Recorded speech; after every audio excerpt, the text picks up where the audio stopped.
Invincible.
Invincible.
invincible.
Hello ladies and gentlemen, and we are back again with Asia Battlegrounds Chapter 2nd, and this is going to be the grand finals, you all, and this is going to be the day number 3 if I'm not wrong, Edge, and we will be having a full lobby, endless chaos and endless madness matches coming up. But my name's Inferno along with Edge, and we're going to be starting our day soon. Yeah, I mean, definitely. Day number 3, it's gonna be amazing for sure. We already witnessed day number 1, day number 2. They were fantastic.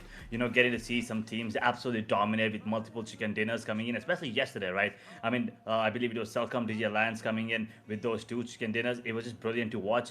And then I think moving on further, you know, the last 2 days now coming in, every team is gonna be stepping up, bringing in their A game, because now it's high time. You gotta give it your all. You need to make sure you're in the top position in the overall standings. The teams at the bottom now, this is their last chance. I mean, day number 4, the press is going to be insane. So it's probably going to be impossible for you to, you know, come up in that number 1, number 2, number 3 spot. For you to take the podium, you need to make sure that day number 3 counts.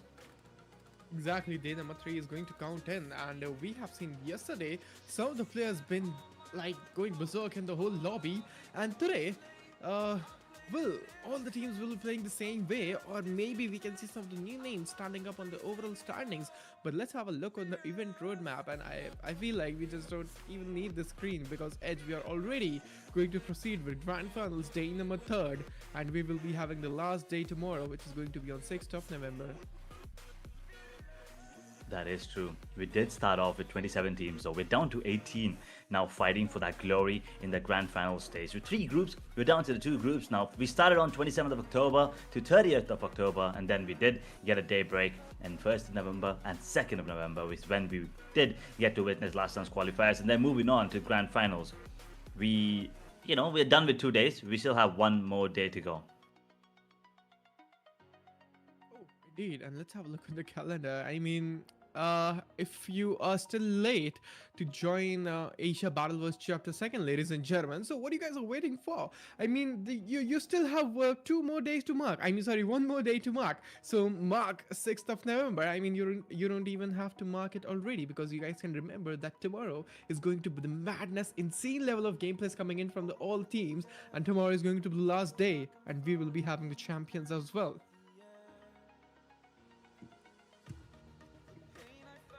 We already did get to see, you know, amazing performance on day number 1. That is 3rd and 4th, of course, November. And now 5th and 6th are left. Now the excitement is definitely going to be doubled, maybe tripled, because we're in day number 3. But let's see how things will be progressing through. We still have to see, you know, what are the positions that these teams ended on. I'm pretty sure, you know, most of these players and the audience do remember that. But once again, we will have a small little recap, and I kind of also want to see the consistency coming in from these teams moving on further. But for anyone that is wondering the teams, we have SKYFORCE, we have Inner Circle, GEEKAY Esports, Rogue Titans, ATON Esports, DRS Gaming, we have Vitality, BTR by Vitality, XAVIER, VOIN Esports, Mixer Gang, Team Flash, RIQ Rue, Hail Esports, Alter Ego Ares, Glubug, Boom Esports, eArena, and Celcom DG Alliance. 18 teams fighting off for that ultimate glory to be crowned the champion of Asia Battleverse Chapter 2.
Plays started off in the grand finals has to be Inner Circle.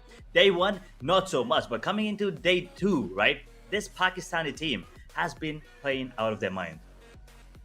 Oh, exactly, and especially Falak, and like we have seen Falak going just crazy yesterday and doing some of the insane 1v3s, and we have seen one match of Falak taking 9 eliminations, so which is not a small number. But after this, we will be having a small recap of the overall standings as well, Edge, because I'm sure that audience might not remember where exactly their fan team is and where they're standing out in the overall standings.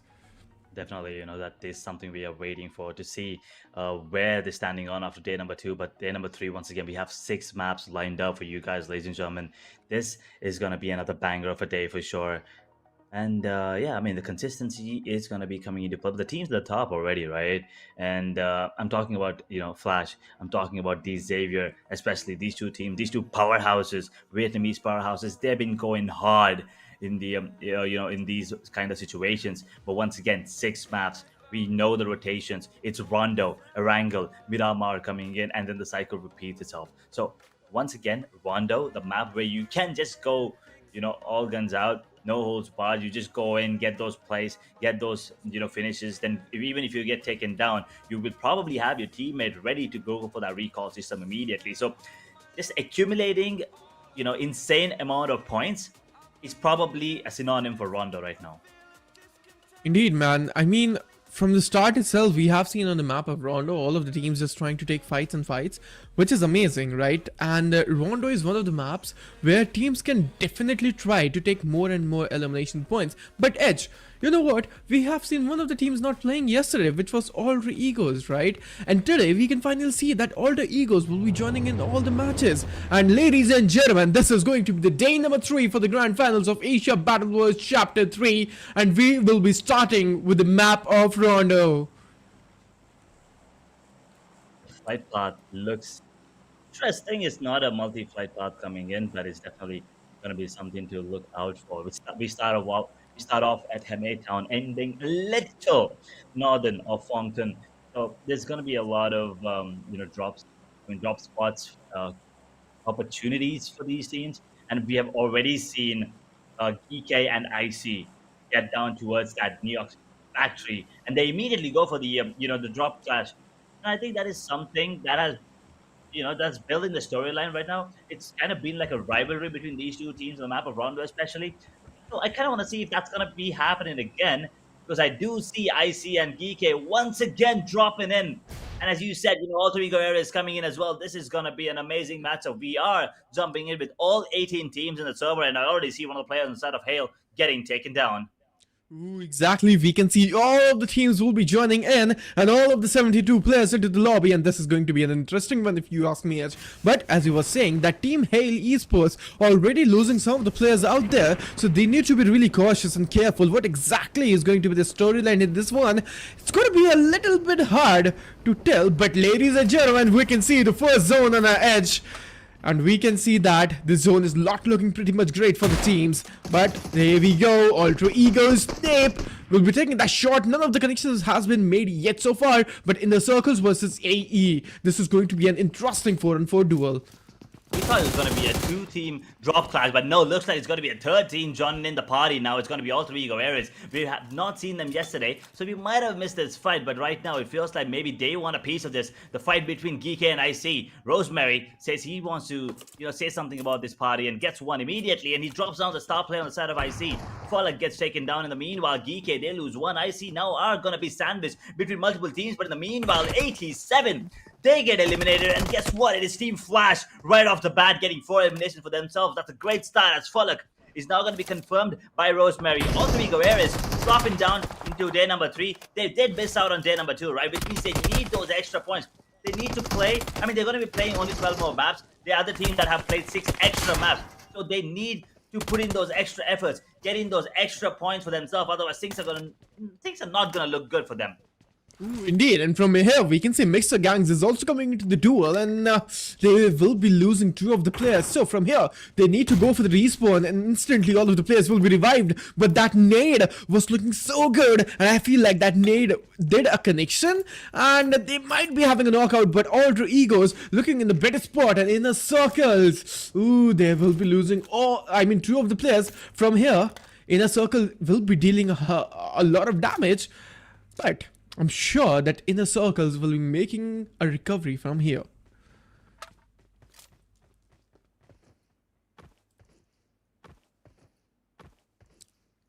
Calmness, once again, still on the map. between these three teams at least. On the other part of the map, though, we do see another squad elimination. VOIN getting taken down. They're on 13th position. They will get 2 points, but they will get taken down immediately, as Alter Ego right now are going to be holding on to their grounds. I see they need to make sure that they go for that recall system. Otherwise, once again, we know what kind of situations. We know IC, the first 5 to 10 minutes, if if they survive and if they perform well, then this Pakistani powerhouse, they will be making you pay. They will get those extra points in terms of elimination and in terms of position placement as well. But in the meanwhile, I see Arena also dropping down a lot of players. They only have one more. Recall system might be coming in handy, as I see they will lose one more. There's only one man standing right now, as Rosemary feels like he has a grudge against this team. He's not letting them breathe whatsoever. And now they also divert their attention to the side of GEEKAY Esports, but this is going to be a retaliation. It's going back and forth. Drops multiple players, but now we look at the fight between DRS and Mixer Gang. Mixer Gang already will be finding some of the players of DRS Gaming, which is looking good. DRS Esports right now, ooh, they are in a better spot, but losing one player might be a bit morale down. But Mixer Gang KTN 203 is also going to get picked off, and he has been respawned as well. So looking great. AE Rosemary is going to get down, and from here Team GEEKAY will be joining this party, and Inner Circles is also dealing a hell lot of damage. But Alter Ego Snap is going to be the Solomon survivor.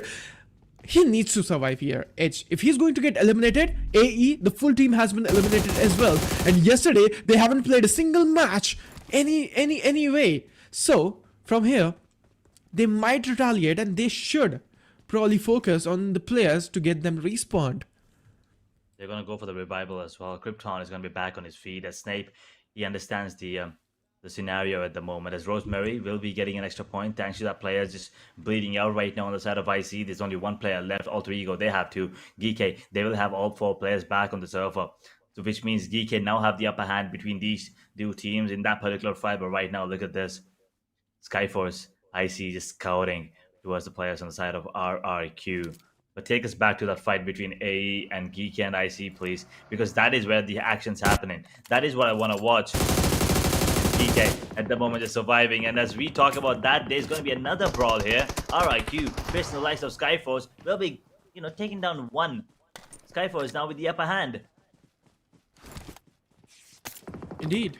SKYFORCE, we have seen this team being so consistent, and the way they actually coordinate in the 4v4 scenario, that is so precise, and that is interesting as well. But we can see right now, Team GEEKAY, Ragnarok, if I'm not wrong, oh man, Ragnarok, we have seen Ragnarok just popping off multiple times, and especially on the map of Erangel. But look at that Ragnarok, he's just so cheeky with all of his reflexes coming in, but Ragnarok just going in, but no, he has been down as well. Alter Egos, they weren't playing yesterday, but when they are playing, they're just going to be making sure they are going to strike in better, because they know how much action they lost yesterday. But we can see Team IC, alright, from the side of SKYFORCE will be taking a great knockout against Team RRQ.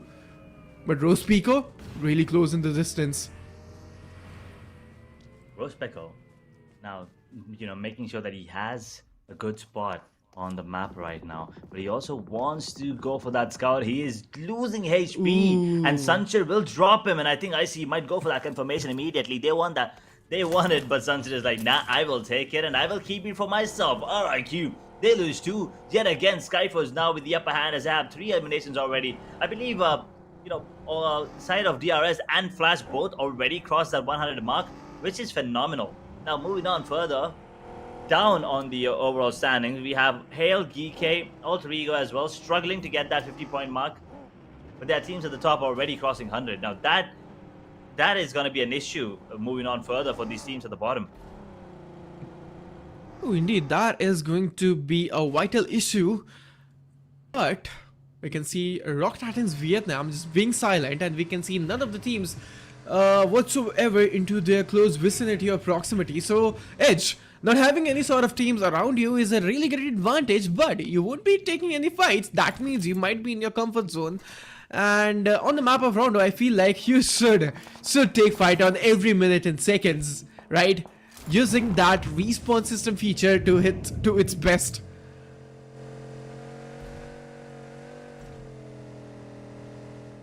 true, that recall system will be coming in handy for sure.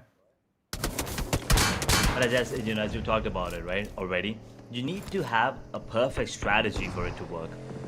We already have seen multiple teams getting eliminated, and come on, you don't really see teams getting eliminated pretty early into the fight, but right now it's going to be XMP getting taken down immediately. BTR putting the screens to them. Kilo YT, Cyclone, the only one standing on the side of DRS, and they will also drop one more. This the last man standing on the side of DRS. Very easy. That's the question as Arena now steals one finish in the hands of BTR. Joker drops on multiple players thanks to the AUG.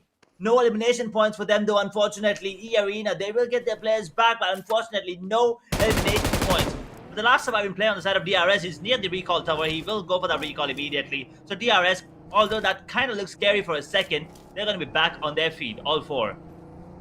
Absolutely, back on their feet, and from here they're just particularly ready. They're not just fighting for points, they're fighting for the legacy for their teams and to dominate in this international lobby, and they will be fighting for taking that bragging rights after this tournament. But IC24 OP will be coming into the action, and Hail Secret is going to get down. Prospect are now holding this ground. They all have to make their way back into stage 2 circle. Stage 3 will be coming in soon. A minute and a half on the clock. 3,320 something meters, but that's a lot of distance to cover, especially with these many teams surviving right now. Making your way back in the circle is not going to be an easy task whatsoever. But right now, Alter Ego, they are looking like they are going to be the ones taking down the XAVIER.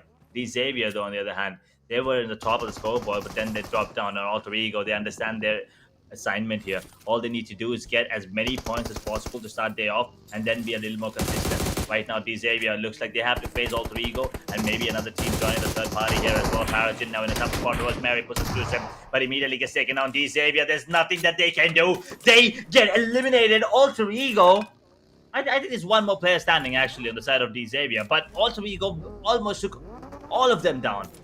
Man, Alter Ego right now, they're moving like chess pieces, right? Every shift, every rotation is just so in sync, and every player just know what their meaning is into this game. Every player is just like connected, right? But from here we can see Alter Ego will be just directly going down into the zone, and they will be making a better rotation. 8 eliminations already edge, and we are down to our top 16 teams.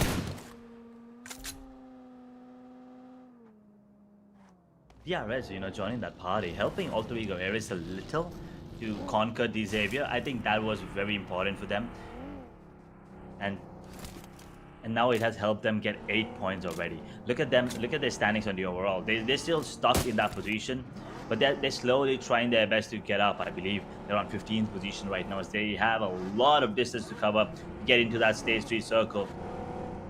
DRS, Alter Ego, RRQ, SKYFORCE, they're very, very far away from that play circle. And IC, on the other hand, they will have their player back, but T24 still unfortunately not recalled. So Falak, Noki are gonna be there, QQ as well. But yeah, apart from that, IC with just 2 eliminations. They are, it looks like they're gonna be taking some time to probably find their groove, starting into day number 3, I'm sorry. Exactly, and now every team will be just going into the zone, and from here we can see multiple rotation clashes for sure. But Arena and GEEKAY Esports are already on their feet, and they are going amazing. GEEKAY Esports, ooh, the gunpowder is good, the strategies are good, but can they make the chicken dinner happen and will be having a better spot in the overall standings? That is going to be a question. We cannot make any predictions here, because now making any predictions is just going to be a foolish decision, right? But boom, Esports is going to be taking damage against Blue Esports, and there's going to be one more team will be joining the party, and they feel like they also need a piece of cake, which is going to be the Team Flash. Oh, he's really low tops. You are just going to be making that gamble with the step and with that poor particular vehicle, and he's just going to change his vehicle with the Bucky. He's just barely surviving. He is just applying those bandages, and there we go, just going to get down. But no, wait, this is not Boom Esports taking that knockout. This is Team BTR from the backends, and Team Flash, they're not looking in the better spot. They are just in the sandwich condition, taking damages from every spot, from every inch of the map.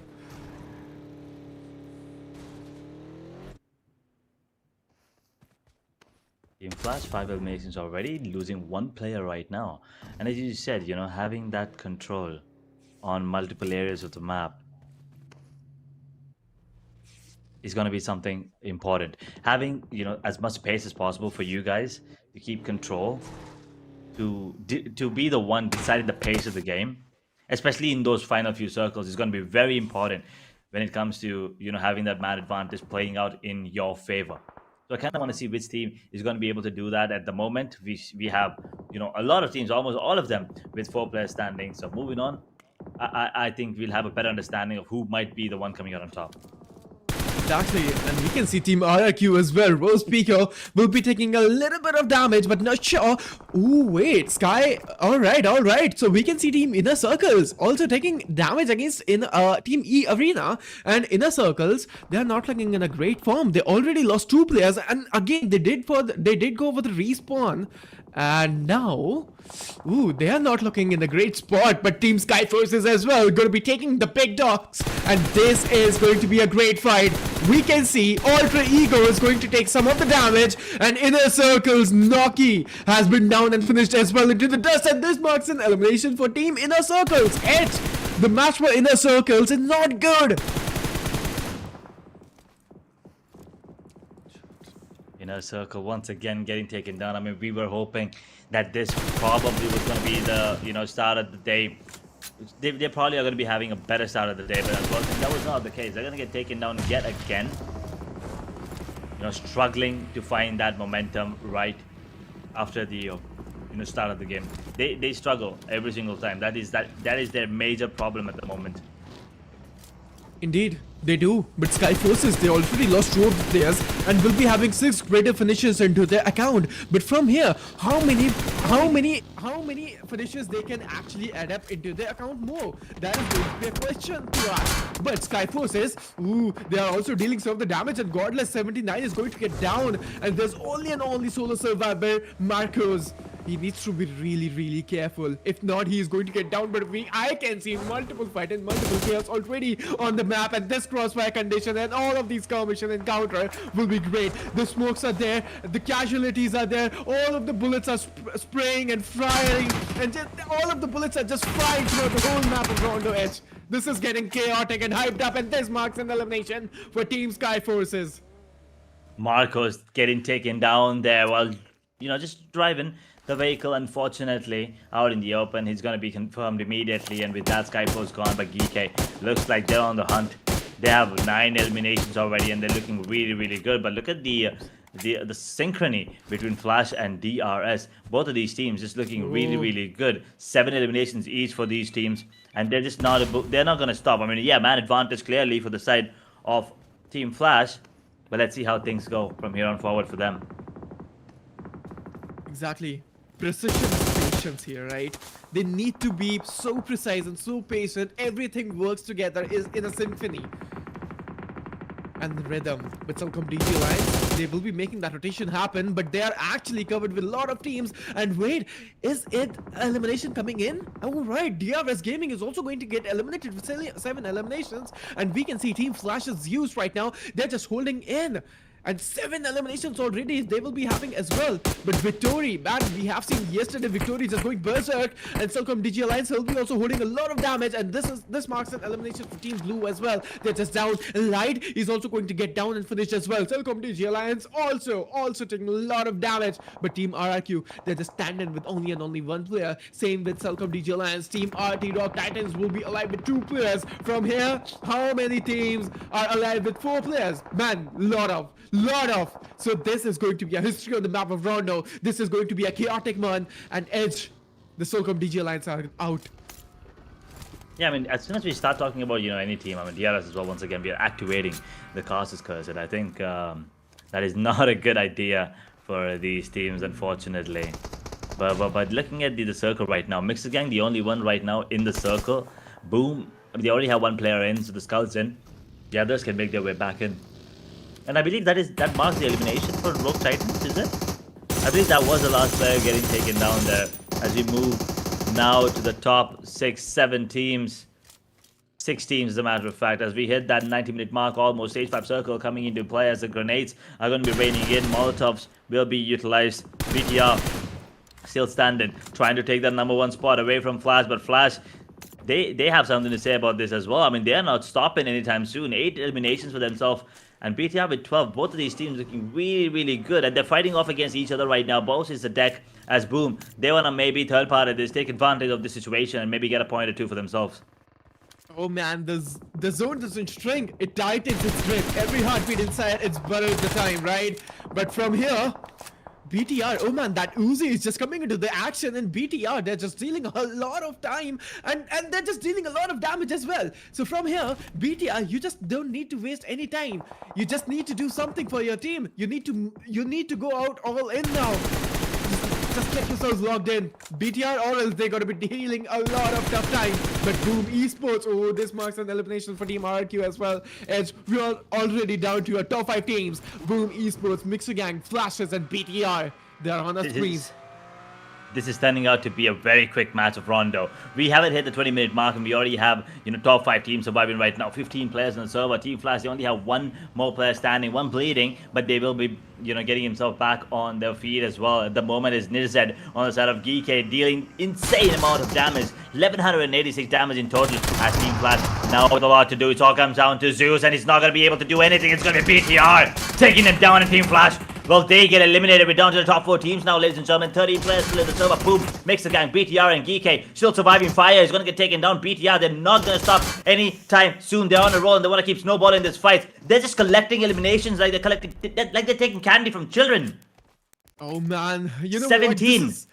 This isn't PUBG anymore. This is pure ego warfare happening in this particular lobby. We are already down to our top 4 teams, and BTR for Sep is also going to get down with that grenade. And GEEKAY is looking so powerful and so phenomenal. They are just going to get down. They're just like demons. They're just 4 beasts unleashed in the battleground. I mean, the matter of fact, 2 of the beasts have been down. The 2 of them are still surviving. And I feel like BTR, the beasts are just hunting for you. What are you guys waiting for? Go for the smokes, go for the rotation, and you need to prioritize the zonal advantage as well. But Team BTR, they are dealing a lot of damage. The animals are hunting it. They are losing players though in the meanwhile. Those DK players, they're not gonna stop anytime soon, and they will not stop until they take down BTR. They get taken out thanks to beautiful, utilities coming in, and Nirzed's not gonna stop again. 200 more damage for himself, but Yemi may say something about this fight. He will take down one of the players on the side of GEEKAY, and now GEEKAY, that's last man standing, is gonna be Nirzed, and not anymore. The play zone taking, dealing with a bit of damage, and then the player taking him down. It all comes down to the last 2 teams now, ladies and gentlemen. It's Mixer Gang versus Boom Esports. Clearly advantage Mixer Gang, but Boom, with the way they're playing, even with 3 players, they could probably take him down, but the utilities, not a lot to work with. Oh man, now this is going to be an interesting one. I told you all to grab some popcorn, ladies and gentlemen, because now this is just gonna be a movie. We can see Mixer Gangs and Boom Esports gonna be fighting in a 4v3 scenario. Edge, would you like to lean towards some of the teams? What do you think? You wanna predict, Mixer Gang or Boom Esports? What do you think who's gonna be taking this win to the home? I have a feeling it's gonna be Boom Esports, to be honest. Same as well, same. With the way Yemi May usually plays, and just the way overall, Boom, they probably need fire, but I believe he is the one who got eliminated from their side, and things would have been a little more easier if he was alive. But then they still have enough firepower to take everyone on the side of Mixer Gang down. There are a couple of boulders that they're going to be using as cover at the moment, as a C6 circle will be coming into play. I think they're just waiting for any player to make a move. The man advantage clearly for the side of Mixer Gang at the moment, and as I said, Yemi May is going to be the key factor, and he will immediately take one player down. It all once again equalize a 3 versus 3. Boom, Mixer Gang. Now it's a 50-50 chance here, Inferno. Exactly. This is going to be a 50-50 chance. And Mixer Gangs will be losing that particular player, which was a really crucial one. KTN 203. This is going to be a huge problem. they had an amazing early game. Mixer Gang, we have seen that they weren't taking any sort of fights, and now into the end zone, they gotta be making a move. My Dex is really low to the HP. Ooh, he couldn't retaliate. He wasn't able to take that knockout. But on Mixer Gang, we can see My Dex has been down, which is a really crucial point. Ooh, we can see Boom Esports, one of the players is really close into the proximity. And Canary is going to the Solomon Survivor. Oh no, he has been down. Boom Esports, they are only and only having 3 players, but there we have it, Mixer Gangs. Man, oh man, what a match it was. And just like that, Boom, persisting all the way through, even with a man disadvantage, they took down Mixer Gang in a beautiful fashion. And not just that, I don't think they even lost a single player in that final fight there with 3v4. Doesn't really matter, they have not lost a single player, getting themselves the winner chicken dinner. Those eliminations combined with the position points of 10, they are gonna be happy with the way things are going for them, especially on game number 1. Oh man, like from chaos to control, they earned and they earned and they had control of every inch of the map, and that is because of why they will be taking this winner when the chicken dinner. The map of Rondo was amazing, and I just loved it. This is the match that I was looking forward to in the grand finals, and this is the level that I really wanted to see on the map of Rondo. From the every second Mixer Gang took the ground, like the moment they landed, right, they were looking so calm and composed. They weren't taking any sort of fights. But I just want to talk about one team, which is going to be Team Alter Egos. The moment they landed on the map of Rondo, they just started decimating each and every one, right? I mean, Alter Egos, you weren't playing yesterday, and now you are just here to make a remarkable recovery, and they're just here to tell them, guys, we were missing yesterday, so you all made a move. Now we are just here finally in the lobby, and now I feel like the competition is here because Alter Egos, all of the 4 players are just putting a hell of a show for us. I mean, definitely. I mean, yesterday we were talking about, how Alter Ego's absence was enabling other teams, to make a move on the overall standings to go for the place that probably wouldn't be possible if Alter Ego was also joining in the server. And today, they proved it right. They proved us exact. I mean, they proved you right, to be precise, because you were the one who went for that, bold prediction there, and you're definitely right about it as well. I mean, Alter Ego's coming in right now and taking those really early skirmishes, getting those finishes for themselves. I mean, I still want to see. I mean, is it just a one-time thing? Is it just on Rondo? Will we get to see the same thing on Erangel and Miramar? That's a question we'll be talking about later on. But for now, let's take a look at the stats coming in from the winner chicken dinner team, because I kind of want to see how many finishes do the side of Boom have. Fire, he went down pretty early into the game, but Yemi May, he was the one dealing damage coming in from the side of Boom Esports, and the utility usage was also pretty good. But I really like the split coming in. ODI 7 at the end, waiting for that player on the side of Mixer Gang to go for that rotation, to go for that revival. As soon as he,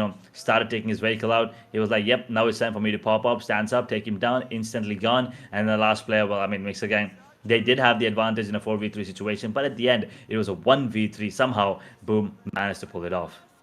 I mean, exactly, Boom did that thing so far, but Mixer Gangs, ooh, I just want to have a look where they actually stand in, because they were having so less elimination point that might actually curate a lot of things in the overall standings. And I just want to have a look on the mass rankings as well, what is actually going, and I feel like I just lost my electricity, guys. It is okay. It still looks pretty cool there, I'm pretty sure. But here's the thing, I mean, Back. well, there you go. Hopefully that is the situation for some teams, like power off, power on, maybe. I mean, we've seen IC power off this game. Maybe next game, they will get that, electricity flowing in their veins. Maybe not, maybe not. I see that darkness again behind you, Inferno. But then, we've seen some teams not be consistent, right? Moving on to day number 3, I'm sorry, from day number 2. So I still think, since it's just, a game number 1, we can give them the benefit of the doubt and just say, they're not warmed up yet. Just give them the benefit of the doubt there. As we take a look at the other side of Boom Esports, Yemi May with 5 eliminations. 0017, we have 3 on him. We have Fire with 3, and then Cardle with 2 as well. I mean, all of these players have been playing really, really well. Fire I believe he got to take it down pretty early, but everyone else, they stepped up as well when the team needed them. Oh, indeed, and Boom Esports, amazing one. I just felt like that Mixer Gang might be taking the move and taking that winner chicken dinner, but Mixer Gang actually flowed amazing, and they were able to take the top two spot edge. But in the overall standings and in the match rankings, especially I'm talking about the match rankings, they might be not having a great spot. I just doubt that Mixer Gang is even in the top five spot, and no, but we'll be having a look into that. But let's have a look on the MVP. And finally, we can see Team GEEKAY as well. Just like I mean, we have seen for the first time Team GEEKAY, some of the players is coming into the MVP list, and look at that, man! Like 10 knocks. I just feel so bad he wasn't able to capitalize all of the knockouts, but he will be having 6 great eliminations with 1400 plus damage has been dealt and 19 minutes of survival time, which was amazing if you ask me. It was pretty amazing to witness. And as you say, yeah, first time watching someone on the side of GK get that MVP. And I believe in the grand finals, because we did see Ragnarok before getting that MVP spot in the on the last rounds. I believe he was playing ridiculously well. But then moving on to the top 5 players, we have BTR Kiyowo coming in with 6 eliminations. Boom Yummy made with 5. Rosemary, I mean, if this guy is not in the server, you won't see him. But if he is in the server, you will definitely see him in the top 5 players, if not top 1. And then Victory as well, who has been popping off in the grand finals. Usually we see tops, both VOIN on the side of Flash, getting those MVPs, getting those frags. But I mean, ever since the grand finals begun, right, it was Victory getting those MVPs, getting those crucial frags, and that damage, the devil's number 666. I mean, he is looking scary. I mean, they are always scary. All these 5 MVP on our screen, every one of them is just a scary player into the games, right? And they're just here to conquer the whole battleground. Let's have a look to teams to watch out into the next upcoming matches, ladies and gentlemen, which is going to be Team GEEKAY for sure. And look at that, Team BTR. They took 17 eliminations edge. I just had no clue that Team BTR were having 17 freaking eliminations. Boom will be taking 13 and Team Flash will be taking 10. But I'm just super duper impressed what exactly Team BTR are trying to do in that whole particular lobby. Man, we have seen Team BTR just falling off a lot in the last year's qualifiers, but in the grand finals, man, this team is just there to dominate. This team is just there to hunt. And I'm for sure in the upcoming matches we will be seeing the consistency coming in.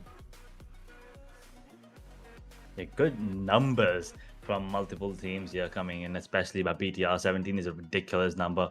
So, we will take a look at that match standings and things and see how things turned out in this game. But before that, match summary to see if we actually crossed 100. Yes, we did. 102 eliminations in total, 5 grenade eliminations, 2 drops looted, 1 vehicle elimination, 12,806 healing done, and 376 meter longest elimination by Sancher on the side of SKYFORCE. Once again, we haven't seen him on the top 5 this time, but he's a deadly player, and he is gonna be the one that needs to step up, and will probably be the one stepping up soon and carrying his team. Man, for sure. And I mean, SF Sancher. If you're not able to see players from SKYFORCEs in the like somewhere right after the match, they might be there in the MVP, or they might be somewhere in the match summary of the longest elimination, right? So Sancher, amazing plays coming in, but I mean, 202 eliminations is great edge, but in the playoffs we have seen a match of Rondo. If you remember, we had seen 130 plus eliminations, and that could have been the most chaotic match, and I just want to see a recreation of that match into the upcoming Rondo. Probably. Let's see. There's going to be one more Rondo. But look at the match standings right now. We have Boom stepping up huge with 23 total points. BTR coming in strong with 17 eliminations. They bring their total up to 21. GEEKAY get themselves 16 in the meanwhile. Flash, well, now I'm kind of curious. Is Flash gonna lose their spot from number 1 to number 2?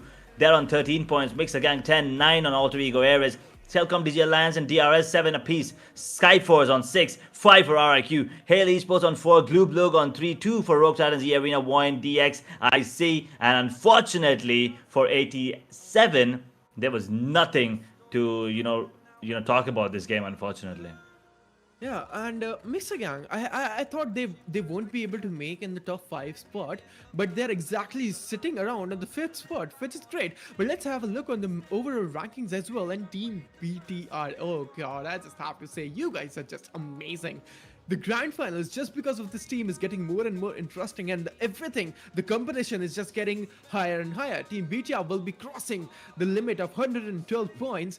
Team Flashes will be taking the second spot on their tail, and will be taking 111 points. Team DR is coming on the third spot, will be taking 105. Ultra Ego is coming on the fourth spot, will be taking 102. SKYFORCE is coming on the fifth spot, will be taking 101 points. So these are the all top five teams. Then we can see Team Rock Titans, Mixer Gangs, Team Inner Circles, and the Xaviers will be taking from hashtag 7 to hashtag 9, and they are on the first page. Could be a comfortable spot for them, but top 3 is the thing they need to go do. I mean, they need to have a goal for top 3, which is going to be much more interesting into the upcoming one. Well, moving on further to the lower half of the overall standings, we have Global on 86, 86 for RQ as well. So I mean, up until 11th position, I think there's a really good chance these teams are going to be coming out on top. Take that number 1, number 2, number 3 spot. But boom, 76, 71 on the arena, VOIN on 60 as well, 57 for GEEKAY, Alter Ego 54. I mean, heavy lifting, they tried, but not enough. 36 for Hale, 87 on 29. Oof. I mean, Hale Esports. I just had high hopes coming in from this Thailand team, but they weren't able to perform up to the mark of the expectations of their fans and me as well. But Hale Esports, I mean, you still got the chance to make a huge comeback like Team Blue did. But Team RQ, Boom Esports, E Arena, and Team Blue, having a look on them, like they are on the second page, it's not looking great, because in the playoffs and like in the last year's qualifiers, Team Blue especially, we have seen just going crazy, right? So Boom Esports, RQE Arena, and Team Blue having high expectations and high I mean, they have high playing skills as well, so they will be making a comeback soon into the upcoming one. Definitely. There's a really good chance that, all of these teams could make that jump on day number 3. So I kind of want to see what happens. I mean, we're just done with one map, right? There's still 5 more maps left for today. So there's still a lot of time, a lot of maps to go through, a lot of players to take down, a lot of chicken dinners to be to get. But overall, great performance coming in from a lot of teams in this game, especially Boom. With that jump right now, 23 points in this game. That momentum is going to help them moving on to next match for sure. Which is going to be Erangel, right? We've seen Erangel, play out in multiple ways. We've seen it be really slow. We've seen it be really aggressive. But what do you think is going to happen, Inferno? I mean, Erangel, right? It's always amazing if you are going to be talking about Erangel, because every PUBG player started their journey with that particular one. And Erangel, I mean, I'm always excited for Erangel than Miramar or Rondo, because it's just nostalgia to see players just going crazy over there. But we have seen on the map of Erangel some of the teams taking that constant drop classes on the region of Nova Ripnoi. I'd like to call 2 of the teams which is going to bring GEEKAY Esports and Team SKYFORCE. They're always there on the map, I mean in the region of Nova Ripnoi, taking that fight, right? And we have seen team, I mean some of the teams on the region of, I mean if I'm not wrong, Hospital. Yes, I mean there are multiple teams over there as well. So like it is going to be a hot drop. Nova Ripnoi and Hospital will be having a look over there as well. But as we were talking about Erangel, again, I'm excited for this one as well. And I don't know how teams are exactly going to play on the map of Erangel, because it all depends on the which stage and on what position you are, right? If you're in top 3, you might go a little easy on the whole lobby. You might play a little safe. But if you are on the second page of the overall standings, you have nothing to lose but everything to win. You might actually play some of the aggressive styles. So, which is going to be a thing on the upcoming match, but we got to be starting really soon, Edge. Yeah, definitely. I mean, one more thing to keep in mind: no recall system right now coming in.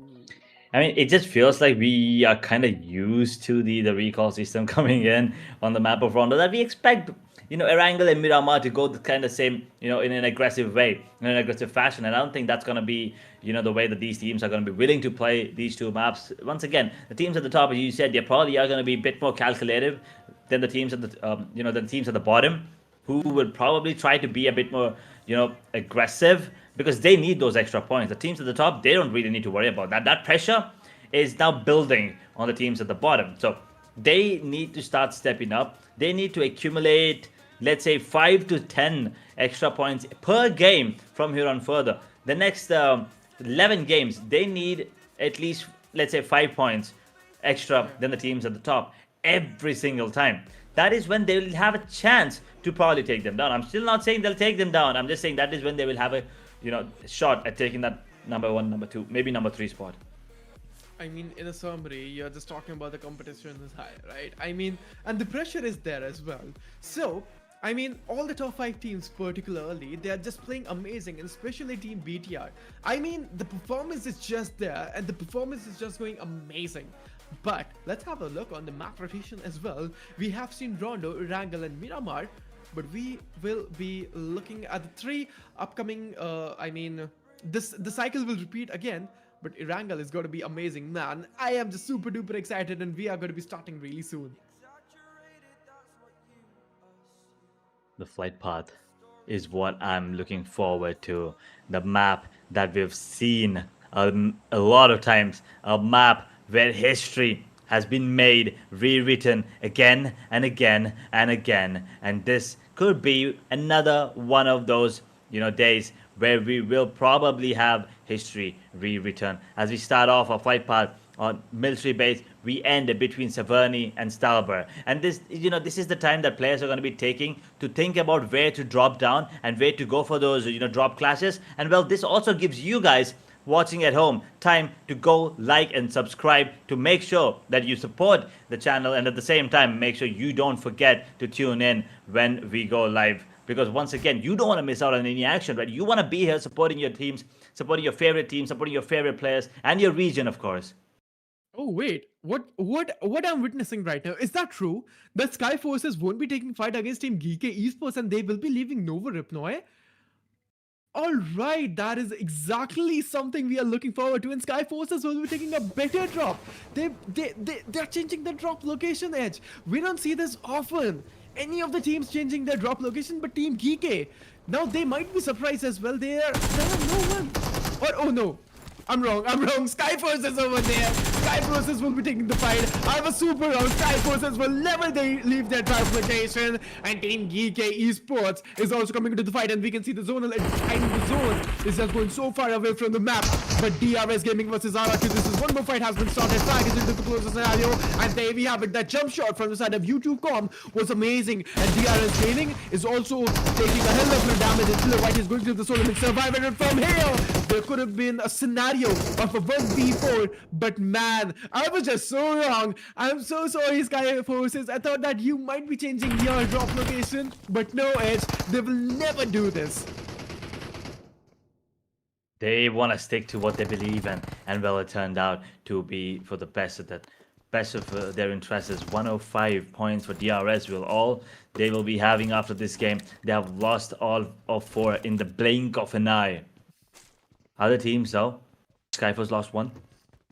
I guess he lost 1 as well, along with GEEKAY, and 87 only dropped with 3. So 87, I think, is going to be having a bit more of a rough time when compared to other teams at the moment because of that disadvantage in terms of players.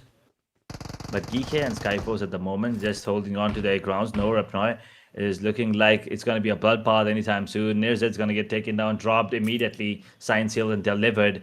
Ragnarok. Now, what can you do? I mean, another player that is usually the MVP for the side.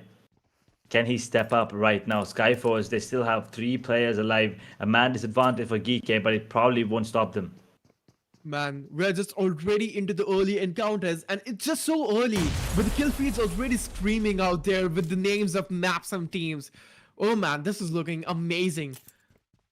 But GEEKAY Esports already lost 2 of the players in this particular encounter in this skirmish against Team SKYFORCE, and they are looking pretty much well designed in structure in this one. And I see having a little bit of fun. Look T24, how he's just sitting behind the bicycle. It's looking pretty funny.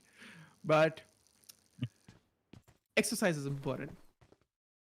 I mean, all I'm saying is it's called synergy. It's called brotherhood. Yeah. That's all I'm saying. It's called teamwork. Yeah, you're gonna pedal out, I'm gonna sit behind. Probably.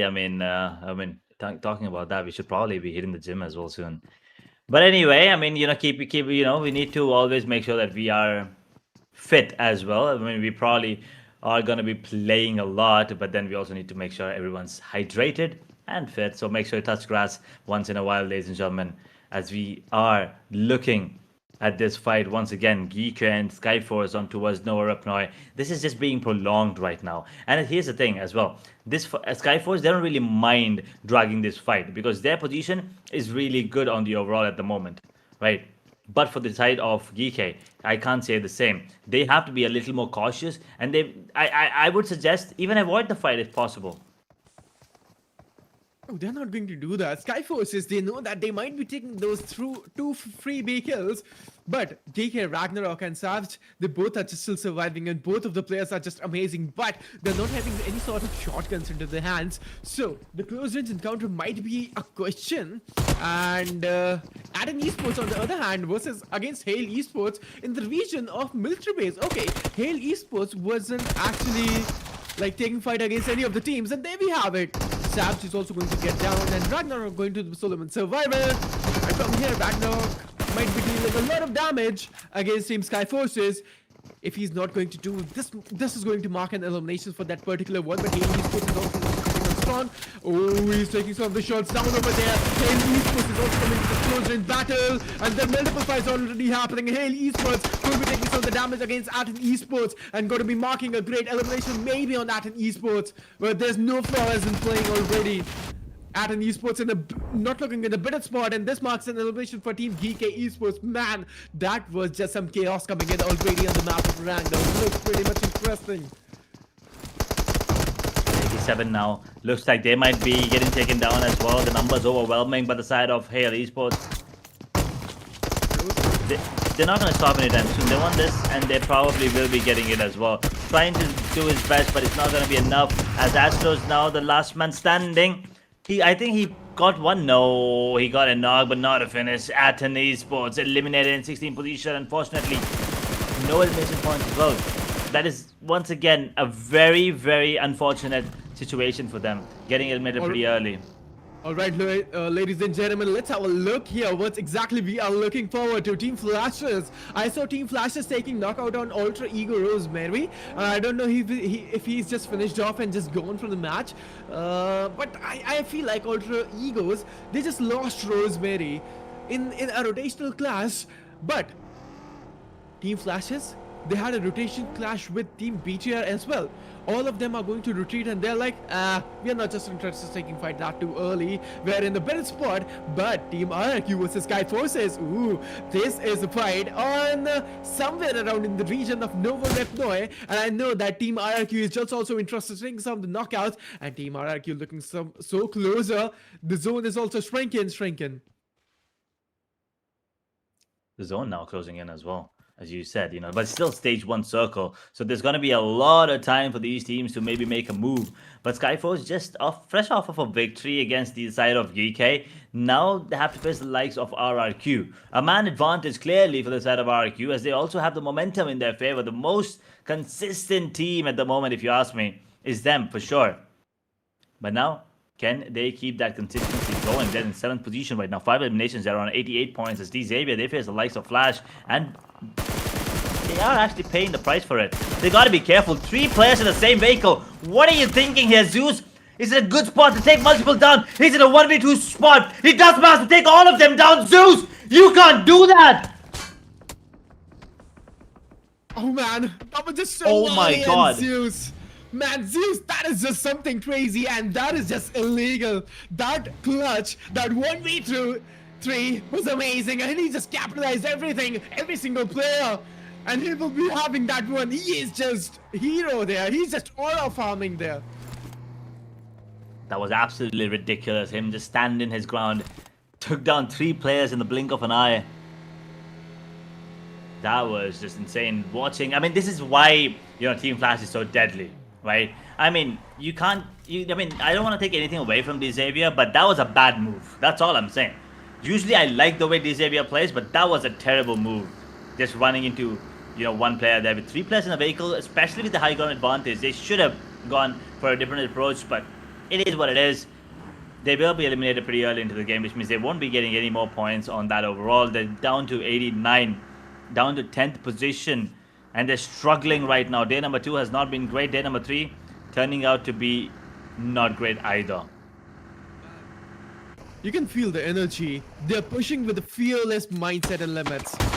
Man, let's use that clutch for something insane, and this marks an elimination for Team Alter Egos, if I'm not wrong. Exactly, Alter Egos. This was a huge blunder coming in with that particular team, and Team Flash's man was just... Ooh, that... Alright, that particular spray was insane with that Scarlet and Red Dot. I had to claim that, but the knockout is there. SKYFORCE's... Sorry, Team Flash... The situation is not looking great for them because they will be losing 2 of the players. They are on their knees. The revival from this particular moment is going to be something hard and tough for Team Flash. But BTR, the good power, they are just powerhouses.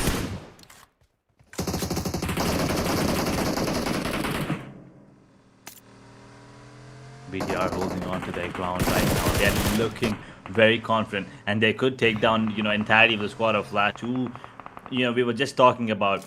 They're contending for the number 1, number 2 spot. So yes, it is gonna be really beneficial for the side of BTR if they can probably take down the entirety of the squad of Flash. They will get the number 1 spot, and I believe there's only one more player standing, and it is Boz himself. He's in a tough spot, but Hale right now facing the likes of RIQ, and RIQ, they're paying the price. 1 player down already. Hale looks like they can actually eliminate the entirety of the squad here. Man, that was a decisive push over there. Clear communication and perfect timing coming in. And Hail Esports, this is what I just want to see from you all. Hail Esports and IRQ has been eliminated. Who was the reason for the elimination of IRQ? That was Hail Esports for sure.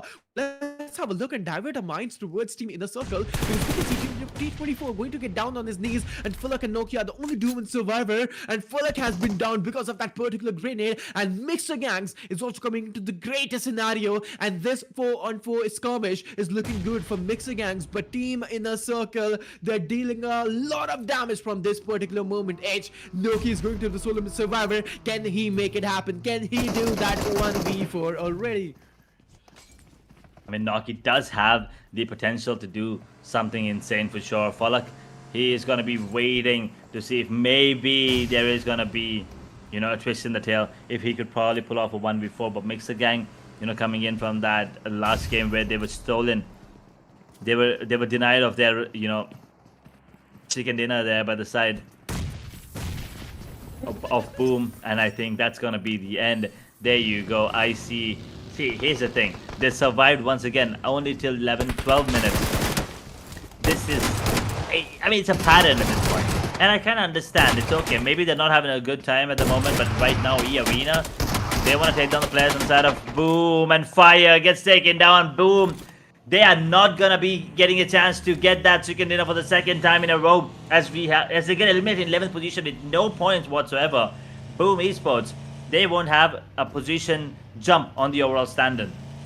Man, sometimes I feel like the teams do fumble, even if this is international lobby. I mean, they did not took any sort of intel or information on that particular compound, and they just directly slammed in Edge. And I mean, information and intel is really important. If you're going to analyze every player's position, then you might be pretty much ready.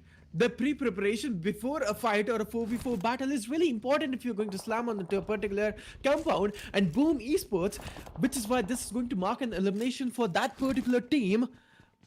And now we can see every team is going to maintain a calm and composed approach, not rushing, just waiting for the perfect moment to strike in. But as I'm just talking, I can see Rock Titans on the feed, gonna be taking knockouts against Team Mixer Gang.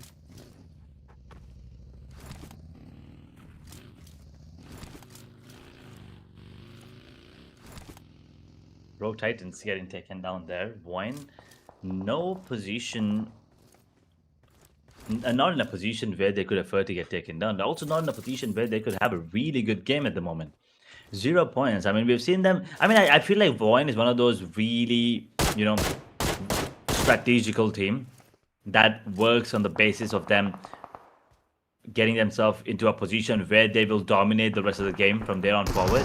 But right now they're still not in that position. Not about the game, not in the overall standings as well. That Molotov will probably confirm that finish onto the play on the side of Hale. BTR though, on the other hand, what are you doing? I mean, like, this is insane stuff coming in. They start off the day on a good note and they're carrying it forward already. 8 eliminations with just hitting that 14-minute mark.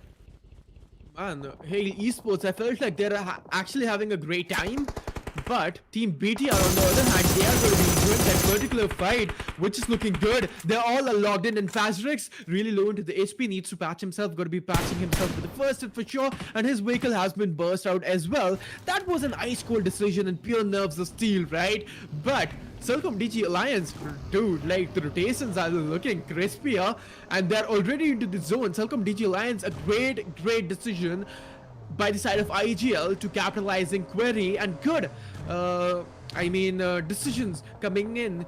But we can see Team BTR also going to diversify and will be having a 1-on-3 player split. So is this going to be a good decision coming in from the side of BTR as well?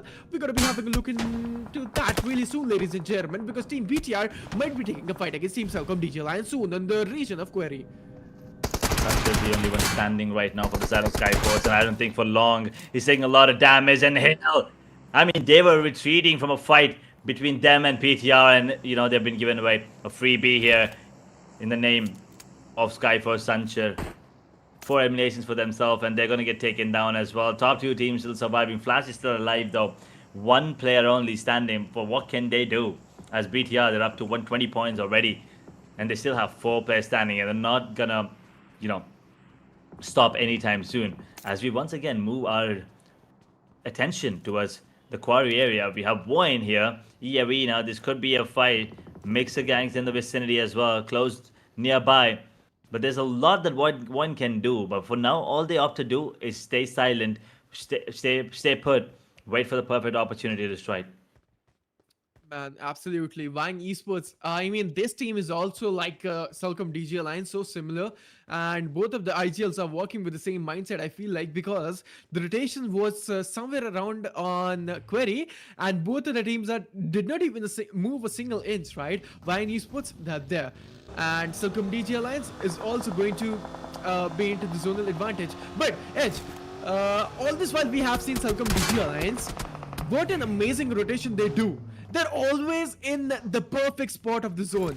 And we have seen this yesterday as well. Celcom DG Alliance, amazing IGLing. Great stuff indeed, from Celcom. You were right about that. Yesterday as well, the double chicken dinner. They were on point of the calls with the shots, the rotations as well, as a matter of fact. Mixer Gang and Rogue Titans. We've seen Rogue Titans also, another Vietnamese powerhouse. They are so good in situations like this. And once they get that momentum in their favor, you can't really stop them getting that chicken in a back-to-back. I mean, they got like 3, I believe, up until now. Yesterday they got 1 as well. They were on the verge of getting another one. But for now, the damage is insane.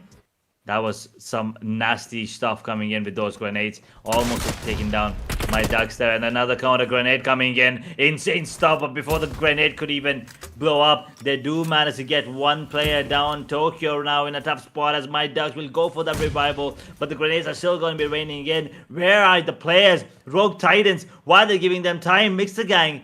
They could actually come out victorious in this fight. Exactly, and we can see Rogue Titans as well, just falling off slowly and steadily. And he's going to be the Solomon Survivor, and he is going to be taking a great fight. Vietnam, he's just trying his level best, but no, this marks an elimination from this particular moment. Rogue Titans is out of this match, ladies and gentlemen. We are seeing some next level thinking coming in from the side of every team, right? And particularly we have seen Mixer Gang taking that amazing fight, but Arena, they're going to be dealing a tough time. And BTR also, man, I am just super duper impressed. BTR again, the kill count is just not stopping. What exactly is happening over there? I mean, are they? I mean, they're playing game, but this is not an arcade game. The way the way the number is just going up and up in their elimination points, man.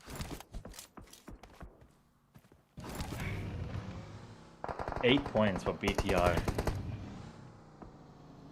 And they're not stopping anytime soon.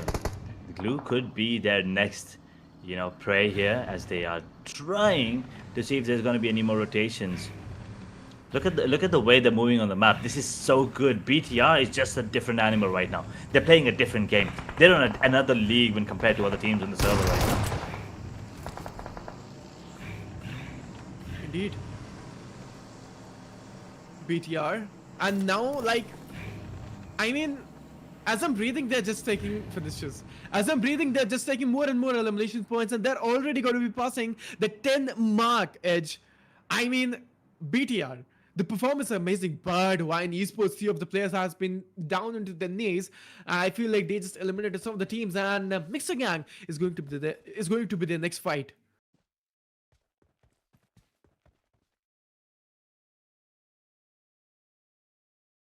Can they capitalize? Can they get more here? BTR and VOIN as well, as a matter of fact. I mean, they already got themselves one squad elimination. They need more points. That jump is not enough. They need it to be higher. They need it to be quick as well as they move on to day number 3. Match number 3. Things might get spicy on Miramar. Things might get heated up on the next Rondo as well. So this Erangel is probably their best bet to go for that play and get some momentum in their favor. Indeed. And now we are into the mid phase. Zone is closing in, and so are the options, right? Everyone needs to rotate like a ghost. They need to be so silent but deadly as well. But here we can see the chaos is on a full stop. But as I thought, Hail Esports, I mean, they got eliminated if I'm not wrong. Oh no, Hail Esports is still surviving with the game, and they're having 8 eliminations. So Hail Esports, they are also looking great. They're silent. They're silent right now. They know because 2 of the players are only surviving. So why not just to be so like, just stay silent and let the other team fight, and let's just focus on coming in top 5 and top 3. Getting themselves into those points will be crucial as VOIN. They find that last player on the side of Flash, and they will take him down immediately. With that, the squad elimination comes in as Hell.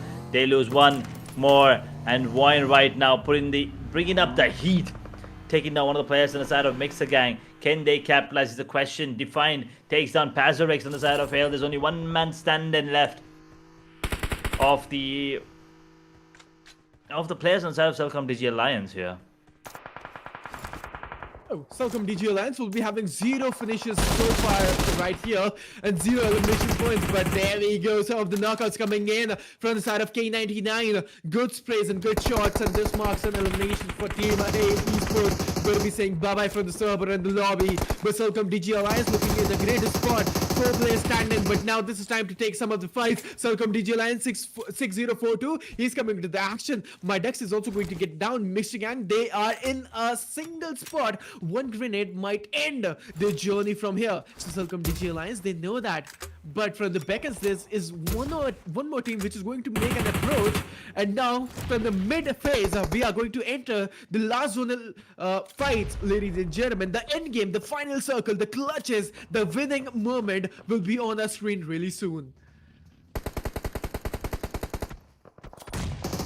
5 teams now left here as VOIN. They are going to be losing 2 other players, as Blue are going to be their next opponents here.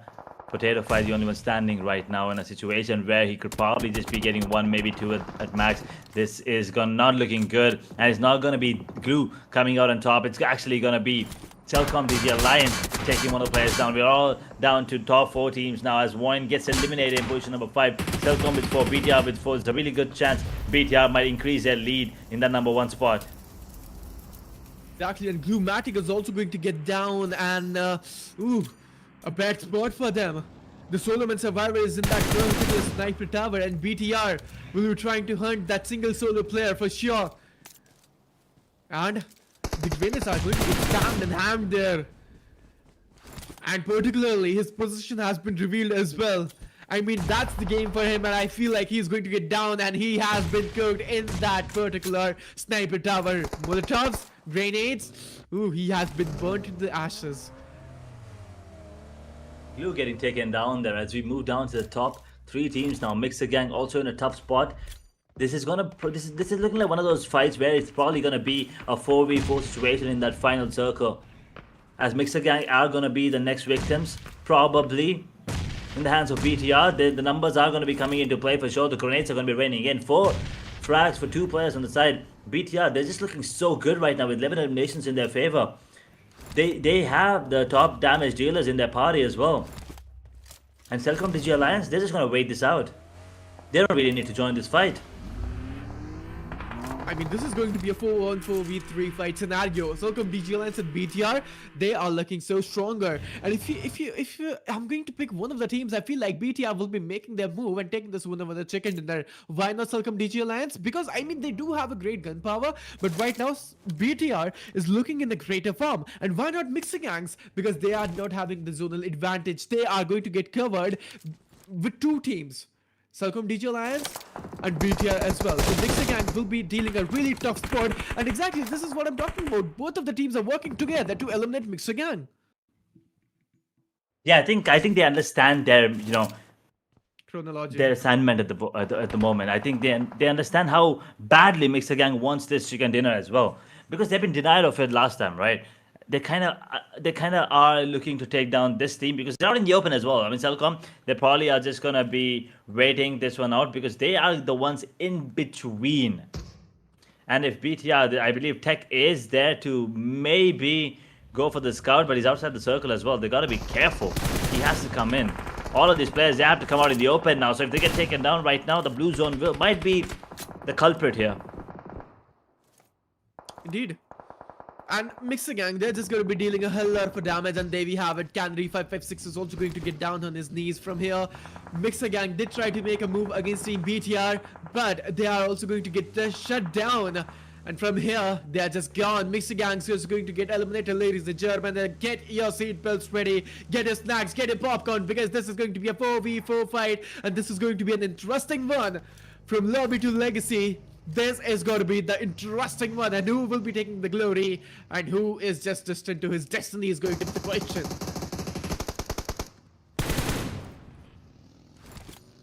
Celcom BTR Alliance now holding on to their ground. BTR in a situation where they could come out on top, but they're out in the open. Gotta be careful. Celcom DG Alliance, Haaland gets one light in a top spot. SKYFORCE drops one more on the side of Celcom. There are trades happening right, left, and center. We're down to a 3v3 just like that. Celcom, they could still get their player up on their feet. BTR, their confirmation has been confirmed immediately. A man's advantage here. But the grenades, they do have the advantage in terms of grenades here, BTR. Celcom DG Alliance, can they find the momentum? Can they find a groove as lights get taken down? Celcom now with the man disadvantage. It's all of a sudden, BTR has to be the favorites coming out in this fight. Indeed. And now we can see a high tempo fight already started, and BTR will be surviving with 2 of the players because one of the players is on his knee. But Celcom DG Alliance, now the fight has been converted into a 2v2 scenario. Are they going for the revival point? But no, BTR will be rejecting that particular thought. But we can see BTR, they need to go for the heal ups as well. One of the players is really low to the HP. Celcom DG Alliance, they are not looking in the greater and the fresher spot because they will be on a lower rate edge. BTR is on a higher rate, so higher rate fights is here. The disadvantage of it is in the hands of Celcom DG Alliance. Celcom, what can you do in a situation like this, BTR? They're putting the final nails in the coffin. Probably be the one coming out on top. BTR, they're taking down everyone. Anything that moves is probably gonna get taken down immediately. Celcom now with one player standing. Light, can he see the light at the end of the tunnel? Will he be the light in the darkness? That is the clouds coming in the shape of BTR. Celcom. I don't think it's possible. I think Celcom might probably be the one going down here as the position is out in the open. The trade comes off, and there you have it. BTR with the WWCD. They didn't just took the win, right? They just owned the whole lobby. It's not a win. It's just like they are going to own the whole lobby, and there we have it. The consistency was there, the confidence, the composure, all in one game. And the statement Team BTR is giving us is that they are here just for pure domination. Team BTR will be taking this winner with the chicken dinner, and what an amazing match we saw right now. And now we're going to be witnessing our first Miramar into the upcoming match edge. Miramar will be setting the tempo of the whole day number 3 again. But I feel like the temperature has been set just because of Team BTR. They are just heated right now. They're just demons right now. And day number 3 for particularly Team BTR. Man, if they're just going to show this kind of particular consistency, I'd say Team BTR, you got to be winning this whole tournament, man. Probably, I mean, with the way that things are going, especially for them, I don't think any team is probably going to be able to stop them. I mean, day number 3, they just look, like a train that has no brakes. Like, they're just not going to stop whatsoever. There's nothing that can stop this choo-choo train at this point. And also, it's not just one player. It's the entirety of the squad. It's everyone delivering, everyone contributing. There's individual brilliance coming in once in a while, yes, but as a team overall, right? BTR, I think, has mastered the game, mastered the lobby. I wouldn't say the game, but I would say the lobby right now. They're playing against these teams in multiple maps, in multiple tournaments, and coming into this day number 3, they just are on a roll. Game 1, game 2, and maybe moving on to game 3, game 4, game 5, game 6 as well. You never really know. I mean, they already are going to be increasing their lead in that overall standings. We're talking about the stats coming in 3, 7, 4, 4. These are the eliminations, but 1000 damage for Kyovo. Now those numbers are ridiculous. Man, exactly. I mean, on the battlefield, if you're there, every bullet matters, right? And they landed all of them.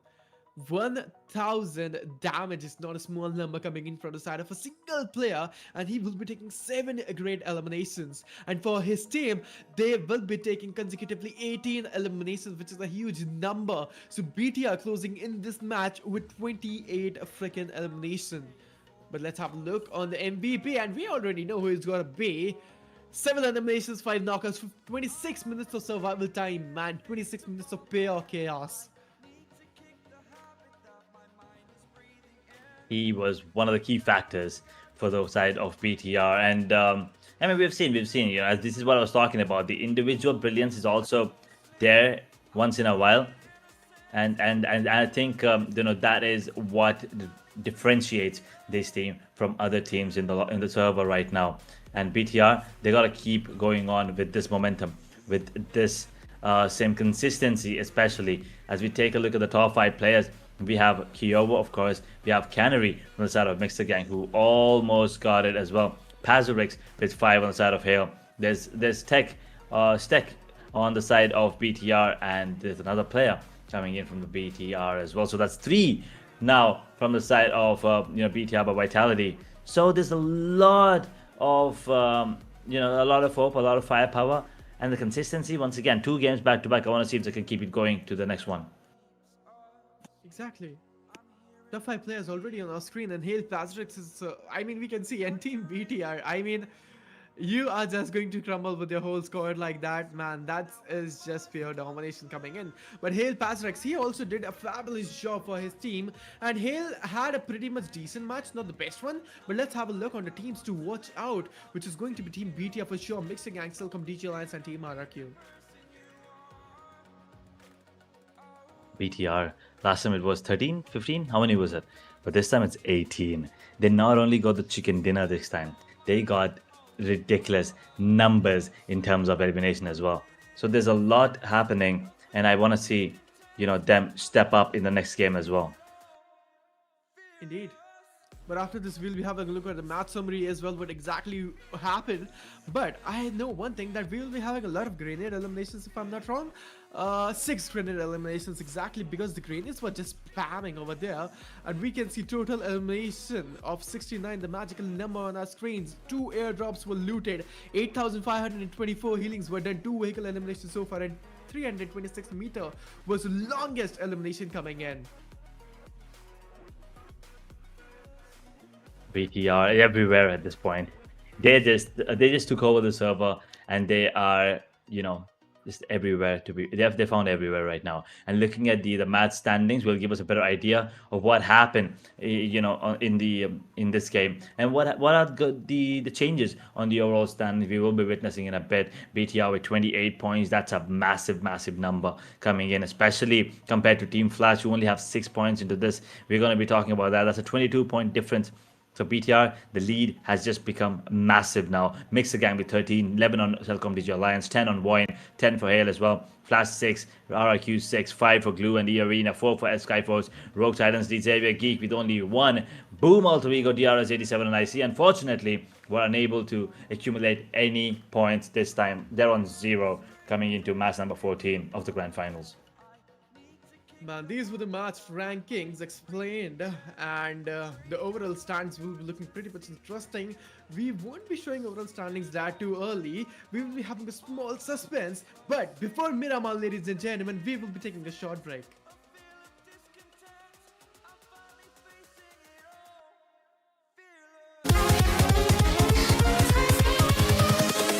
Invincible.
Welcome back, ladies and gentlemen, to PUBG Mobile Asia Battle Wars Chapter 2. We're done with 2 games. We have 4 more left.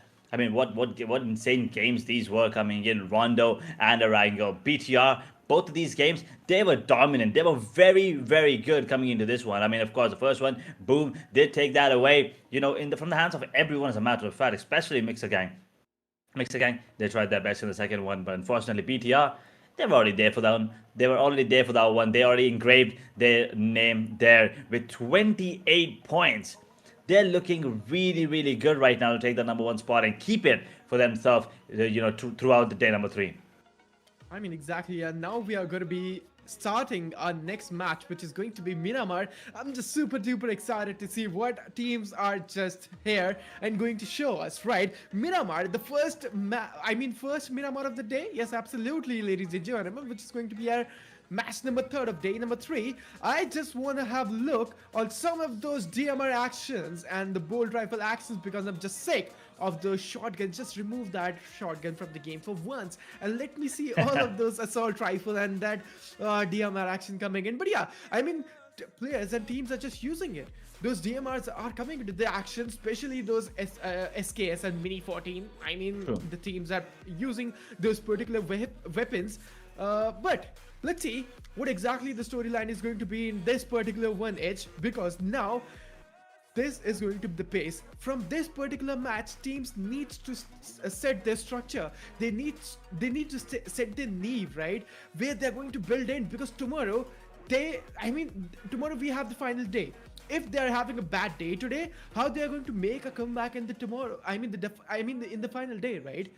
And then the final day is going to be pretty much really hard for them, and making a comeback in the final day is going to be pretty much really tough. But Miramar, match number 3. What are your expectations, my friend? As you said, you know, sniper on sniper action is something that we obviously look for. But moving on, I kind of am expecting to see the teams at the bottom once again, especially Alter Ego, to maybe step up and get some extra points for themselves going on to this one. They are down to 56 points. They're still struggling at the bottom of the scoreboard.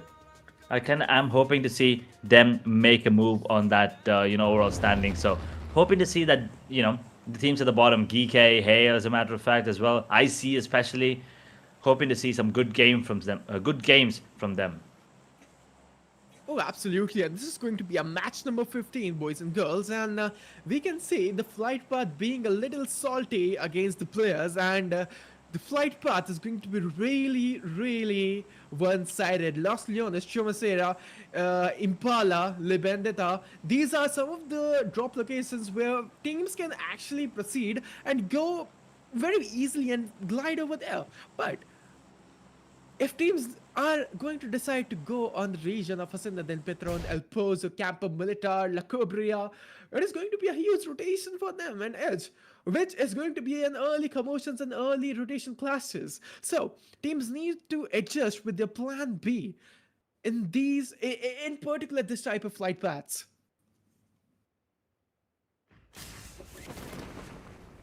True, having you know, in a situation like this, having multiple strategies is probably the go-to strategy. But I mean, I don't think any team's even headed towards that northern hemisphere at the moment. But talking about the teams, right? Who do you think, you know, is going to be the one coming out on top here on the map of Miramar? What are your predictions, top 2? Man, I'm just going with BTR. I'm just going with the trend right now. I will be following the vibe. And the instinct says that BTR might be coming in again and winning this one, because BTR has a really strong hold on the map of Miramar and they actually make some amazing plays. And we have seen some great 4-on-4 fights, early skirmish battle, early encounters, and BTR will be having a hand. But on the region of Picaro, we can see 2 of the teams will be fighting in, which is going to be Team Inner Circle versus Hale Esports, a 4-on-4 battle, which never ever going to shut down. If both of the teams are here in this international lobby, they always will surely fight. Inner Circles, they already will be picking some of the players down. I mean, not some, only single player down of Team Hale Esports, but Spazrix will be taking a great damage for the crossfire condition coming in, and that was a beautiful crossfire coming in, man. Ooh man, inner circles already hail esports. Now they're dealing a huge damage. Tiger is just standing over there. Tiger X, not in the greatest scenario, but hail esports. They're not afraid, right? But they're not ready either, Edge. Against Team Inner Circle. They're better in this 4v4 fight. I just gotta say that. Hate me over that, but Inner Circle is just actually dominating their drop locations. And they are looking pretty much... I mean, it feels like Inner Circle always succeed to defend their drop locations against Hail Esports 90% of the time. Ooh, that is not looking great. I see. No, they are on the verge of getting eliminated. Now, Falak, the only man standing, will be getting one, but he just walks into his demise as Godless will take him down. 3 frags, 3 elimination points for IC, and that's about it. For a second, it looked like maybe they're on the roll when they did start getting those, points. But then immediately, SKYFORCE, they put the screws to them and take him down. And right now, they probably are looking to take down another squad. And it is going to be Hail Esports. They are going to be eliminated as well with 3. Again, that's 2 squad vibes coming in from SKYFORCE. And I mean, they only got 2 frags, right, out of this fight. The third party is perfectly. 1 each on IC and Hail. And well, that they were the final players. Exactly, this marks an elimination for the Hail Esports and Inner Circle as well. And Team SKYFORCES were just out of syllabus, right? They were just out of a book question coming in for both of the teams, and this is going to mark an elimination. SKYFORCES particularly, this team is amazing if it comes for third party and capitalizing a fight where 2 of the teams are already fighting and joining that particular battlefield. And Inner Circle, they are pretty much really polished with their third party fights. You're definitely not wrong about that. Every time they do get themselves in a position where they could go for a third party, they do come out on top most often than not. Glue, on the other hand, they've had some, good games yesterday, but today they're sitting on 91 points. That's 49 points away from #1 spot. I mean, that is some amazing numbers coming in from BTR, and they already started off their, train again here. 1 point already for themselves. Indeed. Glumatic, I mean, they do have a regret of a player losing, but in this arena, what's exactly happening, ladies and gentlemen, boys and girls? We can see Team E Arena and BTR coming into this one, and a looking interesting fight. All right. E Arena and BTR, both of them are going to close in their distance. But Edge, who you are going to pick in this battle, my boy? What do you think who's going to be winning against Team BTR and Team E Arena? I mean, obviously, I always tend to lean towards the arena. Always. Sakura, Turnik, these 2 players, especially with the firepower that they have, they always tend to, step up. They always... I mean, they just mostly don't disappoint you. So probably that they should be my, pick coming in at the moment. But this fight, boom, the last man standing against 3 players on the side of Glue. They're just trying to lure him out.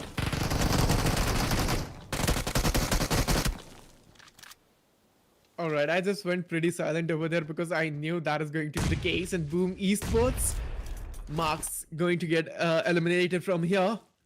Not a great match for them. Boom Esports will be making a remarkable recovery. Woo! But wait, Rock Title Lebang, what was that accurate grenade coming in? I can never do that. The precision is amazing. That split second is just crazy.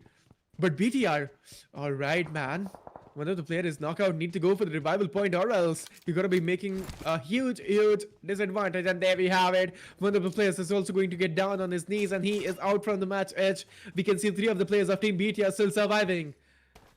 Man, I thought that E Arena was the one, but BTR, they're also falling off.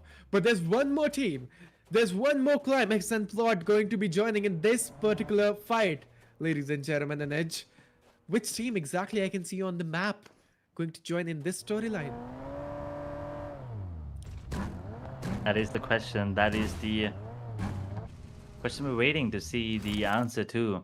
I mean, we thought BTR might dominate the server again, but they already lost 1 player, which means now there are chances that other teams could actually capitalize on this and get the winner chicken dinner here coming in.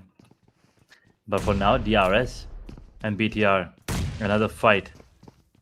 And if BTR can get the best of DRS, then maybe, you know, they'll have the hope once again, especially with the confidence coming in. But for now, DRS with the upper hand as they have the man advantage. I mean, I love DRS. The way they are clearing each and every single angles with those molotovs and grenades. This is where the DRS gaming comes up. But Killer White is also going to get down. No, not looking in the British better and right spot. BTR will be retaliating as well. But DRS came in. Oh man, they are also going to retaliate in the same situation in the same fire. Oh man, Cyclone. What are those insane reflexes? Cyclone is just going crazy. But Cyclone, I had to say that, man, the scope in, the ADS was amazing. And that peak shot coming in with that shotgun was so damn fast. I couldn't even react. Things are getting heated up now on Miramar as we're heading down to the 10-minute mark. That is when you see, you know, just teams just settling in, going for those rotations, trying to strategize to what to do in the later circles, stage 4, stage 5.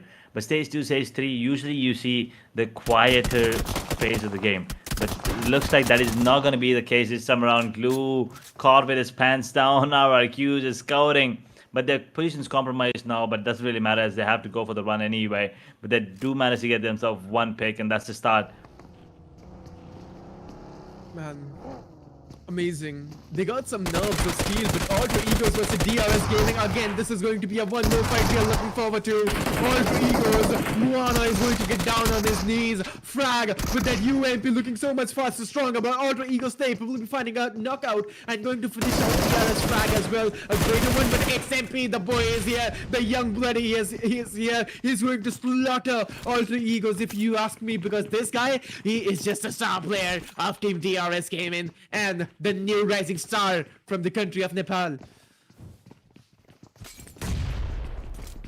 Really good in situations like this, especially. But right now, it feels like maybe it's a little too much to even ask of him. But Cyclone, he gets one, but immediately traded out. Now XMP with a lot to do is really low, and that Scarrel might be enough to take him down. But no, maybe not yet. Then S12K now putting up a good fight. How is he alive? What are you doing? Wait, XMP, you cannot do this. You cannot pull off a clutch like this, because now XAVIER is in the picture as well. They're gonna be spotted out. XMP has enemies everywhere on the map, but he still manages to get one. Oh my god, if XAVIER didn't show up, then probably, you know, he would have just clutched it all. No, he did, but he would have survived as well. Yeah, I mean, he wasn't able to survive, but that 1v3 was just art. He was just breaking through the screen. He was just breaking to every fan of DRS that I am going to make this clutch happen. I am going to die. I know that, but I will be putting up a hell of a fight against the enemy. And there you have it, DRS XMP. I love you, my boy. He is just amazing, and he will be making that clutch happen. But Arena and Team SKYFORCE is also coming into the fight edge. It's an important fight. It's a very crucial fight as well, very important for the side of Arena, because their numbers on the overall standings not looking that good. We have not really seen them pull off some brilliant games on day number 2, day number 3 as well. As a matter of fact, now sitting on 76 points, they already lost one player, 3-man stand, and XAVIER with 2 points. XAVIER also needs to have some good games. We've seen the consistency coming in from them over the course of playoffs and the last chance qualified was grand finals. Day number 1 was decent, but day number 2, terrible if you ask me. Moving on to day number 3, it's still not looking good. They've been getting taken down pretty early into this fight with no points whatsoever. This Vietnamese team, they need to, you know, step up. They need to step up quick as well, because otherwise other teams will be moving away with that lead. And you know, if it's too little too late, probably it'll be too little too late on day number 4 if they are still towards somewhere around, you know, 7th to 8th position in that overall by the end of this day. Indeed, man, we are into the mid-game phase already. Rotation, zone rotation, third parties, pressure moments are coming into the battle on the map of Miramar. I'm already loving it because teams are coming into those third-party battles. This is what I love. Now it's all about rotations and payments. One bad move and you are just boxed in. Mid-game, where your brain beats aim, right? So make those rotations, make those sneaky plays, and let's have a look on an amazing map of Miramar. But RT Vietnamese is also going to get down on his knees, and he has been finished off as well. So Rock Titans will be dealing the great damage, but SKYFORCE and Team GEEKAY, be it Erangel, be it Miramar, both of them is just on fire. Both of them are the rivals to each other, and this is one more fight where I'm looking forward to. Team GEEKAY is already into the back squad. Godless 79 is also going to get pushed in, and Team GEEKAY, they are on the verge of getting eliminated, and I feel like this marks an elimination for Team GEEKAY. But on the other hand of the map, VOIN Esports will be taking a fight against Team Flashes. So one more amazing one. But Team SF and Team GEEKAY, the rivalry is just shooting in. As you said, that rivalry between those teams are building up, and they're building up strong. SKYFORCE with 6 eliminations now, and BTR not being in the server right now, which gives a lot of opportunities for the side of Flash, Cellcom DG Alliance, and SKYFORCE to maybe make a move on that, overall mixer gang as well, as a matter of fact. But GEEKAY, though, we were expecting them to, show up big into this game. Moving on. But they get eliminated pretty early as well. We're down to 10 teams now, 35 players still in the server, 40-minute mark about ahead, stage 3 circle coming into play. RIQ with 3 eliminations already. They're sitting on 95 points. Number 1 spot, once again, is 140. So there's a lot of gap, that a 45-point gap between them and the number 1 spot. So they need to have, at least 2 very, very good games, like a 20-plus games, to even catch up towards the side, with the side of BTR. Exactly, and RRQ, they will be having 3 good elimination points to their accounts, and now the question arises that how many they can more capitalize as well. Team Flashes will be taking fight against Team VOIN Esports, so pretty much decent work coming out from the side of Team Flash as well. This is going to be a mid-range fight.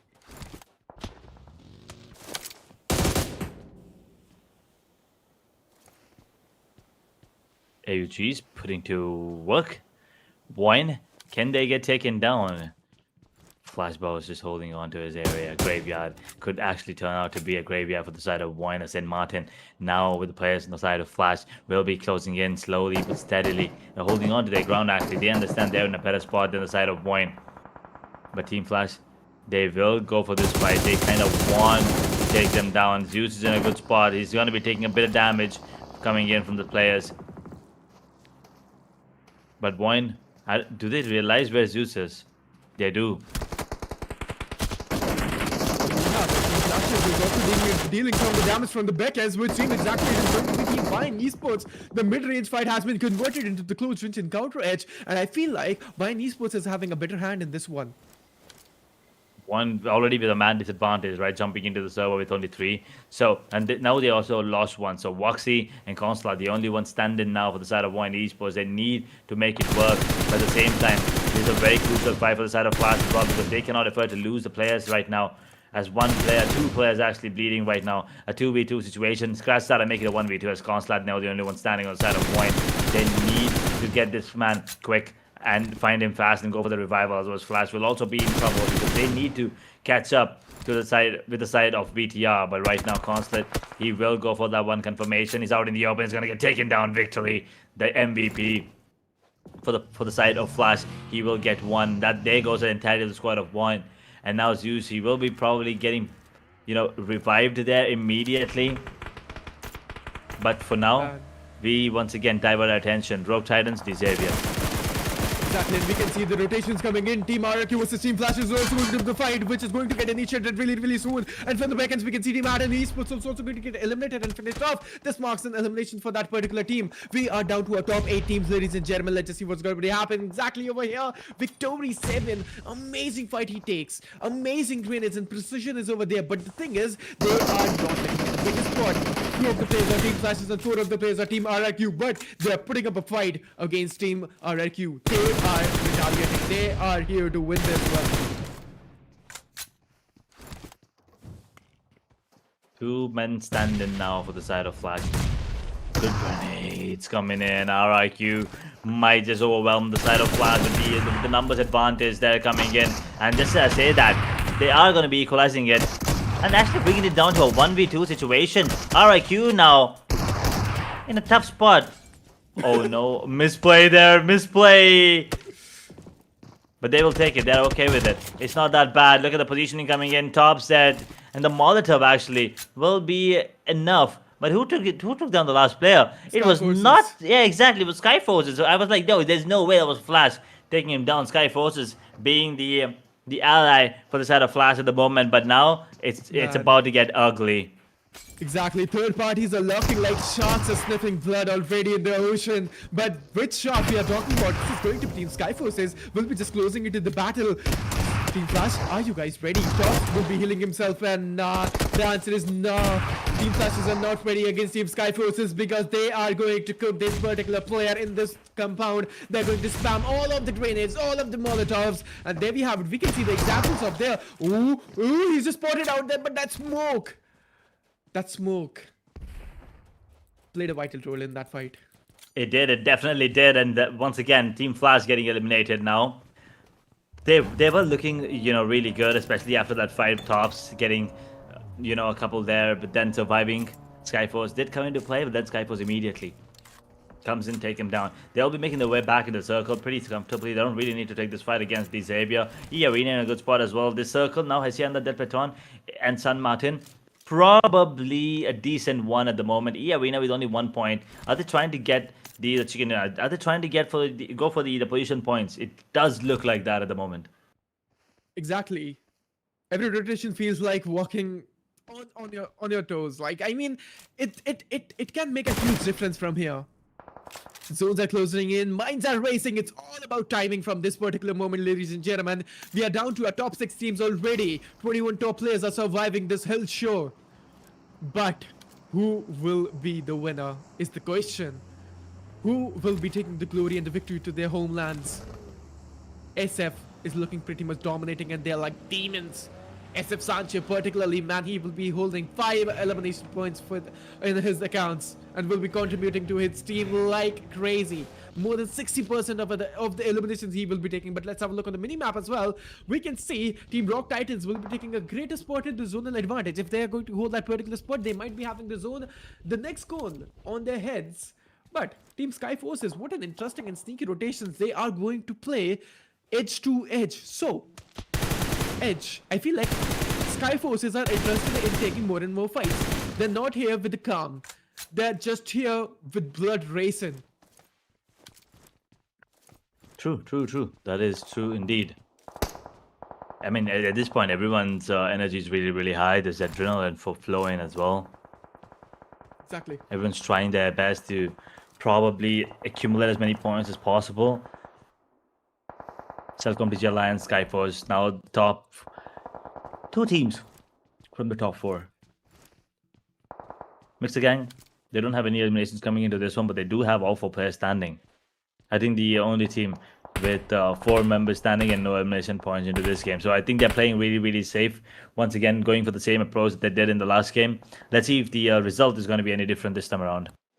Indeed, the XAVIER's, Rock Titans and Mixer Gang will be surviving 4 and 4 players into their hands. And let's have a look which team and how many teams are having 3 of the players into their side, which is going to be Selcom DG Alliance and Team E Arena. And we can see only and only 1 team surviving with 2 players, which is going to be Team SKYFORCES. Lost one of the players in a mid-range encounter, which wasn't the best decision coming in. Then they might be having a small regret of that fight, if I'm not wrong. But SKYFORCES, surely they will be making a comeback louder and stronger with 2 of the players surviving. This could be a deadly duo coming in edge. But Mixer Gangs is in a mid-range scenario, and there we have what exactly I was talking about. If Rock Titans are going to hold that particular spot, they might see the zone on their head, and they are just in the dead center of the zone. The teams at the center probably are going to be the ones having a little more advantage over other teams. They probably are the ones favored, and they're the Rogue Titans at the moment. Everyone else, they also can make their way back into the circle pretty comfortably. They don't really need to worry about anything, but SKYFORCE, they kind of have to be careful about the side of E Arena. Absolutely. And now we are already having the end game phase, ladies and gentlemen. For here, the winning percentage, it matters a lot. Who is going to take the win is going to be unpredictable, because all of the players and all of the teams are just putting a hell of a show for us. All of them are surviving, but that grenade was amazing. The precision was so on point. Sancher and Rylan are the duo mid survivor, and I feel like Team SKYFORCE's edge. Solomon standing from the side of Team SKYFORCE's. This is going to be the moment. It might break or make their momentum. Yeah, definitely. SKYFORCE, if they get taken down here, Arena might actually capitalize and eliminate one more team and get that one extra point in their position placement, because they desperately needed Arena. They really did the spot. This grenade could come into handy, and Sunshid now the only one standing. Is really low as well, but he will be healed up. DBS at this range could turn out to be scary, but Sunshid, the star player, is out in the open. Just a bit of damage. He's not done yet. S12K not going to get any shots, and the DBS will reign supreme as Arena Nazi will be the one coming out on top. And there you go, down to the top 5 teams here. Indeed, man. Now we can see the XAVIERs as well coming into the fight. One, and from here, who is going to be the winner in this 4-on-4? No, 4-on-3 skirmish. The XAVIERs is already looking in the greater form in the whole day. The XAVIERs Lamborghini. We had talked about Lamborghini personally, because this guy, he is just the star player of the XAVIERs. From some of the days, we have seen Lamborghini doing some of the insane clutches of the history in PUBG. But Arena, are you guys ready to remove and erase your next obstacle, which is going to be the XAVIERs? Definitely. I mean, they kind of have to go for this fight and take down the XAVIER, the next obstacle, as you said. But it all depends on where they rotate to. I mean, if they go towards Cellcom DG Alliance, things might not be ending so well. Mexican with 4, the XAVIER with 4, Rogue Titans with 4. I mean, there's a lot of teams that are just looking so good right now. Cellcom with only 3 at the moment, though. K99 did get themselves 1 point. Mexican, absolutely nothing for themselves at the moment. And this is holding their ground as the zone closes in the next 15 seconds. We've seen such scenarios multiple times. But here's the thing. We've never seen these teams survive in these kind of situations. So we can't really tell what they're going to do here. Because usually you see XAVIER be really aggressive really early into the game. You see Rogue Titan surviving till the end, yes. But then Gang, also you don't really see them going in playing very passive with no eliminations. Arena also could say the same thing about them. They also, by the time 24 minutes into the game, you expect them to have at least 6 to 7, maybe 8 elimination points. But none of that is is the case here right now. So predicting who might be the one coming out on top and predicting the way that these teams are approaching the game right now, I think is going to be close to impossible. And we are down to the final few. Every move matters now. The zone shrinking, cover is gone, no mistake left. This is it, boys and girls. From here, you just cannot count a single mistake. You need to be really cautious and careful. But Arena, Cellcom, DG Alliance, Rock Titans, all of them are looking into the handy close range and crossfire condition. This mid-range fight is going to be something insane as well. Arena, on the other hand, will be getting their covers down. They are in the open ridge edge. If the XAVIERs will be having a hand on the upper ridge, Arena might be facing an elimination, but the XAVIERs, they are looking so close and personal already, and some of the breathing space is there. At this distance, the fight is just inevitable. Both of the teams will be taking and initiating this battle. Everyone wants a piece of this. Everyone wants those elimination points coming into the final circles as well. As the zone collapses, we will be seeing that area just becoming minimal, basically, and there's not a lot of space to work with as State 7 Circle now comes into play. Turnik will be dropping down one of the players in the side of Cellcom DG Alliance, but they're really low as well as XAVIER now joins the party. Third party, this takes down Turnik immediately out of the equation. 4-man standing still for the side of XAVIER. Arena now see with the only player with 3 eliminations, actually with any kind of eliminations. GEEKAY, we've seen him pull out some amazing clutches right now. XAVIER, who's third party in this fight, now gets another enemy in the shape of Gang as Lamborghini gets taken down immediately. The domination ended. Gang, Rogue Titans, the only 2 teams with 4-man standing now. Already we can see 6 of the players getting eliminated and 7 of the players getting eliminated, and we can see Selcom DJ Alliance saying bye-bye from the server in the lobby. 8 eliminations already in the hand of the Xaviers, but they will be dealing that tough time because 2 of the players has been knocked out and 1 of the players also going to get down from the whole lobby. Arena, Solomon survival over there. Erangel, can he make and mark an elimination against Team Arena? But no, there's one more team going to be checking them out, and the crossfire and the situation is locked for them. Oh, Arena Arky, he's just trying to get away from that particular situation, but no, this marks an elimination for Team Arena from this particular spot. Parajin is going to give the Solomon survivor. Can he come back stronger than ever, refusing to give up? He is just a hero. He is just the last hope and the last brighter sunlight for Team the Xaviers towards that chicken dinner. How long can he survive for is the question, as you said, that is what everyone's looking out for. And Rogue Titans, Mixer Gang, the 2 teams before man standing. Do you think there's any chance that Parajin might actually get the chicken dinner here, Inferno?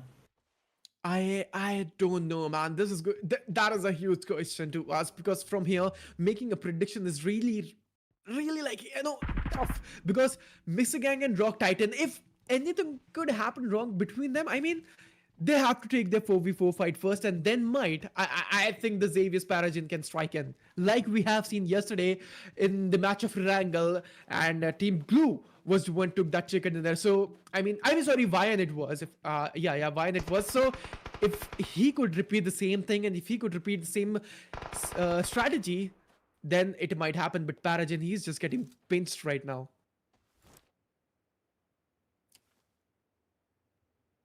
He indeed is in a tough spot, as you said. I mean, yesterday it did play off well for VOIN and other teams, but I think the luck factor also will be coming into play.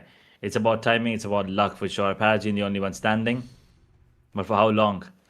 As this is the final circle now coming in, this has to be a bloodbath between 3 teams. Parajin, Solo Man standing, but for Mixer Gang and Rogue Titans, they have to go out in the open right now and fight amongst each other, amongst these 8 players, as Parajin just watches at the moment. I believe he's trying to see maybe if he can get 1-2 somewhere on the map, as Snyder drops down immediately. Camry spots up Parajin, who's on the move, using the vehicle to get himself into a safer position there. Parajin has to be really cautious, really low there, using that boulder to his safety. But for now, Mixer Gang with the advantage as they take down one more player on the side of Rogue Titans, as they take down Laibang. We're down to a 2v4v1. Down to a 2v4v1, but let's see Parajin, can he make it happen? Can he actually survive over there? But all of the team, like both of the teams of Mixer Gang and Team Rock Titans are they are actually pinching and checking out the Xavier's Parajin, right? All of the 3 players are just concentrating on that solo player, but they are making a mistake, because Rock Titan, they got enough breathing time and breathing space to come into the zonal advantage, and we are already down to a 9th zone. And now after this we will be having a 10th one, and the last one, boys and girls. This is getting actually interesting. A very tactical decision coming in. Now this is time to wrap around the fight. Rock Titans and the Xaviers and Mixer Gang. Who will be taking the chicken? That is going to be the question. Who is going to add the full stop in this whole story? And I feel like Rock Titans is going to be the one, because Canary 556 is going to get down. Mixer Gang, they are dealing a huge damage. They are dealing a tough time now. They are indeed putting the screws to the side of Mixer Gang. Rogue Titans, of course, that is.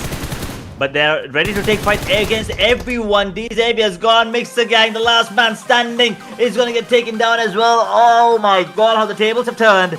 Mixer Gang look like they were the favorites coming in, taking down 2 players on the side of Rogue Titans. But now at the end, Rogue Titans, they were the one having the last laugh. They are the ones coming out on top, getting that chicken dinner. This is like, what, 4th chicken dinner for them? That is just insane.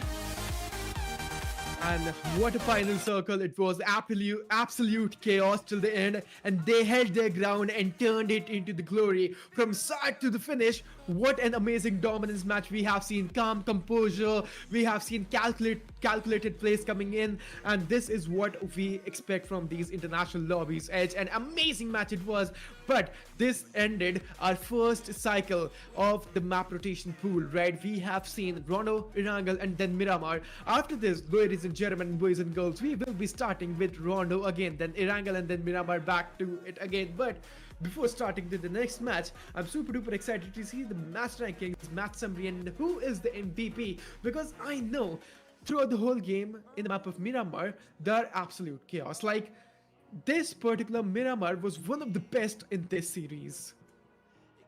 I mean, it turned out we started off a little slower, right? We started off on the little slower side, if you ask me. But then, moving on, progress as the match progressed. I mean, I kind of have to also agree with you there. The last zone was kind of interesting. I thought it was going to be one side as soon as Mixer Gang started getting those frags on the side of Rogue Titans, but then the one man just being revived there and going in for those really quick combats between Mixer Gang and Rogue Titans, and then taking on Paragon in between as well. It was just phenomenal to watch. Stage 9 circle, best way to end the games. But you're right. I mean, I kind of don't have an idea how many eliminations that they have on the side of Rogue Titans, but I'm pretty sure they have some decent number. So just moving on, I want to see what the changes on the overall, that what is the jump that this team will be having, because this is a 20 bomber for sure for them. So I think it's good, but I kind of want to see the difference between them and number one spot, because once again, it's not about top 8, top 9 anymore. It's not about top 3 as well. It's about the number one spot here, Inferno. Exactly, and let's have a look on the team stats of the winning team. We can see team Rock Titans taking this winner chicken dinner, and Rock Titan Tokyo versus Beast Unleashed in that particular battleground and battlefield. What a warzone fight he took. He will be taking 5 total eliminations and total team eliminations, if you're going to be talking about, which is going to be 9. A decent number, not the highest we have seen in this particular series, but a decent one, and they will be taking 19 points from this particular match. Rock Titans, congratulations on taking this one, and the match rankings and the overall standings are looking pretty much interesting. But MVP, Edge, I mean DRX XMP. If he is not there in the MVP screen, it's fine, but in my mind, he is just there. I can recall his clutch on Hacienda del Petron. He was just invincible. I mean, there are a lot of contenders for the MVP. I feel like, can't really put my finger on who could it be. But we will obviously wait and see. And the MVP for Miramar is going to be Tokyo himself, coming in from, Rogue Titans. Interesting now, this one. 5 eliminations, 568 damage, 2 assists, 29 minutes of survival time, 3 knocks, and no heal whatsoever. He has been, one of those players we've seen since day number 1 be really good in terms of firepower, and is proving us once again, that he is indeed one of the best out there. He is one of the best out there for sure, and Rock Titans Tokyo will be taking this one with 5 and 3 knockouts. But honorable mention is going to be DRS XMP for sure. Amazing plays coming in with that young lad. But let's have a look on the top 5 MVPs of this particular match, and we can see Team SKYFORCE just dominating the whole thing. SKYFORCE is Sanchez with 5 eliminations. SKYFORCE is Godless 79 with 3. Both of the players are looking deadly, and we can see one more mention coming in from the side of Hale Esports, taking 3 eliminations, and the XAVIER's one of the players will be taking 4 eliminations. So a great one. 2 players instead of SKYFORCE, right? Yeah. Interesting to see them come up, especially Sanchez and Godless as well. I was expecting IC also to be here in the top 5, but this game I don't really know how many eliminations that he has, but just interesting to see 2 more players coming in. Sanchez has been one of those staple names at this point, so it's fine. He's just been there every single time. Godless, though, that fight was absolutely ridiculous, as we've seen. And also the fight between, what was that, DRS and Alter Ego? Come on, XMP. That had to be the highlight of the day for sure, for me at least.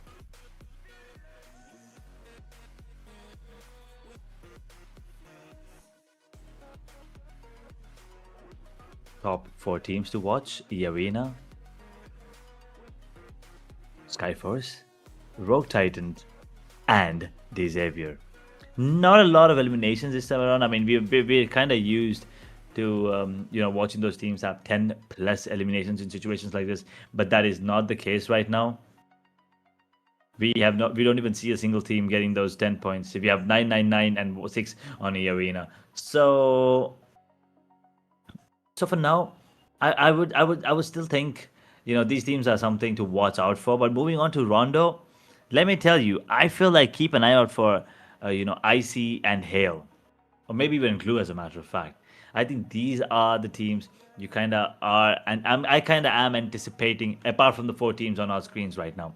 Talking about the match summary, we have 67 total eliminations, 11 grenade eliminations, 1 airdrop looted, 1 vehicle elimination, 8,018 healing done, and well, the longest elimination, 387 meters by RRQ YouTube com.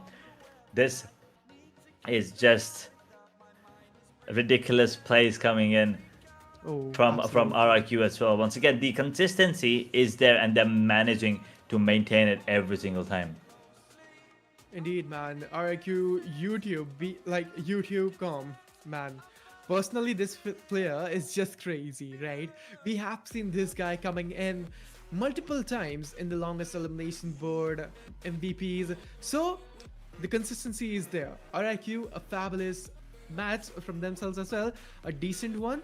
But Edge, we will be having a look in the next screens of match rankings, which is going to be pretty much interesting. And I just want to have a look which team exactly took the highest points.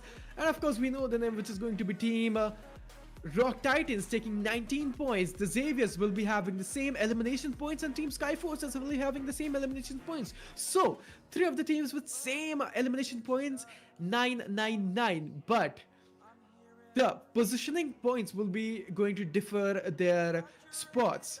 We can see the Xaviers taking the second spot with 14 points. SKYFORCE will be taking the third spot with 11. Arena will be taking fourth spot with 10 points. Mixed Gangs will be taking fifth spot with 8 points. And we can see the board from #5 to #11. But let's have a look on from #12 to #18, which was a disastrous match for them. Inner Circles, BTR, Boom, Esports, Alter Egos, VOIN, ATON, Esports 7, and Geek. Ooh, a blunder match it was. It was unfortunate. You gotta say, even for Boom and Alter Ego, it was unfortunate, especially for Alter Ego. They need extra points, as we were talking about, right? They need that momentum building up already. That is not happening. So it is looking scary now. But for BTR, things are looking up and up and up, and only up.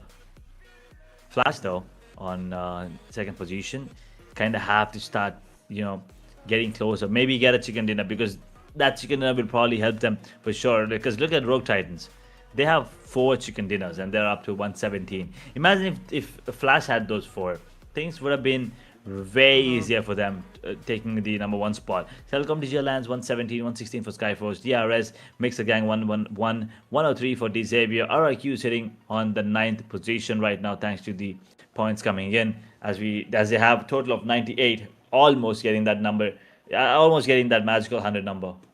Let's have a look on the second board of the overall standings. We can see Team Glue, IC, Inner Circles, aka Arena, Boom, Esports, YN, Geeky, Alter Ego, Hale, and ATON Esports 7 coming in the second board. And I mean, yeah, like Glue Esports, they made a huge comeback coming up on day number 2nd, but day number 3 is being a little bizarre for them. 3 of the matches weren't the greatest for them, and Glue Esports, we are looking forward to a greater comeback. Inner Circle, same for you all boys. Falak, T24, all of them are amazing. Noki as well. So we can see a comeback coming in from this Pakistani team as well. Arena, Boom, Esports, amazing performance, but there's some of the things lacking in. Coordination is not perfect. Maybe they need to adjust accordingly to the lobby, and they need to try something new. There's got to be some changes happening. Otherwise, there'll be no changes happening on the overall standings, and that is not a good thing. 15 matches done now. We are almost closing out for those grand finals, right? We're done with 3 games for today. We still have 3 more left as we head down to Rondo. Now, another matchup, another map where you probably will be seeing a lot of eliminations coming in. A perfect map for teams like IC, Hale, 87, Geek, VOIN, to maybe go for that play, go for those aggressive pushing. Maybe survive as well. Get a groove on. Get those elimination points, and then maybe also decent number of position placement points. So you probably are gonna be, having, I wouldn't say a jump, massive jump on the overall, but it would probably give you some time to probably get that momentum in your favor and get the next two games maybe decent, maybe not insanely well, but if this thing, if let's say you get like 30 points in this one, maybe if you get 15 each in the next two games, that's 60 points by the end of today itself. That's plenty of points for you to take a chill pill moving on to day number 4. I mean, indeed, for sure, that is going to be the case for some of the teams, right? But some of the teams coming on the second page, Edge, that might be a bizarre condition for them. And if they're not able to make a comeback today, when they are going to be making it, right? Because this is going to be the second last day and some few more matches. Like, we are just away, like, 9 more matches, right? And then we will be having the champions of a Battleverse Chapter 2nd, which is going to be an insane one. But, ladies and gentlemen, boys and girls, we will be starting our match pool cycle again, and this is going to be the match number 4 for you all on the screens. And Rondo, we will be starting it sooner and soon. We will be jumping into the map now. Once again, Rondo for the second time of the day. It is looking promising for sure. It was boom getting that chicken in the first time. This time, let's see which team is gonna be the ones coming out on top. Which of these players will be stepping up huge? Which of these teams will be taking advantage of this Rondo, of the recall system, or probably the multi-flight part as well? And there you go. As just as say that, Jadena City to Nanchuan. The other one, Kungsha to just a little eastern of Tin Long Garden. So there's a lot of drop locations. Once again, I want to see if GEEKAY, IC, and Alter Ego, will they once again go towards that Neox factory and go for those drop classes? But this time, who comes out on top? Ooh, absolutely. Who's going to be coming on the top is going to be the biggest question.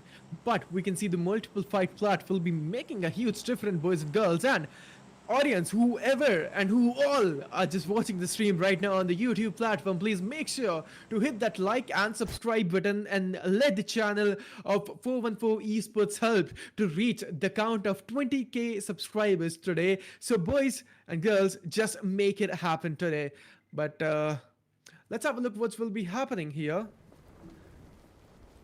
And we can see multiple fight plus, and then from here we can see multiple fights just going to button really soon. But Inner Circle versus GEEKAY Esports. All right, so this rivalry is never going to stop. GEEKAY Esports especially takes a lot of drop locations where a lot of teams just drop in multiple times. So ICT24 Inner Circles, right, what they are going to be happening, what is going to be happening, and which scenario team Inner Circle will be facing really soon on our screens. But GEEKAY Esports, right, they're having good weapons. The S12K just popping off, ladies and gentlemen, from here. Inner Circle is already dealing one of the eliminations. Falak is a little bit low, and I feel like they just made a retaliation as well. We can see dagger knockouts coming in. Oh man, Inner Circle T24 is also going to get down. Alright, so from here, Inner Circles, they're looking in a better position and spot. DRS Gaming is also coming into the fight. 2 eliminations and only solo limit survivor. This is going to be XMP. XMPL needs to be really careful. Okay, Esports Pasrex is on our screens. And Inner Circle Noki and GEEKAY. The distance is really less. The breathing space is really less, and they know that there's someone just spotting themselves. There's someone behind that particular wall, and there we have it. GEEKAY versus Inner Circle. Look at those movements coming in. Noki versus T24. Both of players are finding GEEKAY Esports. Will be able to do that? But no. For seconds, we can see Falak giving an insane cover. And Alter Esports, Alter Egos in the closing scenario as well. Inner Circle, they might go for the respawn if I'm not wrong, so that they will be having one more player in the vicinity to help them out. It's always important to have 4 players till the end to make a guaranteed victory. But Alter Ego Rosemary, man, that guy is just not stopping. That guy is here to dominate the lobby again. Alter Ego Rosemary and Alter Egos, the team is here, Edge. Alter Egos are just finally feeling better and better. It does feel like Alter Ego, they're ready to rumble this time around. But what do you think? Which team do you think is going to be the ones coming out on top? Just with the way things are going right now. Man, that's going to be way too early to predict. But I feel like again, we have seen Team Boom Esports already doing great. Inner circles as well. The nominations is coming here. But will they be able to make it happen again? But I'm going to be choosing Team BTR. I mean, comfortably, that was a very diplomatic answer. Just comfortably picking the team at the top. Well, I feel like I'm sticking to the boys on IC at the moment. I think maybe it's time. It's time for IC to show up. Absolutely, it's time to show up, and absolutely, it's time to show what you guys are capable of. Inner circles, we can see they're already having and holding 3 eliminations into their accounts. That is just looking great. Noki and T24 are just still surviving, so now they need to just focus on respawn. You already have 3 good, decent elimination points, boys. So why not to capitalize a respawn tower and respawn your players who got eliminated right now? That could be a better spot. But alright, Ultra Egos and Mixer Gang. This is also a vicinity, and there we have it. The calls are coming in. The IGLs are exactly doing the same thing. They are going to capitalize one of the respawn system, and Noki is going to be surviving solo in this region, in this particular war zone, and he will be taking fight. Man, this is going to be an interesting one.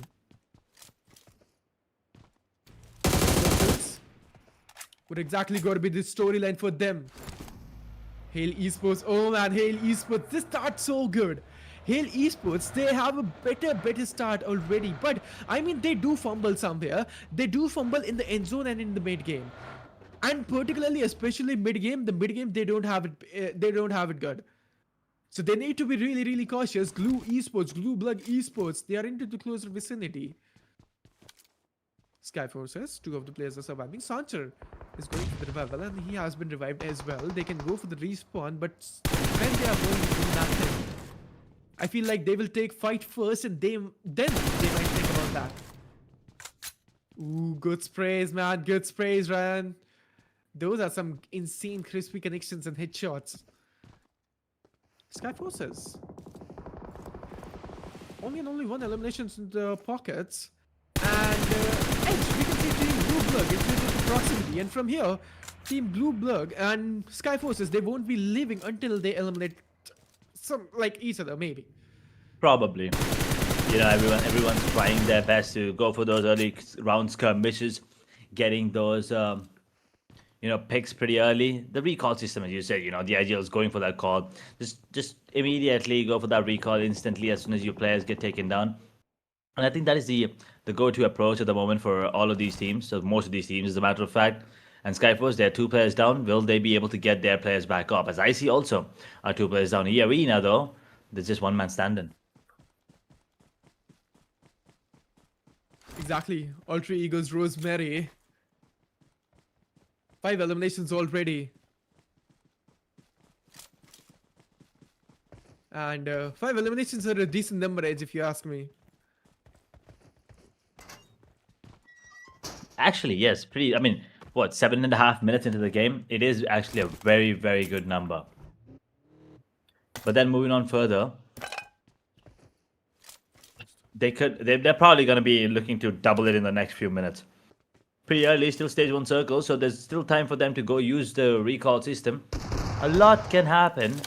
And a lot of fights can still be, taken here. But I see, will they be able to survive? The first few minutes of the game is the most crucial ones for them. And right now, it looks like they might be able to do so. But for now, SKYFORCE, 2 men standing, 3 eliminations. Where is the recall?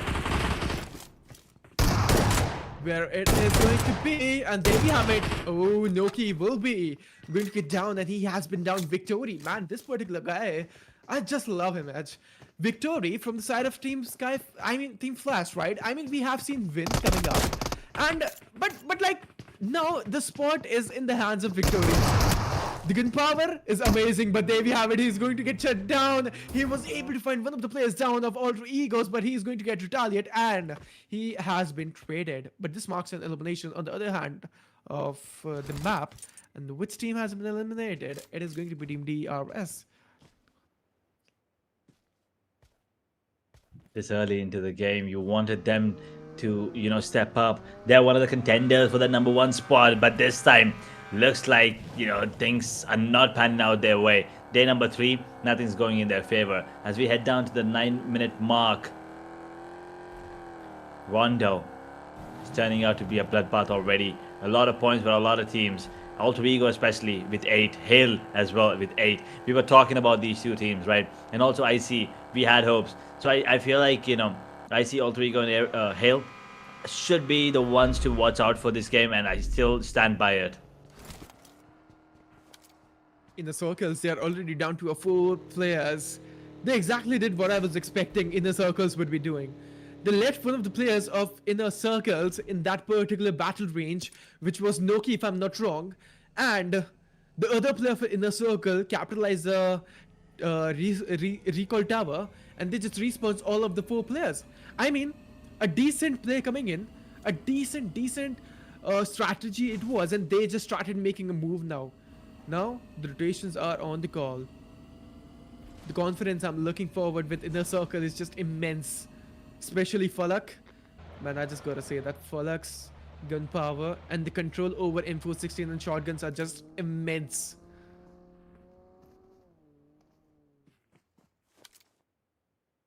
They're all so good in handling the weapons. I mean, whatever weapon of choice, let it be a shotgun, UMP, or the SMG, or a rifle, or I mean, we've also seen Frag from the side of DRS pull off a 1v2 with the AWM. So doesn't matter what weapon that they are opting to use.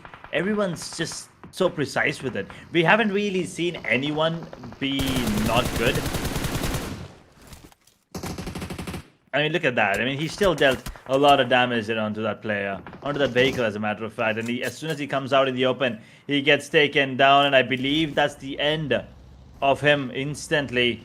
But he's still okay. He still has a lot of, players alive, teammates there in the vicinity. Probably will be going for the recall immediately. And there you have it. He's back. 9 eliminations for Hale Esports. As beat, yeah, they get 2. They still have 4 players standing as the circle now collapses in the next few seconds. I mean, Edge, what a great coordination and chronology these players show, right? Like, what a great strategy they use every time. And the chronology I'm talking about is going to be the flow of their gameplay. They start early game on the map of Rondo doing fights, and then going at a slow pace, trying to just go into the respawn if they lost any sort of players, and then coming into the fight. So amazing, but Hale Esports, they're damaging huge damage, and this marks an elimination for Hale Esports, I feel like. And yes, they're out of the cemetery, I feel like. Or Hale Esports, I guess a solo player is still surviving. No, 2 of the players of Hale Esports is still surviving, so they're into the game. But Team Inner Circle, they are just feeling it. They're just feeling it finally. And T24 OP, man oh man, going to surpass Falak in the elimination, but Falak will be catching up really soon.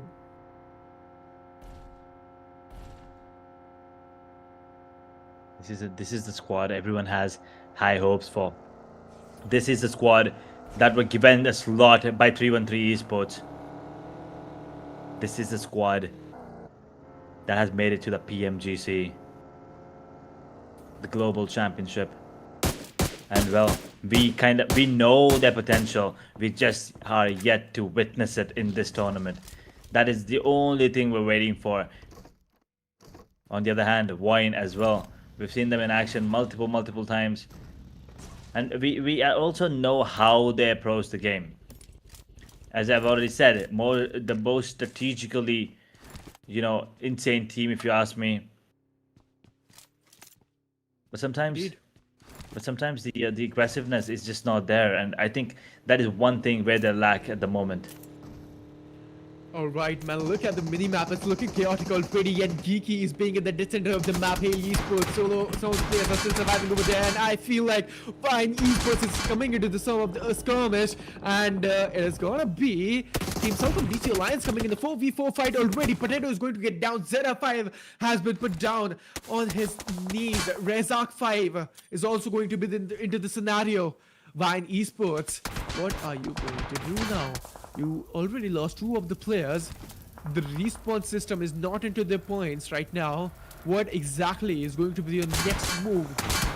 That Dacia is going to get burst out. Ryzak needs to be really cautious with everything whatever he is going to do. But Inner Circles, they started making a comeback. A remarkable recovery coming in. Inner Circles, they started finally making some of the moves, and they're going to eliminate Team ATON Esports. And Inner Circles, I saw them. They were on 5 elimination points, and ATON Esports, they got eliminated. So if ATON Esports was surviving with 4 of the players, I feel like Inner Circles are already on 9 elimination points. Interesting. Yeah, there's some good numbers there coming in. I kind of want to see if there's going to be another recall being made here, because that would be ridiculous. They'll have a lot of advantage going in. I mean, even though with 9 eliminations, they're still stuck on 17th position. Now, that is something that bothers me at the moment. But SKYFORCE, in the meanwhile, they will get eliminated here in position number 16 as we move down, as we head down to 15 teams, 50 players still in the server. Those numbers could bump up anytime soon in terms of players, because the recall system, as hell, still holding on to their position. I believe they will be getting a couple more points, and there it is, 11 now their total. Exactly, Blue Blood is also coming into the vicinity. What is going to be the storyline and the plot for them? The climax is coming off the story really soon, because Rondo is also going to be a slaughterhouse. The bloodbath is coming in with these teams. We can see Boom Esports taking some of the fights. That AOG is looking so in control manner. That grenade just stabbed on the hood of that vehicle. Just stabbed in, and they're just going to deal a really great damage. Pulsar is really low into the HP, going to patch himself with just 6 bandages. They're not having any sort of healings, and this marks an elimination for Team Boom Esports. That single grenade did the whole job for Team Boom. For Boom Esports, they're just out, and it was done by Team BTR. BTR is into the action. Other teams needs to be so cautious now. You gotta watch your step as you make a move. As we head down to that 16-minute mark right now. Stage 4 circle coming into play. 41 players, 13 teams. VOIN now desperately needs some support there. They probably are gonna lose another one. There you have it. The zone kills one. I mean, knocks one. Not exactly with the elimination yet, but there's only one man standing now for the side of VOIN. And the stage 4 circle will be dealing a lot of damage compared to stage 1. So they got to be careful, as Potato 5 is going to, get knocked by Rosemary from the side of Alter Egos. Icy versus Cruz to the side of Mixer Gang. This is what we've been waiting to see. 14 eliminations for Icy as well. 14 eliminations already. Inner Circles are just going to be popping in and booming off already. Now we can see the history repeating it again. Inner Circles had an amazing day yesterday, and they started making a comeback after 3 matches, and they are repeating the same journey here as well. BTR, BIGETRON by Vitality. We can see 6 elimination points into their hands. Arena is also into the close in proximity. From here, Celcom DG Alliance versus VOIN Esports. So 4-on-4 skirmish hasn't started and has been ended already. 2 of the teams has been eliminated. Hail Esports and VOIN Esports going to be saying bye-bye from the lobby. And Edge, we are down to 17 minutes into this particular game. Down to top 10 teams, and 31 top players are surviving this hell show.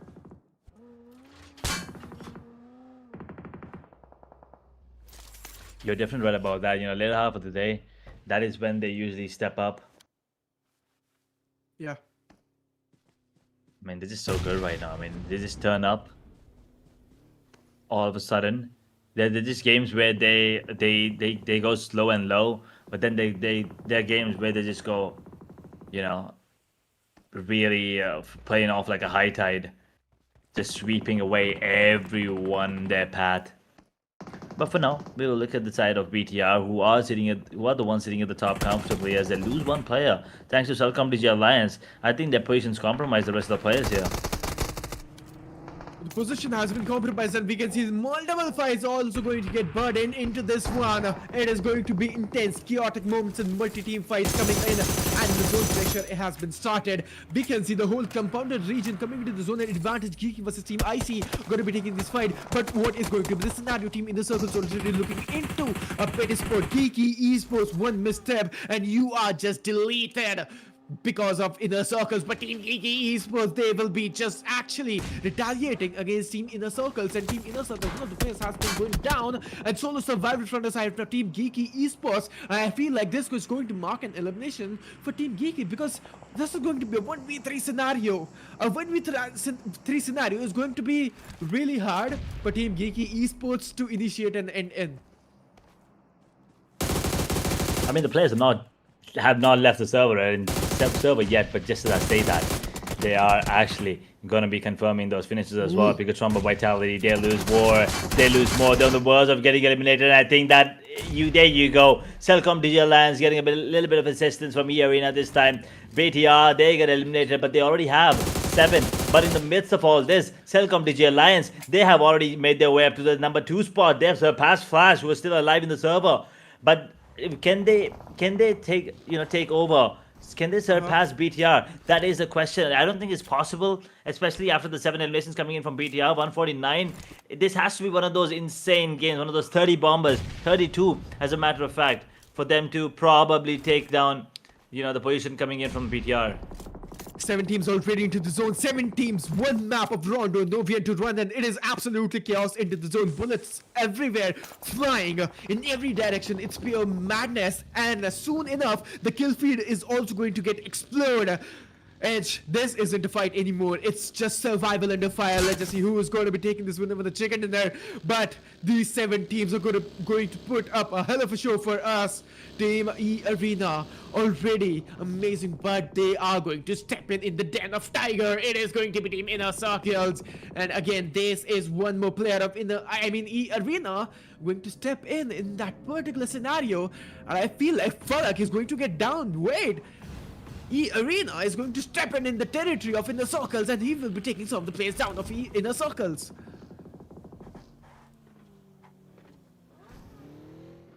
E-Arena is just holding on to their position right now. And you're right, even, the players coming in from E-Arena and IC, as a matter of fact, both of them absolutely popping off. And IC, with those insane number of eliminations right now, could probably be the favorites coming into this one to actually take down the chicken as well, to maybe win the entire thing, because we're down to 7 teams now, 60 players still in the server. 24-minute mark just hit. The zone closes in the next 15 seconds as Celcom Digital Alliance, 3 men standing. That smoke will be deployed. The damage from the grenade is decent. QQ from the side of Glue will be spotted out. He will be giving away the information relayed as well immediately, as a fight between IC and E-Arena now commences. E-Arena looks like they'll be the one taking the hit between those 2 teams.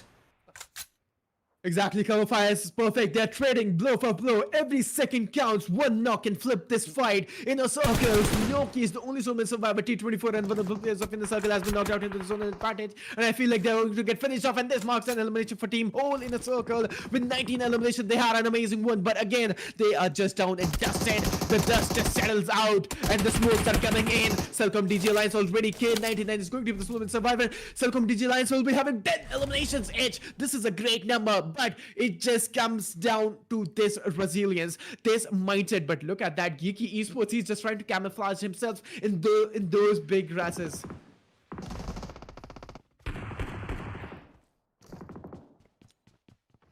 Boy, 5-5-5 now, as Celcom Digital Alliance get taken out as well. And that was a really unfortunate turn of events for the side of IC, if you ask me there. But regardless, those were some ridiculous numbers coming in from him, from the side, as a matter of fact.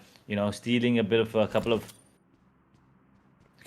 finishes there from the other squads. But regardless, they'll be happy with the position, with the number of eliminations that they got. Could have been happier with probably with the chicken dinner, but that's not going to be the case, as Glue also have a good chance to close things off yet again. Every step is going to be a gamble here. If you're not going to analyze everything, you need to analyze the whole battleground from this particular moment. The map of Rondo is going to be really analytical, but from the beacons we can see Team Glue will be also approaching from the higher edge advantage. They're already into the zone. We are down to a top 5 teams. These top 5 teams will be fighting for the glory, ladies and gentlemen. Everything is going to be intense from here, and the map is heating up. The temperature is rising. Flash, they're just hiding in this particular compound, which is a great decision coming in. Zeus, Victory, Both of the players hold an immense level of gun power. But when they are going to when they are going to show their skills, That is a question. Everyone's waiting for the answer. yeah, Things are looking good for the side of Glue at the moment. Clearly with the advantage over other squads. 24-minute mark coming into play. Stage 6 circle collapsing. 35 plus seconds as RRQ. They're being guarded. More like, indeed. is being guarded by the Arena. side of the arena. Arena, exactly. I was about to talk talk the same thing as you were. The topic is Arena is his guarding. 17 minutes, 7 seconds, sorry, into the zone closing. 9 players remaining. 3 of the players of Glue Blug are still surviving. And RRQ with only one single player and 2 of the players of Team E Arena and Team Flash. The zone is going to restrict in there. 44 seconds, 43 seconds, 42 seconds, 40 seconds. The clock is ticking, players.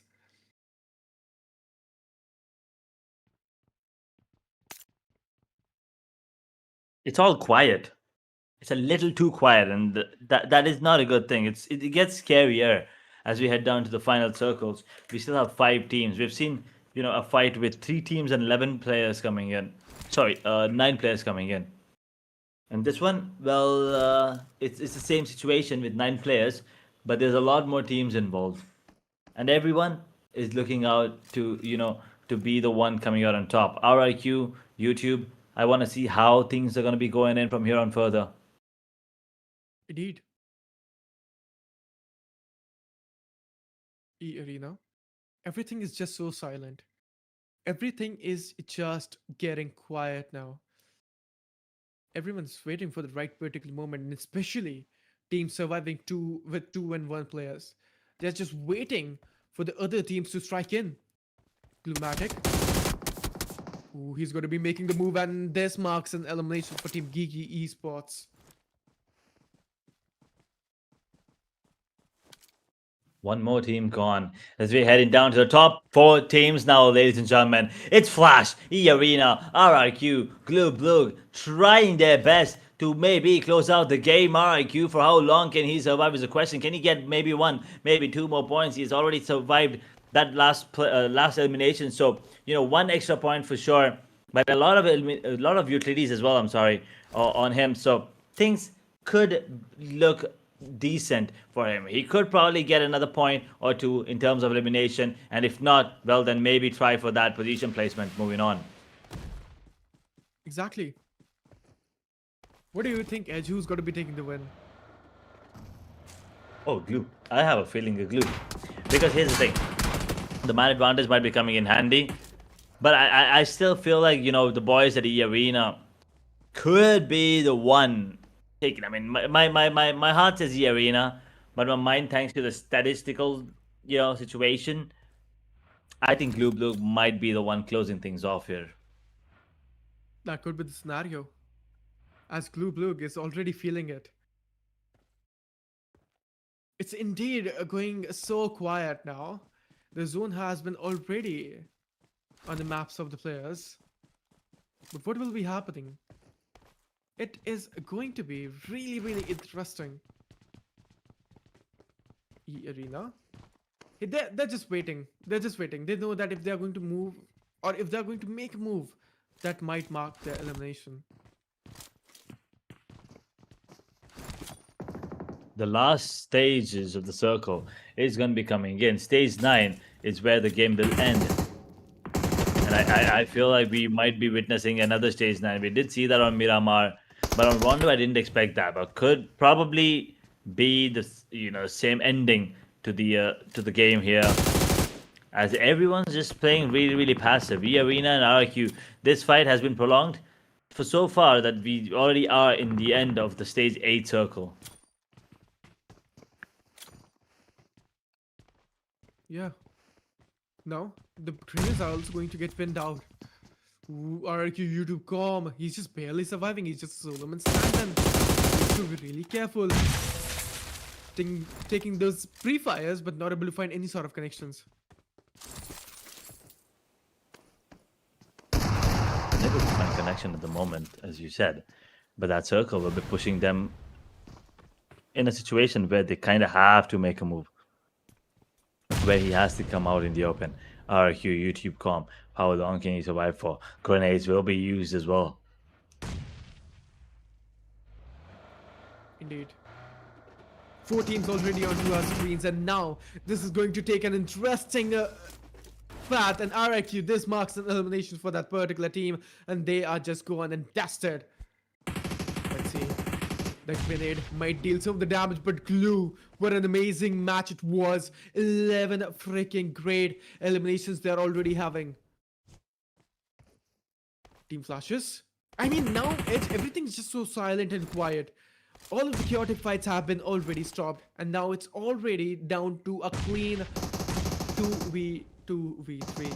Ooh, Arena dealing a lot of damage. This is it. This is the final circle. The teams have to come out. The players have to make a move. The play is gonna be, the only thing that's gonna matter right now is the Arena, Glue, and Flash are the only ones standing. QQ, beautiful placement coming in. Ikari gets one, but Arena, the only one standing is him. The circle now closing in on him as well. He has to go out in the open, but that grenade might be the end of him. But as of now, Team Flash will be scouting onto this player. Arena, he has no idea where the players inside of Flash are. He's out in the open with the SLK, pulls it out, deals a lot of damage there, goes back into safety. Beautiful plays coming in from him. Ikari is in a very good spot. He's ready to go for that retaliation. Anytime the players on the side of Team Flash show up as Team Flash, now they have to face the likes of Glue. They understand there's the Ikari, the Arena. They're on the verge of maybe stealing a point or two. This might be the case. Ooh, but the revival point was there, and this marks an elimination for that particular team. Team Flash has been gone. Team E Arena and Glue is going to be the Team E Arena Archery. Can he make it happen? Oh no, I feel like there you go. Smart move there at the end. Not giving them one extra point because he understood that he was gonna get taken down there regardless. That was inevitable. But the only thing he could do there was not give his finish point to the other side. Smart move there coming in from Ikari, but doesn't really matter as Glue are gonna be the ones coming out on top with the chicken dinner. Absolutely, Glue will be making the move happen, and we were already anticipating that Team Glue will be taking this winner with a chicken dinner, because if Team Glue is surviving with all of the players at the end of the game, man, you guys don't stand a chance against Team Glue, right? Because their end zone fights and end zone coordination is really strong, if you ask me, particularly Edge. So amazing winner with a chicken dinner from the side of Team Blue, and where exactly they are going to hold a spot in the overall standing is going to be the question. But it's not going to be easy for Team Blue to make a huge comeback, right? I mean, it is particularly possible, but Team Blue took the chicken dinner. Congratulations for them, but they're on the 10th spot, Edge. Being in the top 3 is the question, right? This is not actually qualifiers. This is going to be the grand final. So if not #1, maybe runner-ups. They might have that goal in their eyes now. Definitely. I mean, day number 1, not a really good day. Day number 2, they were phenomenal on the side of Glue. And day number 3, now they got themselves a chicken dinner. We still have 2 more maps left after this. So they still have plenty of time to go for the situation where they could actually get decent number of points, carrying forward the momentum from this game into the next 2. So maybe get themselves in the top 5 by the end of today. So tomorrow they could be a little less going a little less carefree coming into the last day, because last day you don't want to be playing with that pressure on your shoulder, right? Yes, the pressure is definitely going to be there, but you just don't want to be you don't want that extra weight on your shoulders. You already are carrying enough.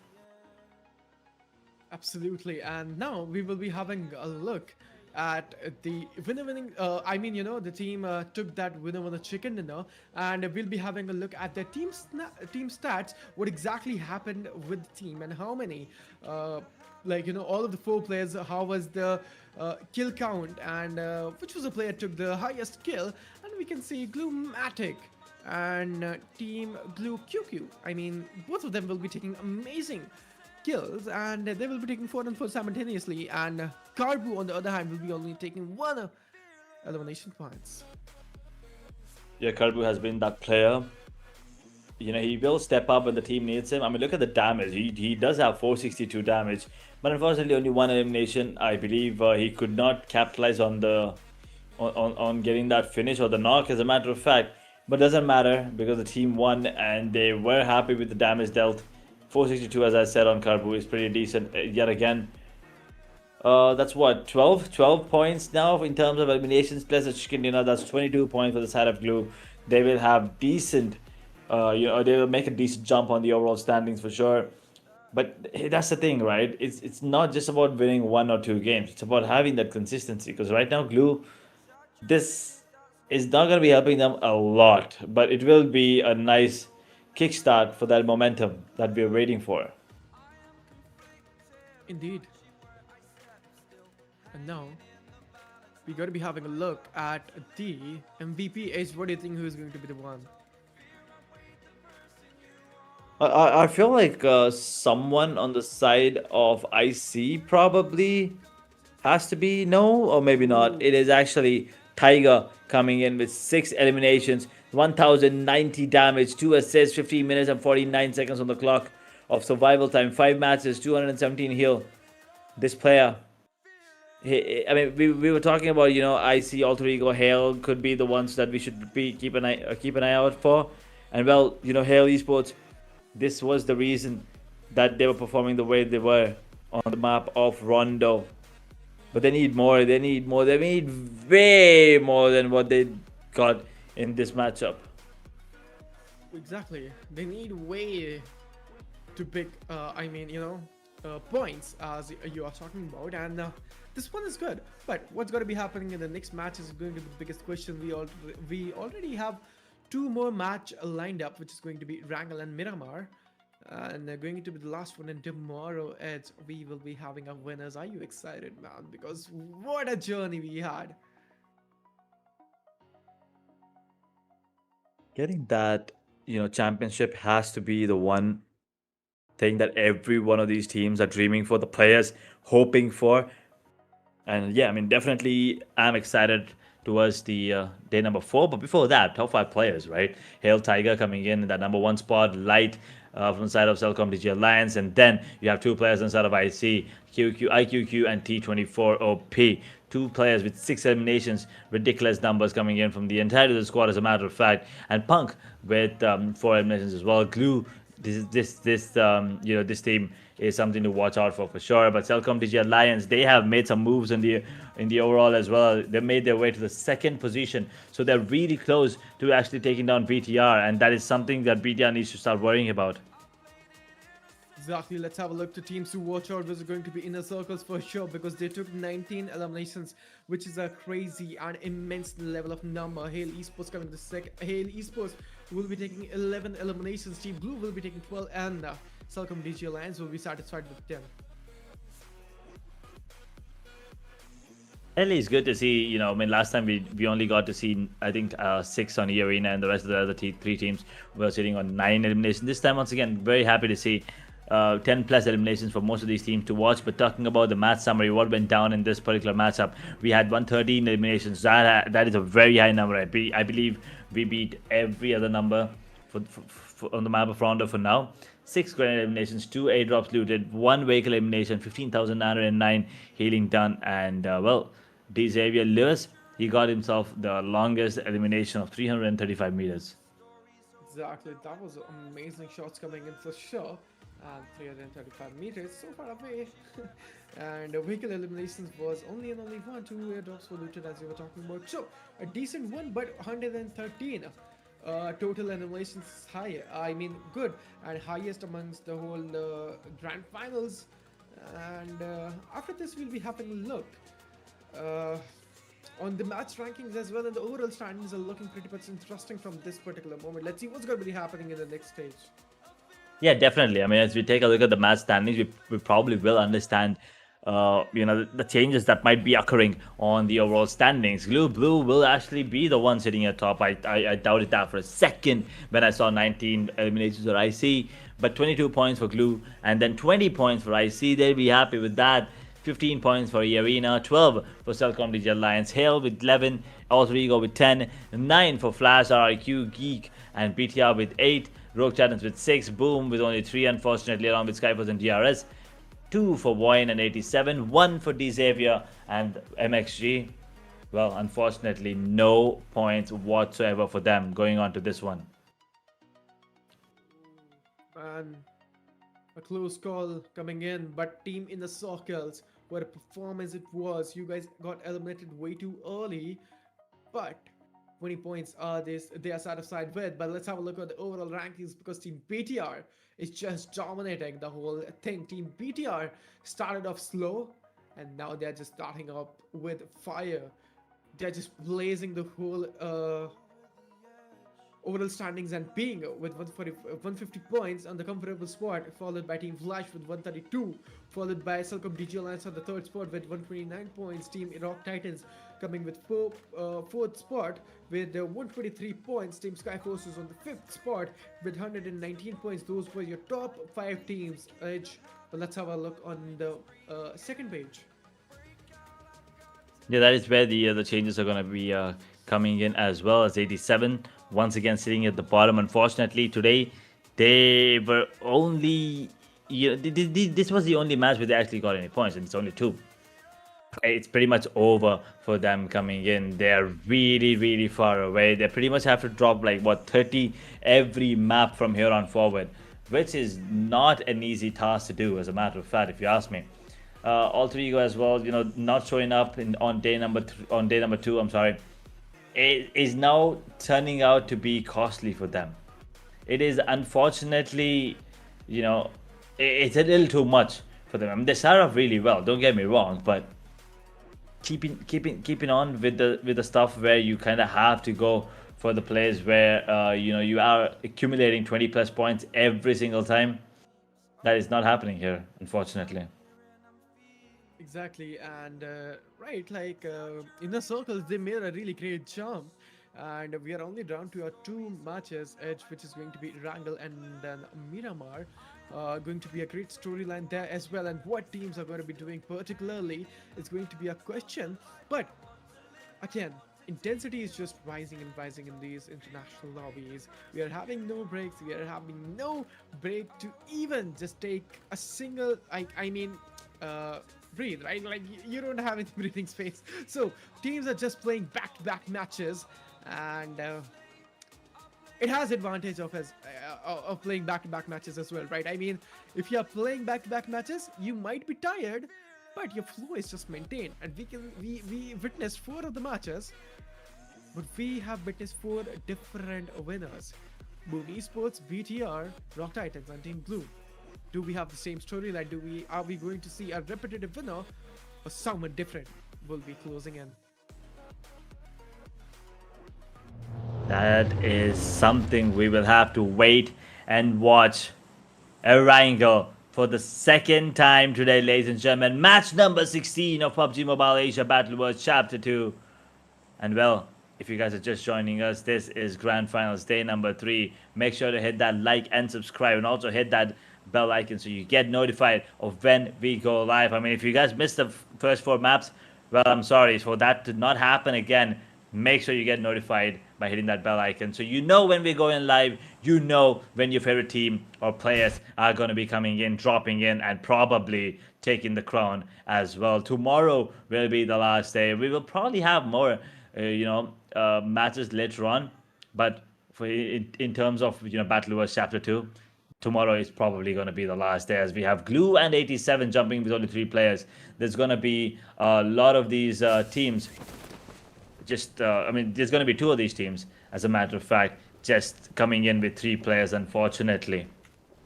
Exactly, and we can see Team GEEKAY will be changing the drop location for Novo Repno according to the flight path, and they're going on Yasnaya now. Amazing, right? And VOIN Esports, we can see Hale Esports team, SKYFORCE, they will be going towards, I mean, George Pool? Yes, George Pool and Georgia Parts. And we can see the zone is looking amazing. A pretty decent circle as well coming in. You know, I mean, I wouldn't say basic because not a lot of Pochinki. I mean, it's not centered towards Pochinki, but a lot more northern side. But anyone that's going towards the military base is going to be having a really tough time right now. And in a circle, and once again, we're still waiting for them to, pop off really quick. But wait a second, DRS. Last time around, they were denied, but this time, they take down RIQ in the blink of an eye. 2 minutes into the game, and well, one squad already getting taken down. Once again, keep in mind, this is not Rondo. No recall system. It's Tata bye-bye. And that's exactly what RIQ is not going to be happy about. But I see, though, for now, just chilling in that vehicle of theirs, going in for that rotation, going into that zone, I believe, already, so that they can now have a good spot moving into the next stages of the circle. Team Flash, another team. I mean, they're 18 points away from the #1 spot. BTR, they're always running away with those numbers. So Flash, they need to catch up quick.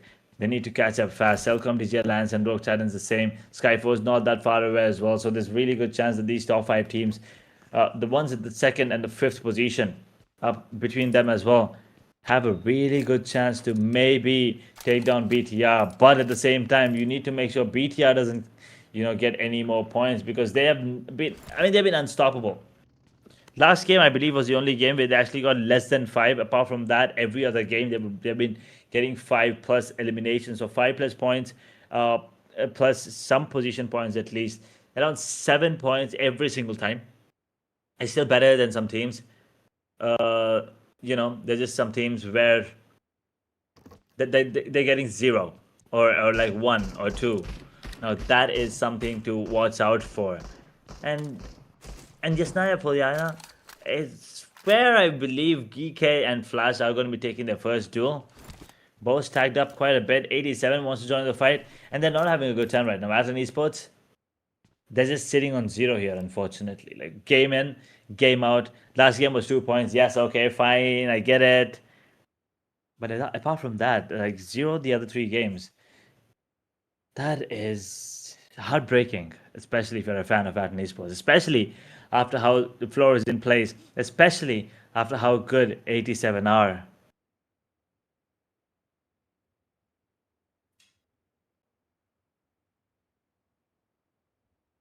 Silence, as no one wants to make a move on the map at the moment. Everyone's just holding on to their ground. Everyone just chilling. And just as I say that, I do hear a couple of guns being fired.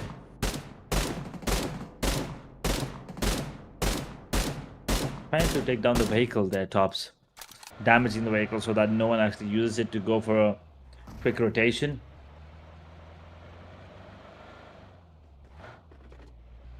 Georgia Palm is where the other side of Boom are there. Boom were the ones who got that for, chicken dinner last time. But can they manage to get themselves one more?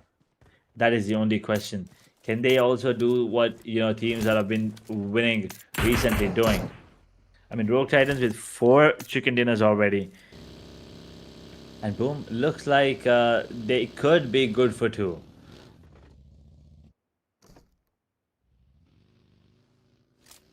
No casualties apart from DRS versus RIQ. Everyone else, no one's even shooting at each other. 5.5 minutes. The last 4 minutes, we have barely seen anyone taking any fight.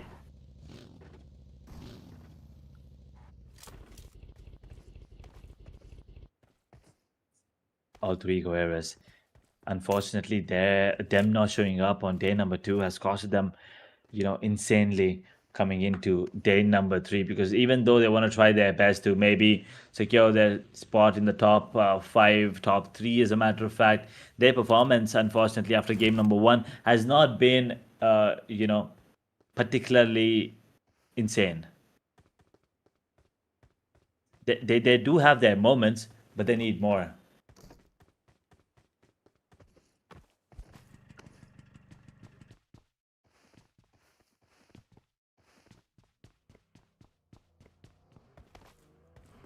There's actually no commotion on the map.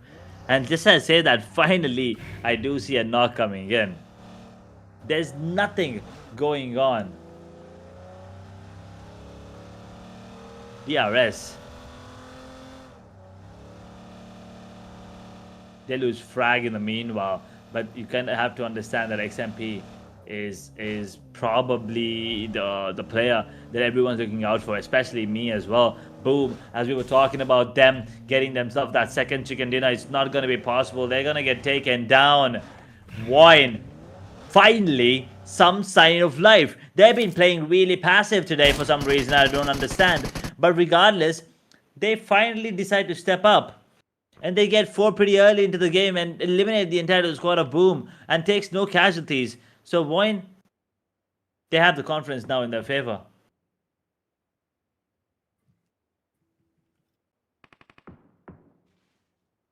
'87 still surviving though. But here's the thing, that it might be a little too late for them to step up right now, because they have to get, keep getting those finishes. They have to keep getting 30 plus points here. 87. We're talking about Inner Circle. They've just been roaming on the map. They're not taking any fights. There's nothing going on here. Everyone's just waiting patiently to go for the points play. Oh, absolutely. And Inner Circles, they're already surviving with 4 players, and we are down to our top 16 teams, and some of the teams have been eliminated, we can see, which is going to be Team RRQ and Boom Esports losing the one. But what's going to be happening in the next moment, because 60 of the team, 60 of the players are there. 59, I was crossing at edge. But now, the rotations are coming handy. The players will be making the rotation happen. And we will be touching the 10-minute mark into the game. SKYFORCE, they are also looking pretty much good, and we can see SKYFORCE and Team E Arena exchanging some of the shots.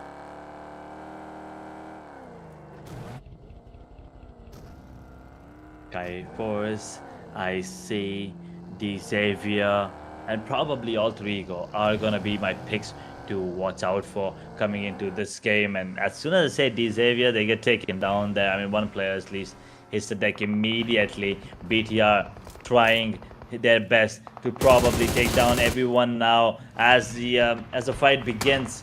XAVIER, they lose 1. BTR immediately gets just gets 1 player down there and will be going out of the picture. They don't want to take this fight at the moment.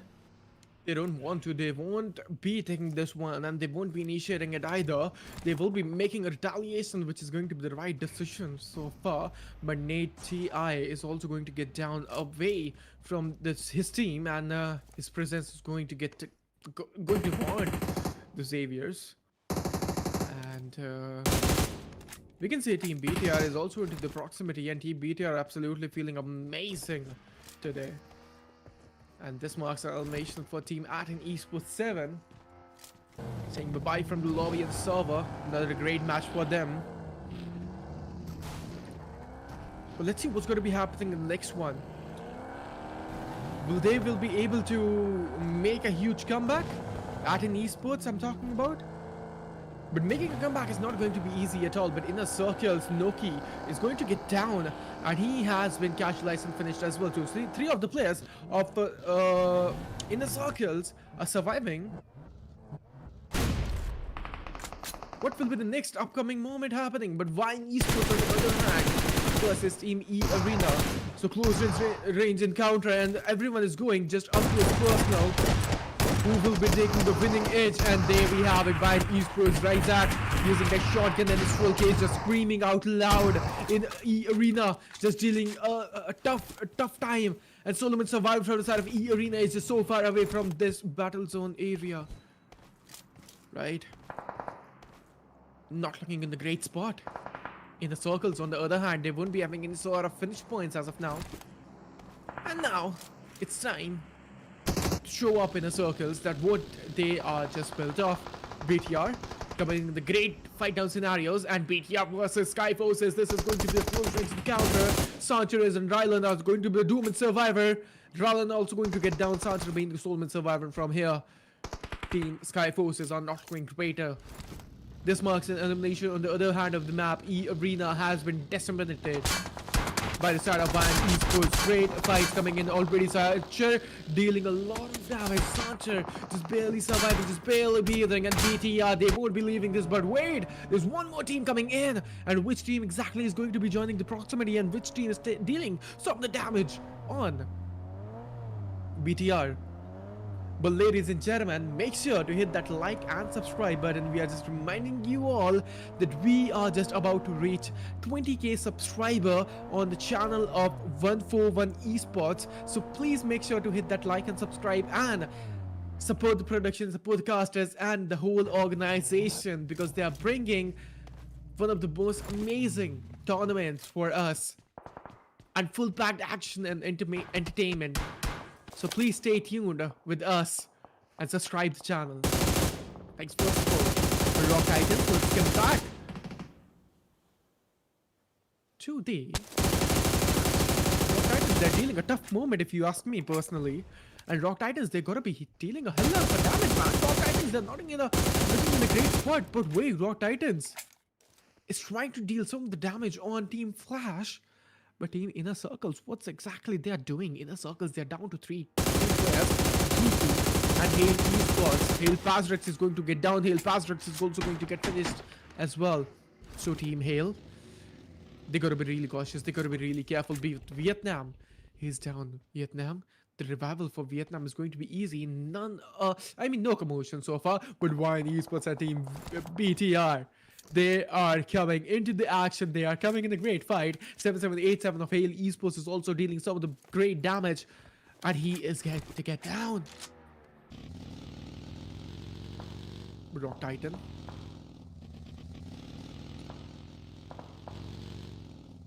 Inner Circles. Inner Circles was just dominating in the last match. But right now, they're just trying to go with this slower and steady approach. But DRX XMP is going to get down on his knees. Two of the players are surviving. Killer Whitey and Cyclone going up close. Personal shot is going to go crazy. But Killer Whitey has been down. Cyclone being the sole survivor. Mixer Gang might actually eliminate the whole DRS gaming. But Cyclone is just barely surviving, going to pop off. No, he's just going to change his decision in a split second, and he's going to get eliminated out of the zone maybe. But no, he's just barely surviving. DRS Cyclone, oh my god, this is looking so much interesting. And there we go, Edge. That's how DRS Gaming has been eliminated out of the zone. We were expecting them to get more and more and more, but we also need to understand that they're also human at the end of the day. And they tried their best.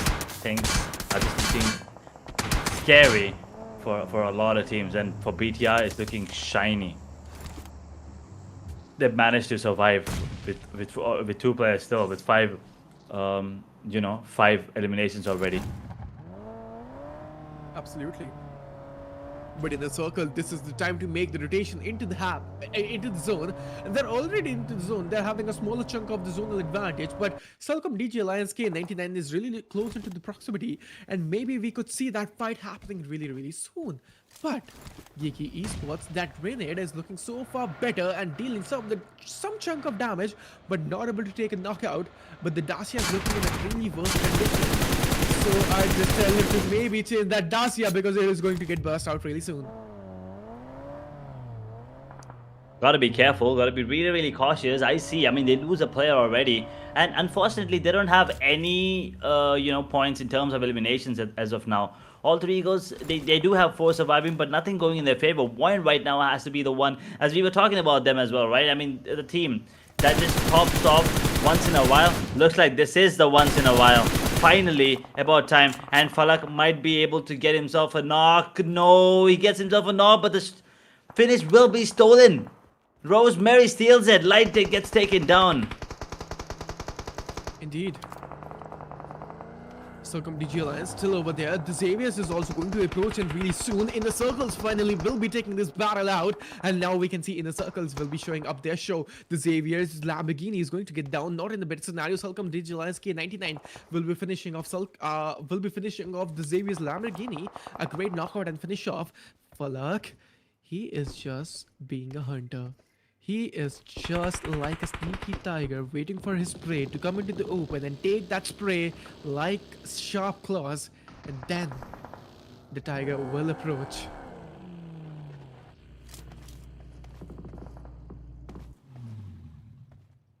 Trying to third party this. T24, can he successfully do it is the question. The Xavier is still holding on to their ground. As Mixer Gang now will be spotted by the players as Celcom DG Alliance are in the vicinity as well. There's so much happening in one area right now. The Xavier, they kind of have to make a move here. Otherwise, things might get dirty for them. It might get nasty as well, or dirty. Inner Circles. The Xaviers is really close. What is your next move, T24 OP? What you're looking forward to right now? What exactly your mindset is? The Xaviers is really close, really close, and both of the teams know that there is someone. But BTR versus VOIN Esports, this is one more fight going to button really soon. GEEKAY Esports really close into the proximity, and we can see VOIN Esports will be taking that fight, and this marks an elimination for Team GEEKAY Esports out of the match.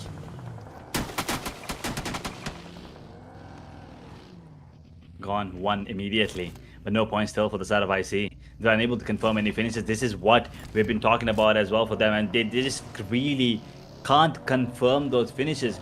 They get knocks, they get so many knocks, but they're unable to convert those knocks into, points, which is what's really frustrating for them, for the audience, for the fans especially.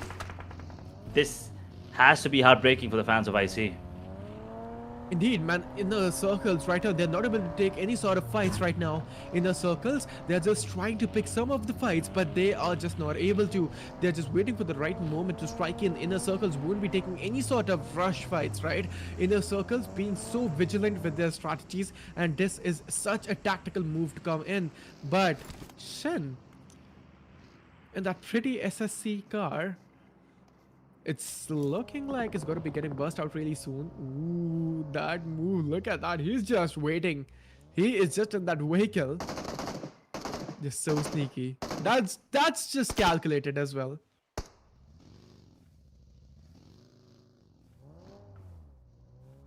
Strategy now working out.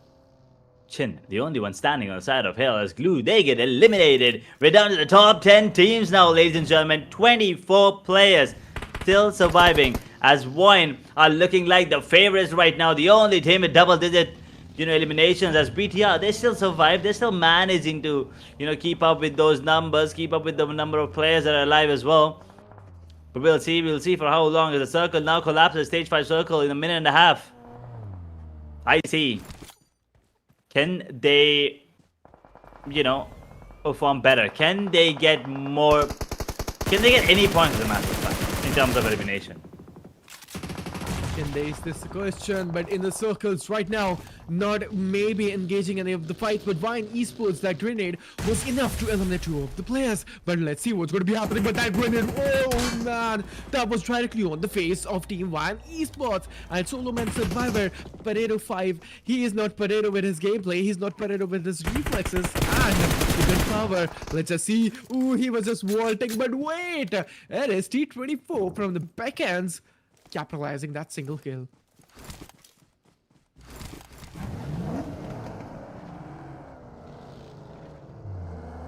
You need more.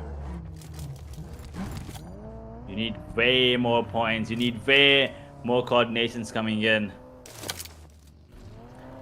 Moving on right now. Flash really bleeding out on the player. I see closing in onto the players on the side of XAVIER. But why are you just out in the open like that, Falak? He gets dropped immediately. There's going to be some support coming in. There will be the revival. But the players are ready here on the side of XAVIER to go for this fight.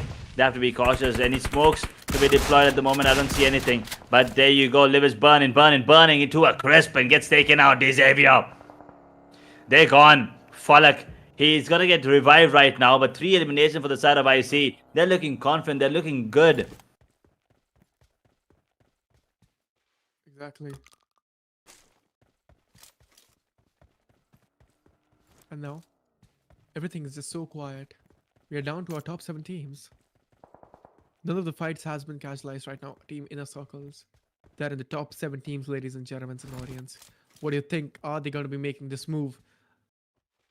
But Inner Circles, again, they are just so quiet. They're just so tactical and calculated. Everything went silent for a second there.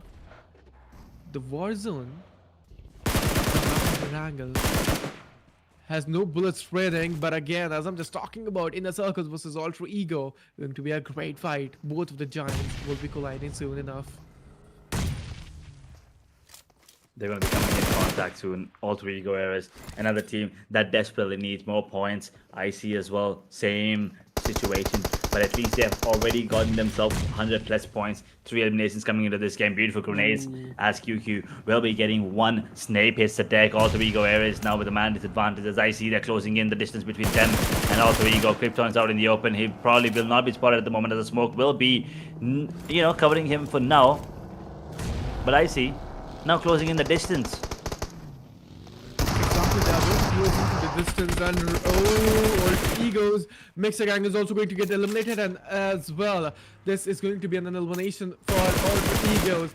Team Inner Circles finally started taking a fight with a bang edge, and now this is what I was talking about. They are going to take the right fight. They are not going to rush in any sort of situation, right? Team Flashes has been eliminated as well. We're down to our top 4 teams. So BTR, Team Rock Titans, and Inner Circles. Circle getting more points, more and more and more and more. 3 players still alive for them. BTR once again in the top 4. They survived till here. They're building up that lead. They're not gonna stop whatsoever. Cellcom DG Alliance, another team, they're trying their best to get into the top 1, top 2 spot, and they gotta keep doing. They gotta keep pushing harder and harder and harder. Rogue Titans as well. On the other hand, the Vietnamese powerhouse. We've been talking about them. They already got 4 chicken dinners. Can they get more? I mean, they're just starving right now. They want to eat as many chickens as possible. They want to keep it going. They want to keep it that way as Vietnam. Now, they will be facing the likes of IC. Can they go for that confirmation? Long range fight. Mid range, actually. IC closing in this gap now between them and Rogue Titans to take down the entirety of the squad. Absolutely, Rock Titans already. We can see in the circles. All right, man. What's going to be happening in this particular situation? Okay, 3 of the players, all of them are surviving. Noki was the person who's going to get down in this match. But Rock Titans also going to deal a lot of damage. One of the players of Team Rock Titans is going to get down on his knees. 2v2, v2, v3 is going to be the scenario, audience.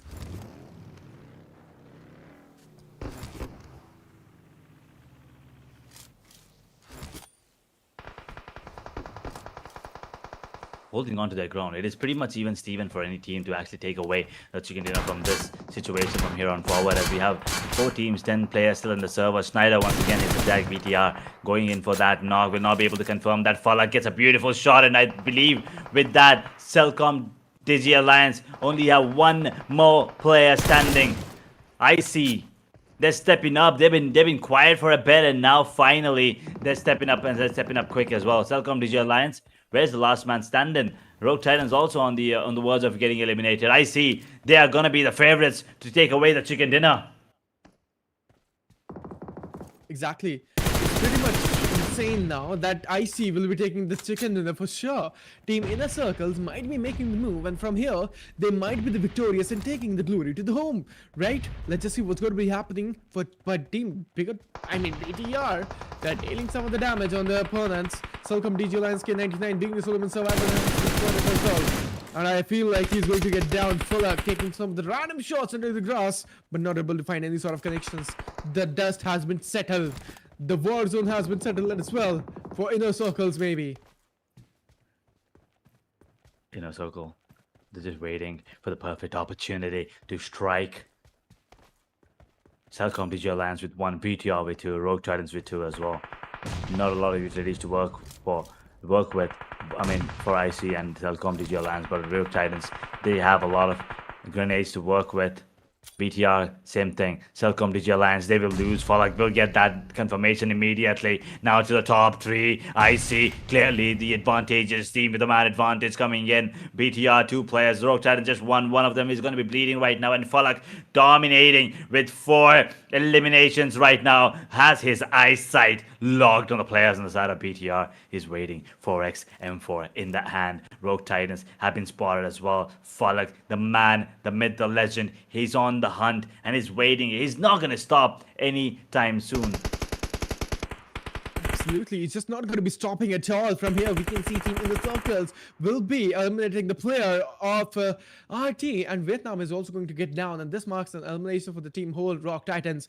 But now we can see 2 of the big giants will be colliding in the Circles versus Team BTR. Now, this is the fight. BTR, consistent with the gun powers and coordinations in the Circles, just dominating the lobby. They are just going to be holding on. All they need to do is wait out the circle yet again. Ladies and gentlemen, this is the 4th time. We'll probably be... 3rd time, actually, as a matter of fact. We'll probably be witnessing stage 9 circle coming into play as Falak now on the move. IC on the move, trying to close down the distance between them and BTR. They have to wait to fight out the position compromise. But Falak spots out, gets taken down immediately. BTR equalizing the odds to 2 versus 2. Exactly, this is going to be the 2v2 scenario. Let's see what's going to be happening in a Circles versus Team BTR. Going to be a great fight. But now, who has the higher chances to win? 50-50 is going to be the question. But Team BTR, they're having more and more utility 5 grenades to work with. But again, one of the players of Team BTR is going to get down, and there we have it. Ladies and gentlemen, Team Inner Circles will be taking this winner chicken dinner and finally making a move. And this was, well, indeed, really needed edge. This is going to be insane. Love for Team Inner Circles. Amazing chicken dinner finally. And what a great journey it has been for Inner Circles. This is what we have seen. The pure domination coming in from the side of Inner Circles finally. And this is what fans needed. This is what Inner Circles needed. This is what everyone needed who was supporting Inner Circles, right? And there we have it. Inner Circles making a great fight. Yeah, we were waiting for them to, get a chicken dinner in the grand finals. Day 1, day 2, day 3. At the end, finally, the penultimate game for today, and they have managed to secure a chicken dinner for themselves. It's not just a chicken dinner, it's the way that they got it, right? Waiting for the perfect opportunity to strike, and as soon as the lights went dark, they went, they struck like lightning immediately, coming out on top, especially Falak, stepping up on the team. There was still the T24 coming in in the end.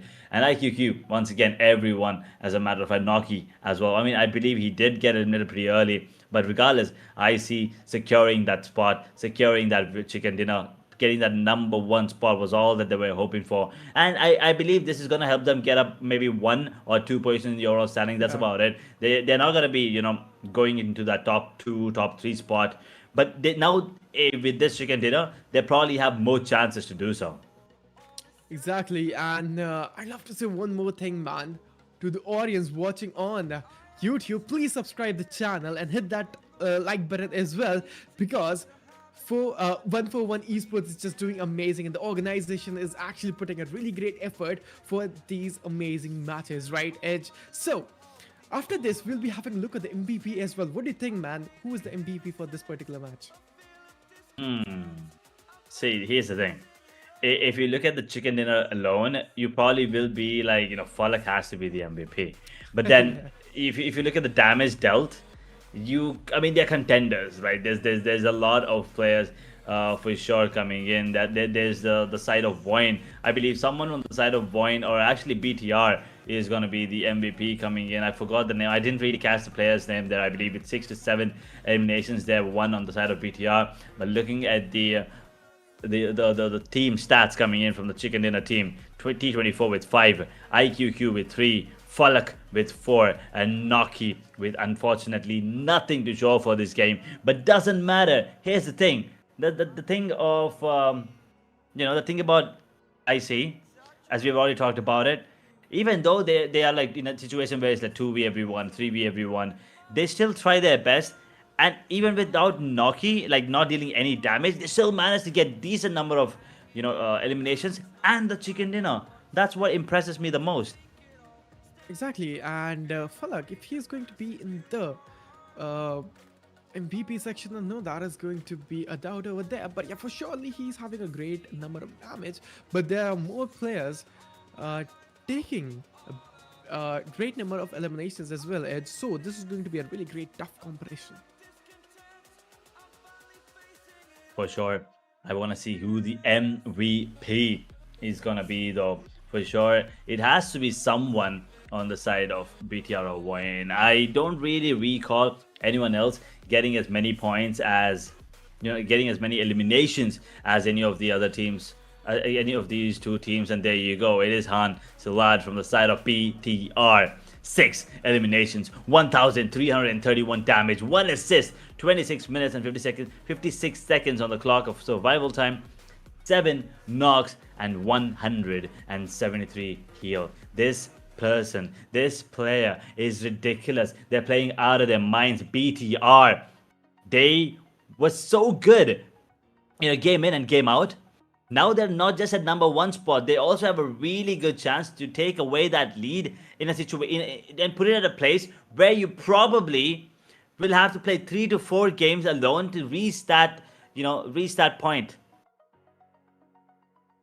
Oh, absolutely, and let's have a look at the top 5 players. We can see BTR will be taking the first spot, but VOIN also coming into the action, and there are exactly 2 players of BTR as well. But while Defend 6 eliminations, amazing. Kyovo will be taking 5 eliminations. IC, 2 of the players of Inner Circle will be joining as well. T24 and Fuller should have been the mention as well, right? Because they did amazing.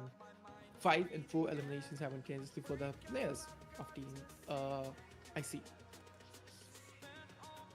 They had to be there. They were always going to be there for sure. And teams to watch, I mean, getting the chicken dinner obviously puts you on that card. I see VOIN, a team that have performed really well, starting off really confident, did fall off in the end.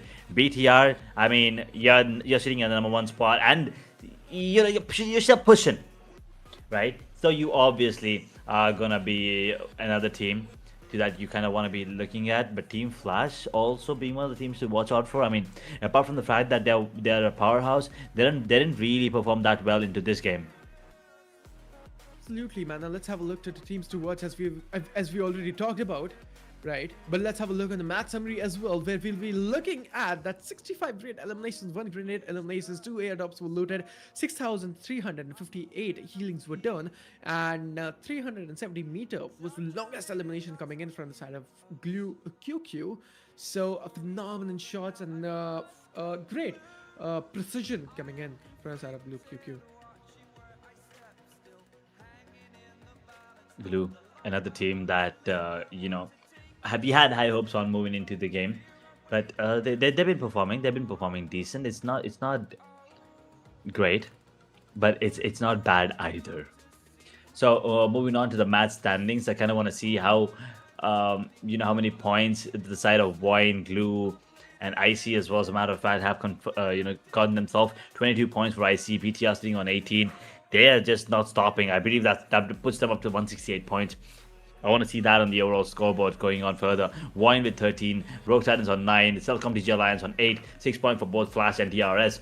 All three go, unfortunately, once again, could only match top 5. 3 for Mixer Gang and Glue, 1 for XAVIER, Arena, RIQ, GEEKAY, and no point whatsoever for Boom, Skyforce, Hail, and unfortunately, 87 again. Indeed, man. Inner Circles will be taking 22 great points, and it's just pretty much looking strong that they might be coming in the top 5 location in the overall standings.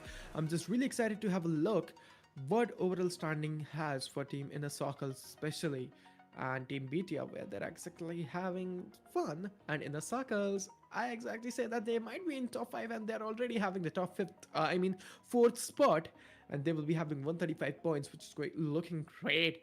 But the thing is, there's only one problem.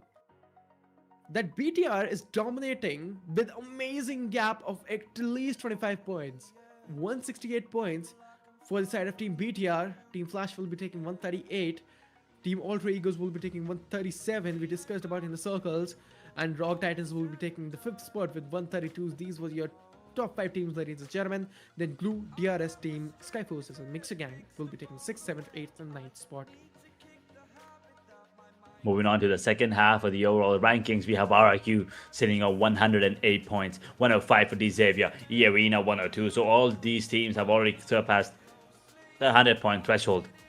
Moving on further, VOIN 86, 80 for Boom, all three go on 70, 68 for GEEKAY, 60 for Hale, and 87 once again. As I said, today is just I do not know, man.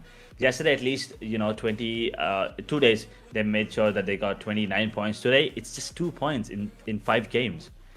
That is just unfortunate.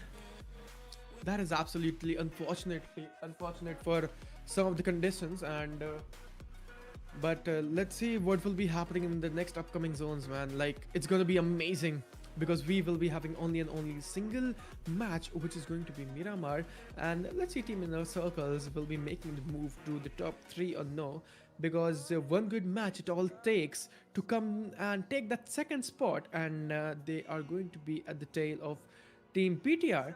But sure enough, that Inner Circles won't be taking the first spot today because the gap is really huge. The gap between the first team and the 4th team in a circle is actually really huge. So taking 30 points is possible, but it's not going to be easy, right? That is possible for sure. But if that is going to be the case, man, Inner Circles is just dominating this circuit. I mean, as you said, 30 points is possible. 40 also is possible. So yeah. Maybe we'll give them the benefit of the doubt. I mean, we want to see some incredible action. So probably be hoping to see if any of these teams could actually make it, drop a 30. I mean, we did see Vikings drop a 35 bomber once. So I mean, they're nowhere to be found anymore, unfortunately. But you know it is possible, right? So moving on to the last match of day number 3 of the grand finals. After this, we will only be left with 1 more day, 6 more matches, ladies and gentlemen. This is PUBG Mobile Asia Battle Wars Chapter 2 Grand Finals, day number 3. The penultimate day. Tomorrow, we'll have 6 matches before we crown the champion of the same. But for now, Miramar is where we're headed. Miramar last time was Rogue Titans' playground. These Vietnamese teams are just so good on these maps. I'm talking about Flash, I'm talking about XAVIER, talking about Rogue Titans. Now, these 3 teams are just someone that you kind of have to be on the lookout for every single time. But getting that chicken dinner, I see now this Pakistani powerhouse, can they keep the momentum going? Can they get a back-to-back chicken dinner? I'm sure the crowd will lose it if they do. Oh, absolutely. Cloud will lose it for sure. And the fans up in the circle will go crazy, right? But the full stop is there. The question mark is there. The if and buts is there, right? Let's see, man. Miramar is going to be the last one, and everyone is just looking forward to that. Miramar is going to be the last match, ladies and gentlemen. If this is going to be the case, this is going to be an amazing match. But let's just have a look, ladies and gentlemen, because this is going to be the grand finals day number 3. The last match, which is going to be the match number 18 on the map of Miramar.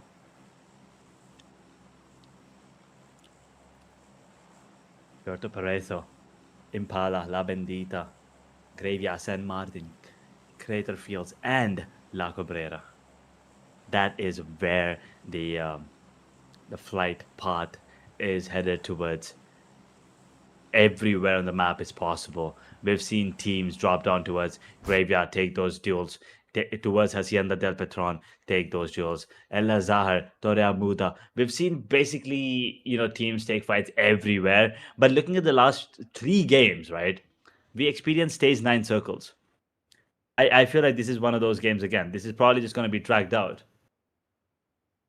Oh, indeed. And the flight path is looking pretty much decent as well. Going to cut the whole map diagonally and add an Esports 7. Sad for them that one of the players is not going to be joining. So there are only 3 players to work with.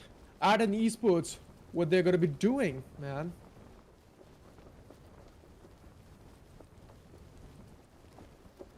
Yeah, I mean, 87, I feel like they can understand that it's pretty much over for them. So they're just basically just playing for, I guess, experience coming in, of course. Because once again, they're playing with teams of such caliber. You will learn a lot moving on. But for now, it's a drop class between SKYFORCE and the Arena.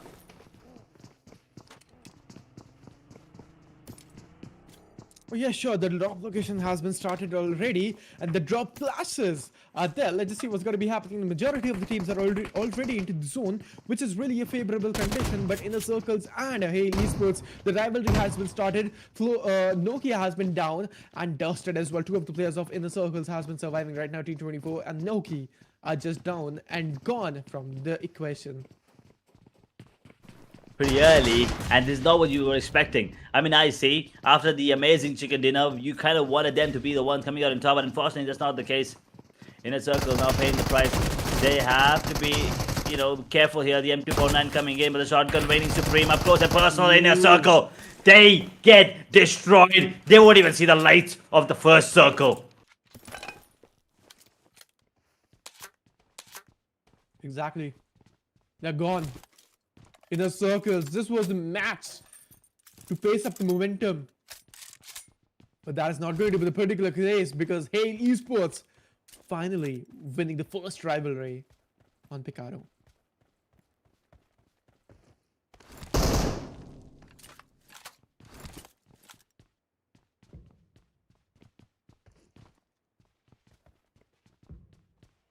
In esports, I think I understand why they're struggling. I haven't seen Fluorescent today. Probably a reason. Probably one reason. You know why they're not performing, unfortunately. I mean, yeah, But is one of those players that dominate for ATON Esports. uh-huh. I mean, not just that. I mean, also forgetting the fact that, you know, even with him, they were struggling. Day number one, day one. It just Fluorescent getting, you know, those points. But everything else, unfortunate. Indeed. But ATON Esports, Boom Esports is just on their nose, right? If Boom Esports are going to see ATON Esports from here, that is going to strike in, man.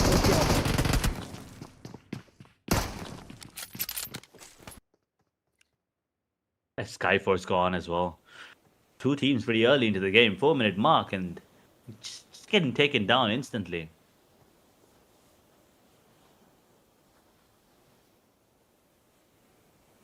Oh, GEEKAY and Team Flash, man, that is one more fight has been started, right? And from here, let's just see what's going to be happening. Because Team Flash is one of the teams that shows immense power of close range encounter and battles.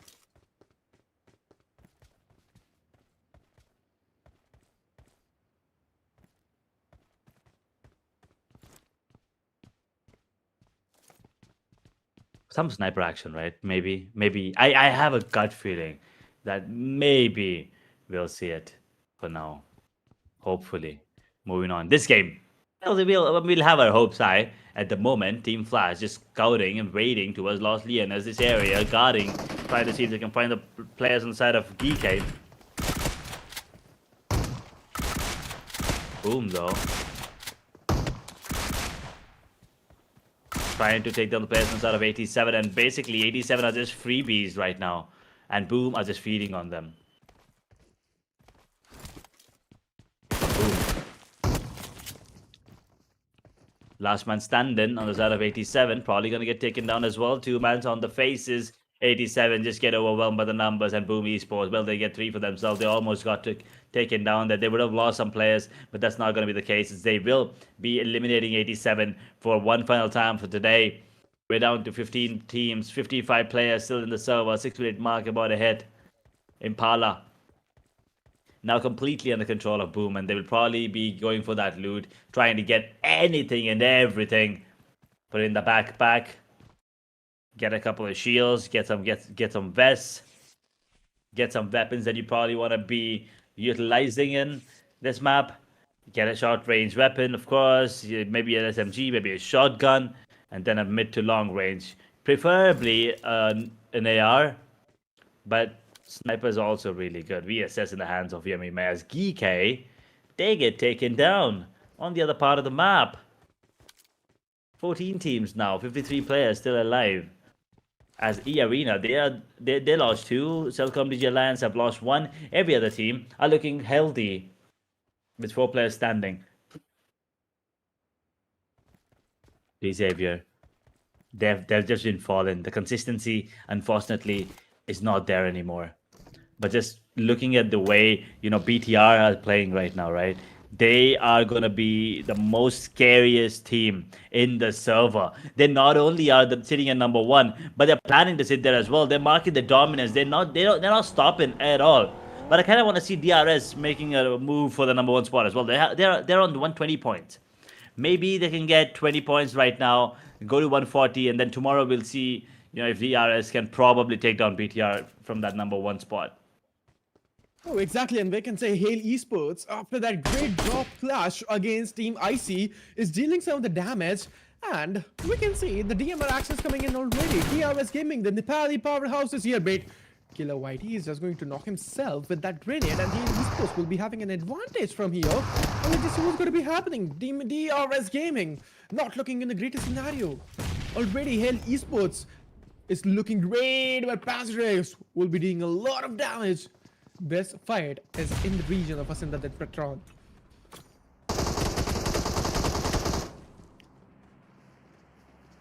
Another team gone. Another player gone, actually, as a matter of fact. DRS. Holding on right now. XMP has to be the key player right now, and he should be the one going for this fight. Hale. They've had some good games today, but they need better ones. This is not enough for them. They need more and more points, and this could potentially be one of those games. Exactly. Hail Tiger will be taking that knockout. Cyclone and XMP are going to the dual-man survival, ladies and gentlemen. Let's just see what is going to be the scenario. Who will be the diamond shining in? Is it going to be Hail Esports or DRS Gaming? XMP and Cyclone, they're just trying their level best to find some of the knockouts against Team Hail Esports and trying to equalize the situation. But Tiger, ooh, the headshots, the head was revealing. Every single pixel is crucial. Battleground. Tiger! Oh, it's Bazarix actually. No! Why did he vault there? It is not good. He's down and dusted. Another player. Taking the heat from the side of DRS. They're not going to stop. 7-7-8-7 now. The only man standing is going to be overwhelmed by the number for sure. But if he just plays it up perfectly, this could be a ridiculous 1v3 and DRS might have to pay for this. They might actually have to pay for this, but DRS, Killer Whitey is gone. I mean, that is not looking great for them. But what is the greatest scenario in this proximity is going to be the Hill 787 going to Solomon Survivor, and I feel like he's just down and dusted. Ooh, Hill 787. He just passed himself, but he's dead. He's gone.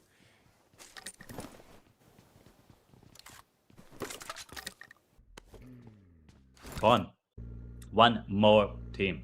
13 teams, 45 players, 10-minute mark as stage 2 circle comes to a collapse now in just over a minute. BTR have lost 2, no eliminations. Oh boy, I mean, the words that I've uttered from my mouth is probably gonna be good news for the, you know, for some teams, for some players, especially if you're supporting Flash, Celcom DG Alliance, and Rogue Titans. I would say IC as well, but unfortunately, IC themselves are not in the picture right now. IC is exactly not in the picture. But what will be the case? One of the players of the XAVIER has been casualized and just done and dusted.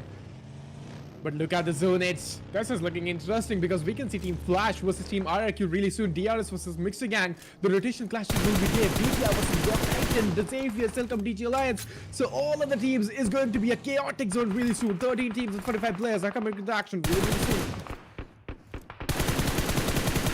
DRS now turning their attention towards Mixer Gang, who's trying to take them down as well, retaliating immediately. Mixer Gang, another team that was performing really well today. They were having a, you know, really jolly day coming in. Day number 3, but they got to be careful.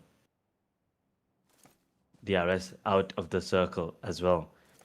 The blue zone, excuse me, will be dealing a lot more damage right now as it is stage 2, stage 3 coming in. Look at that cyclone. That was an amazing spray coming in indeed. And DRS Gaming, all of the 3 players are surviving. They just took fight against Team Esports, but that grenade was really close. That elimination could have been there, but they're just closely surviving. The DRS cyclone barely into the situation with 5 greater eliminations. And Mixer Gang is just feeling the wrath of Team DRS Gaming, and XAVIER has been eliminated already from this proximity. One more gone. Everyone is just getting taken down. Everyone trying to go for those picks, especially DRS. We were talking about them, right? They need a 20-pointer this game, and I mean, it's not like they need. If they get, it's good. If not, then that is fine, I guess. But they kind of want to go for this play. The only one standing, and he's gonna get taken down as well. Makes the guy and gets taken out as DRS. That's the second team wipe for them. They have 8 eliminations right now.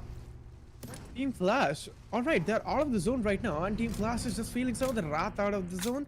So, Team Flash is better to come into the zone, but wait, it's actually Team RRQ versus Team Flash. Man, that is going to be insane. Tops is going to be the ultimate survivor, and from here, let's see what's going to be the scenario. Team Flash Tops is really barely surviving. Oh man, just one bullet, even in the air, if he's going to touch him down, he's just done, and down Tops going to heal himself.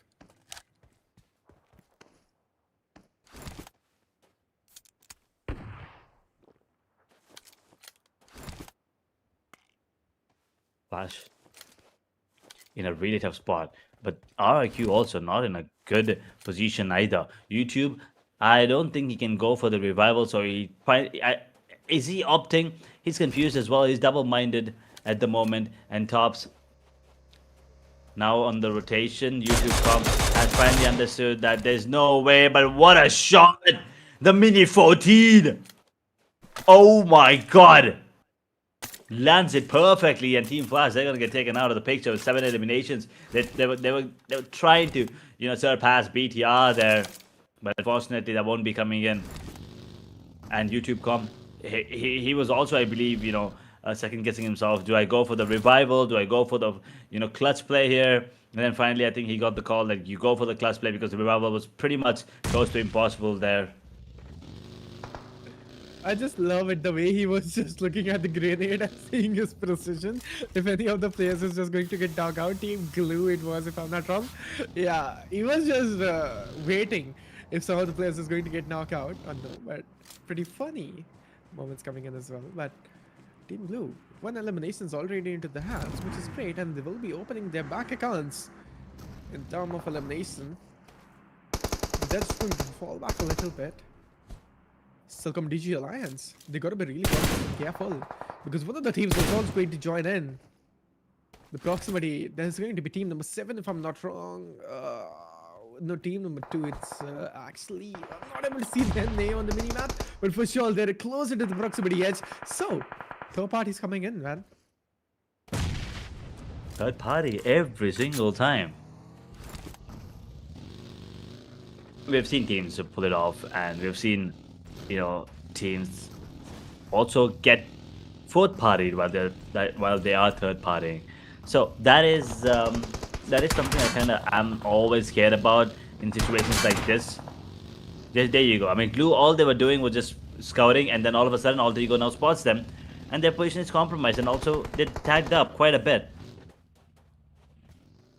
They did tag up quite a bit, but Alter Egos is the team will be joining it again, and we can see Team Rock Titans as well edge. So, third parties in Crossfire, and these early skirmish will be capitalizing soon. Let's see what the commotion is going to be on the map of Miramar. The sand is getting more drier and drier, and we can see bullets flying everywhere. We will be having a look at it, because Lebang will be taking Blue Cover down already. Alright, he's just directly going to slam with his vehicle in, and Rock Titans, he has the clue. The server player was in the vehicle and just directly going to slam out into the bounce. Ooh, Glue. Glomatic now the only one standing, but I think Rogue Titan, yeah, the numbers advantage clearly in their favor. Also the positioning coming in as well. Beautifully played by Rogue Titans. They will get 3 in a matter of seconds. And we're down to the top 8 teams now. Absolutely. And audience, if you don't know, this is going to be the second last day of our grand finals, the last match of day number 3, and tomorrow, Edge, we will be having the last day, and we will be declaring who is going to win this whole tournament and the series. So, the intensity is already rising, and tomorrow is going to be a hell of a day and a hell of a showdown for sure.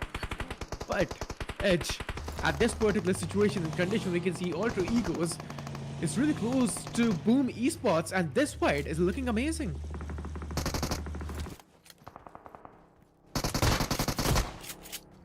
Alter Egos at the moment, boom, gets taken down just like that. May. He has no idea where, you know, where he was, and he just got caught with his pants down. And the players coming out. Now, Rosemary is bleeding on the side of Alter Egos, and the rotations are going to be coming in. Boom are going to be ready for this. The heal will be coming in. Rosemary going for the revival immediately. Krypton, that is, of course. They understand how important Rosemary is for the dynamics of the squad, right? He is a star player. He is mostly the one going for that firepower. He is the one going for the fight, so he is the firepower there. But boom, fire still alive. 0 as well, I believe. But the grenades are good, dealing a bit of damage. Snape just keeping them, you know, keeping them occupied at the moment. As Rosemary goes in for that heal, he will be back into the fight. He will be joining in. Fire gets taken down. It all comes down to Odin. ODI 7 now in a 1v3 situation out in the open, will not be able to do anything as Snape played this out beautifully. Boom Esports, after the first chicken dinner, nothing went in their favor. They're getting taken down. Rogue Titans and Alter Ego Eras, both of these teams successfully eliminated the squads that were against them. Exactly, they did that thing, and now finally we can see one of the most craziest fights will be butting in soon, because Alter Egos has 6 elimination points already. Man, Alter Egos is just not stopping from here. They're just here to dominate the lobby. But let's see. Alter Egos really close to Team Rock Titans. What do you think, man? Alter Egos, they're looking amazing, and look at their sprays. If that is going to be the knockout, might be some of the craziest sprays I have ever seen. That is true. You know, they're just so good with these precision gunplays, precise gunplays coming in.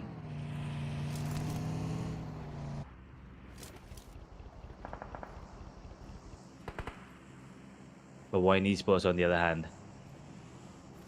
they were really good last game. Can they step up again? They haven't even crossed the 100 mark threshold.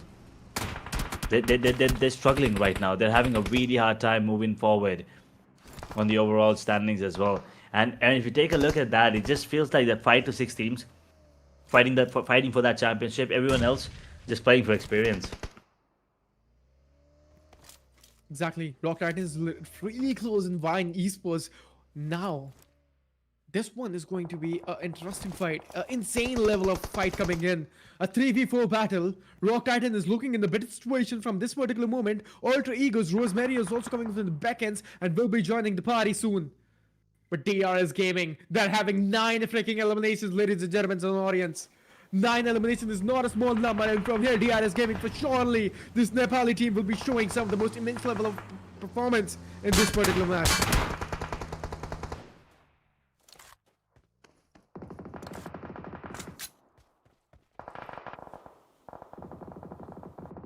VOIN onto their ground yet again, and the fight between Alter Ego Ares and Rogue Titans now leans towards BTR as well. There's only one man standing on the side of BTR, but Rogue Titans gotta be careful. The smoke will be deployed just in the nick of time, as Alter Ego is definitely the crucial players on the side of Rogue Titans, as they will go for the heal. Vietnam is barely surviving right now. Schneider is asking for help. Will he get it is a question, as BTR, they get eliminated. Alter Ego, VOIN, and DRS as well, as a matter of fact, are in the vicinity. It looks like Schneider will also be, you know, bidding farewell to the server right now, as we're down to the top 5 teams, 11 players still in the server. Exactly. And now we are down to our top 5 teams. DRS Gaming is looking so stronger and amazing from this particular moment. Let's just see what's going to be happening and what exactly DRS Gaming is showing here. XMP, man, I love this guy, but he's just lacking a little. He just needs to have exact level of gunpowder right now and needs to show his performance like Cyclone. Cyclone, his teammate, is just going insane and berserk throughout the whole lobby, man. DRS Gaming looking really great in a better situation, and DRS Gaming might be taking this win over the chicken in the edge. Probably they have the chance. They have, you know, a really good chance. As I was saying, you know, I kind of want them to take that #1 spot back in their favor because they were looking so good on day 1 and day 2 as well. They kind of fell off, but day 3 they are promising again. They're showing some promising results coming up. XMP, the man that has been consistently performing so good, but Cyclone is a hero for today. 7 eliminations for him already, and DRS on the verge of getting a chicken dinner for themselves as they find out the last surviving player on the side of RRQ. They'll be unable to get that elimination right now, but they probably will be able to spot him out and take him down. Oh, indeed, for sure. YouTube.com has been in that particular shack and just barely surviving. 1 grenade it all takes to eliminate that particular player from that shack. He needs to be really careful because he has only and only single player, which is going to be YouTube.com, Arena, Other Esports, and VOIN Esports. Down to 2 and 2 and 2 players. But DRS Gaming in this particular one will be counting more and more elimination points and having 11 freaking eliminations, which is not a small number if you ask me, Edge. And from here, 3 of these players will be taking this legacy of Nepali Esports to another level because Cyclone is being the next young blood, going insane and berserk throughout the whole lobby and eliminating the enemies out there. 4 teams now. DRS clearly the upper hand in terms of the positioning, in terms of the fights, and they're not going to stop anytime soon as they don't want to play on the side of VOIN. Alter Ego Ares, they're dropping the Musculos as well. Arena dropping them. DRS. Can they close it out as Rosemary is the only one standing on the side of Alter Ego? Razak, the only one standing on the side of VOIN, is very, very low, and I think Rosemary will be getting a freebie, and there you have it. He will steal it. He will be really happy about this one. DRS, on the other hand, they'll be angry. They're not going to be pleased with this. Alter Ego, where is Rosemary? Giving away his position now in a 2v1 situation against both of these teams. He needs to be cautious. A circle will be coming into play in the next 30 seconds. We're in for a halt, I'm pretty sure. Oh, exactly. Arena, they are also in the strongest spot, but let's see. DRS Gaming will be taking the 50% of the chance making this win on the chicken wrap, and then maybe they might change every scenario from here. Edge, I feel like DRS might be making this move. DRS probably will be the one going in. And I mean, they do have the position advantage. They're all in the circle. They do have the man advantage. They have 1 man more than Arena, 2 more than Alter Ego Ares. So, I mean, they probably could go for this, but that's a good nade coming in. And if Rosemary gets taken down with that, ooh, things are looking spicy here. Arena might actually capitalize and take down Rosemary. Ooh, indeed, for sure. And look at that. DRS Gaming already down to 3 teams, and from here, they might be making the move and taking this win over the chicken in the rat. No, man. I just feel like this is going to be the case and scenario. Alter Ego is the last one standing. Rosemary now on the move, spots out, gives away his position in the vehicle. Nosy will not be letting him go as he will get that frag onto Rosemary. He's getting taken down in 3rd position here, Alter Ego Ares. As we're down to the last 2 teams, ladies and gentlemen, it's Arena versus DRS. A man advantage clearly for DRS as Arena, the 2 players standing. Turnic and, you know, Nosy. Got to be really, really careful because both of these players are really good. Nosy and Turnic. I mean, especially Turnic. We've already seen how good he is, you know, in situations like this, in clutch situations. And DRS, well, they still have Frag, the clutcher, XMP, the one that's probably the MVP overall for the team. And then Cyclone, who is just, you know, he is the storm today in this match. Exactly. Team E Arena, do they have a chance to win this one? But DRS Gaming, I might be taking a pick and bet on DRS. The gunpower, the coordination, everything is just on point. DRS Gaming is just the last moment to put the final lane in the coffin of Team E Arena, and this is going to be the close encounter. DRS Pratt coming up close and personal, spotting the players out. The X4 eruption coming into the close and handy. 13 elimination points already, and they will be hunting for 2 more for 15 eliminations. And let's just see who will be taking this one, ladies and gentlemen, because DRS Gaming is looking into the stronger point. They will be having a higher ground as well edge.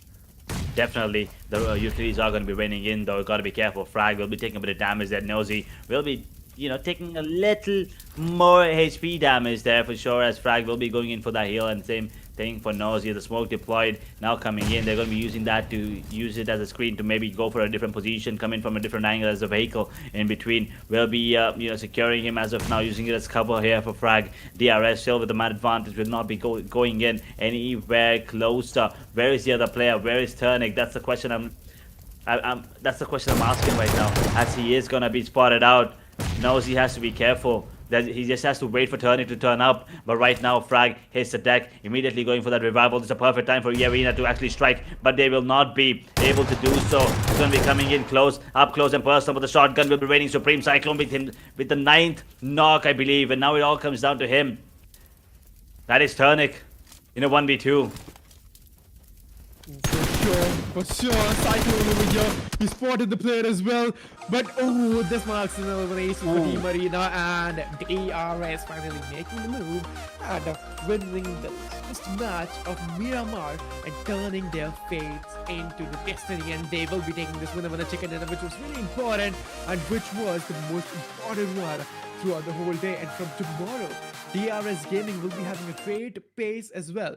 But Edge, the main question is where DRS is finally on the page, where DRS finally is going to end in. Man, I just gotta say that the 2 most insane comebacks we have seen today is going to be DRS Gaming. I mean, they had a really great spot, but DRS Gaming, Team Glue, and especially Team Inner Circles, they made an amazing move today. I mean, Inner Circles, look at that, man. They were on the 2nd page on 15th spot.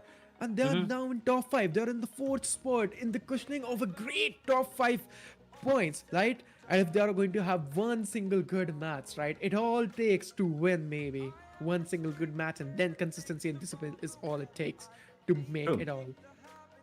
Once again, yeah, you're definitely right about that. These 2 teams are stepping up, Glue and Inner Circle especially, and DRS as well, as a matter of fact, in the last game. These are good numbers coming in, and they're going to have a massive boost in the overall standings for sure. We've seen that happen with IC, we've seen it happen with Glue. Now we'll see DRS getting a boost in the overall standings as well, moving on. But before we take a look at the overall, we will take a look at the stats coming in from the chicken dinner team. That is the DRS Gaming. This Nepali team, they've been surprising us day in and day out. They were in the top 2, top 3 as well by the end of day number 1. But then, unfortunately, they fell off. But right now, they have a really good chance to maybe take that top spot. Maybe not 1, maybe not 2, but somewhere in the top 5. I feel like there's a really good chance DRS could be sitting there comfortably, moving on. But later on, once again, right, there's still a lot more games to go. There's 6 more maps left on day number 4. So if DRS performs the way they did right now, then I think number 1 is not that far away. Indeed. But let's have a look at the winning team stats. At XMP, will be taking 3 eliminations, and we can see Frag. Oh my god. Solo 10 bomber. DRS is just overpowered, doing his thing for the team. Killer Whitey unfortunately got eliminated way too early into the game, and Frag will be taking other Frag will be taking 2 eliminations, but DRX X Frag you. Oh man, lovely performance. I mean, he has to be the MVP. There's no one else out there who's gonna be, taking him on 10 eliminations. Frag coming in, 12, 19 damage. Well, that is 1,219, of course. 2 assists, 26 minutes, 25 seconds survival time, 6 knocks, 534 here. This player has been performing out of his mind recently. And well, once again, key role he's played in this matchup, especially for the side to get that chicken dinner. And along, not just him. I mean, we've seen a lot of really good plays coming in today. We've seen Nosy as well from the side of the arena. Rosemary, of course, from the side of Alter Ego. Once again, as I said, he's always got to be there. He has to be there, every single time. Snape as well from the side of Alter Ego Eras. The fight where he did, he was holding off Boom Esports while Rosemary was getting revived. That was a very good play coming in from him. And then YouTube Com from the side of RQ. Consistency is key, and I mean that's exactly why they are, the most consistent team. Exactly. Alter egos, like two of the players will be joining in as well. And that is just amazing, man. Good performance it was throughout the whole day. And I mean, like the flow was amazing. Everything was amazing. And Alter Ego, I just want to have a look where you guys are just topping in on the overall standings after this match. But after this, we will be having a look at the match summary, boys and girls. Let's see what is going to be happening. We will be waiting, I mean, we'll be looking at the teams to watch, of course. It is going to be DRS with 15, Alter Ego with 10, E-Arena with 7, Boom with 4. Once again, teams to watch tomorrow. That is, of course, we're done with games on day number 3. So day number 4 schedule, once again, is pinned in the comment section, in the chat section, I believe. It is pinned, so you probably can check it out, and make sure to like and subscribe so you understand when you need to come online and when to open that app, when to come and cheer for your team, support your favorite player and the region, of course, coming in. Tomorrow is going to be the last day, grand finals, day number 4, 6 maps before we crown the champions of the Battleverse Chapter 2. What a journey it was, and already roller coaster of emotions we can just feel in our blood. Let's have a look at the match summary, shall we? 68 eliminations were done, 1 grenade elimination, 3 airdrops were looted, 1 vehicle elimination, 6,000 healings were just patched off, and we can see one more time the same name, Glue Blug Van QQ, coming in the highest and longest elimination with the 391 meter. So consistency is the key, and precision as well, right? Yeah, once again, he is the one who's going for those long range duels every single time with the AR, with the sniper rifle coming in as well. So it is not surprising to see him there once again. But DRS 25 total points, Alter Ego 15, E-Arena 13, RIQ 7, Flash with 7 as well, VOIN with 6 along with Rogue Titans, 5 for Boom and Hail, 3 for BTR, 3 for Cellcom Digi Alliance, 2 for SKYFORCE and XAVIER, Glue Blue with 1. And unfortunately, Mixer Gang 87 IC GEEKAY. The gravy train has left the station for them, unfortunately. Exactly. So overall, a good dominance coming in. But let's have a look at the overall standings, because this is the time we gotta be looking at this. Last time, BTR will be taking 171 points, taking the first spot. Then we can see Team DRS Gaming taking the second spot with 145 points, followed by Team Flash with 145 points as well. Then Team Cellcom DG Alliance will be taking the 4th spot with 140 points. Team Rock Titans will be taking the 5th spot with 138 points. Team IC has been dethroned 2 positions back on hashtag 6th. IC will be taking the 6th spot with 135 points. Glue coming in with 121, followed by Team SKYFORCE with the same point, and E-Arena on the bottom of the chart of the first page with 115 points. The changes there at the top. We were talking about it, right? There's a really good chance that these teams could actually take that spot, and DRS making it to second position right now. They're not that far away from BTR. Same thing for Flash and Cellcom Digi Alliance. As a matter of fact, Road Titans and IC as well. All these 5 teams have a really good chance on day number 6. And the teams at the bottom as well. I mean, it's not over for them yet. But you gotta commend Team Flash. They're the only team in the top 8 with no chicken dinners, and in top 3. They're in 3rd position. That is a ridiculous performance coming in from them. And that's the consistency that I'm hoping to see. You can see 13, 6, 6, 9, 6, 7. You don't really see them sitting on 0 ever. you know, that is just something very nice to to see coming in from any of the teams, any of the players, as a matter of fact. But yes, in terms of eliminations, it's still BTR sitting on top, 123. The consistency coming in from this team is just unmasked at the moment. Exactly. And we will be having a look at the second page of the overall standings as well, and which teams are not looking good, right? I mean, which like the teams which are not in the better spot. And second page is going to be an interesting one as well, because there are the teams they need to make the comeback edge, right? So overall rankings as of now, they're looking pretty much great, and tomorrow is going to be the last one. Definitely, as we probably will be moving down to the last page and second page of the overall standings, that is where my biggest questions will be answered. I want to see what the points are on the 10, 11, 12 position teams. And 115, 114, 107. Not a big difference. But yeah, I mean, these are the only teams with 100 point threshold being crossed. VOIN on 92, 85 on Boom, 85 on AE as well, 68, 65 on Geek and Hail respectively, and 87 once again. Just 2 points throughout the day has to be the worst performance, till now. Absolutely, man. Hail Esports and ATON Esports weren't able to make a huge comeback, and I feel like teams coming on 14, 15, 16, 17. I mean, like, let's just be realistic.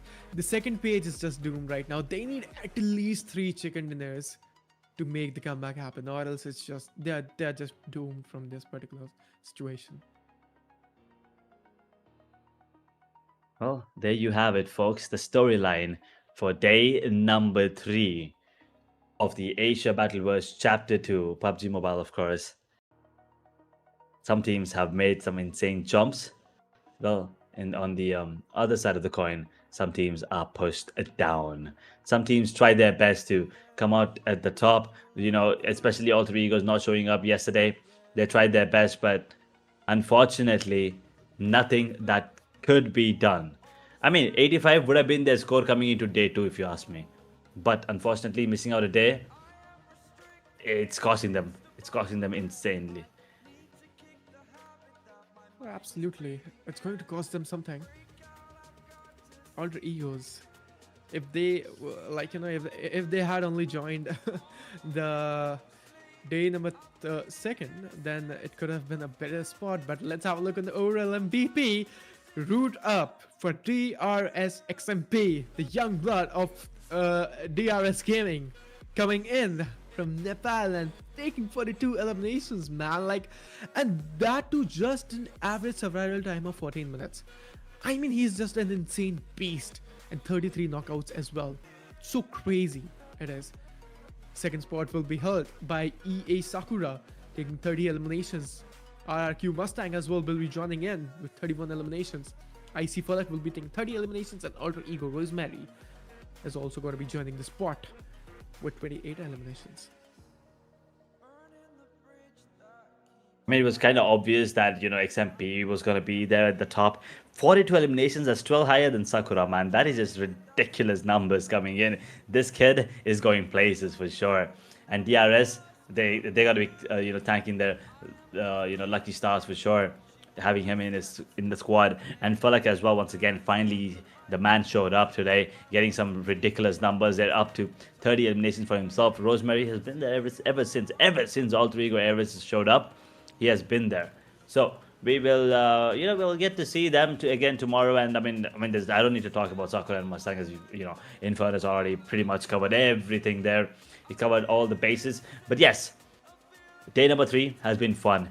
Day number 4, we will, we'll be making history for sure by crowning champions. We'll also be breaking hearts, for the players that come in 2nd, 3rd position. I mean, if I want to see what the difference is going to be at the end.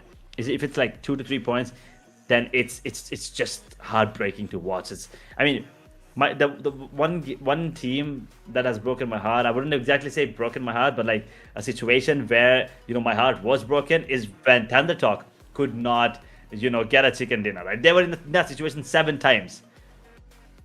And even I was getting frustrated looking at them, unable to close things off. So So yeah, that's pretty much is gonna be is what gonna be on day number 4. I mean, exactly. We really had fun, and this is going to be the second last day, and then we will be having the grand finals day number 1. Edge, I'm super duper excited to see how teams are going to play tomorrow and what exactly overall standings and who will be the winner and the runner ups.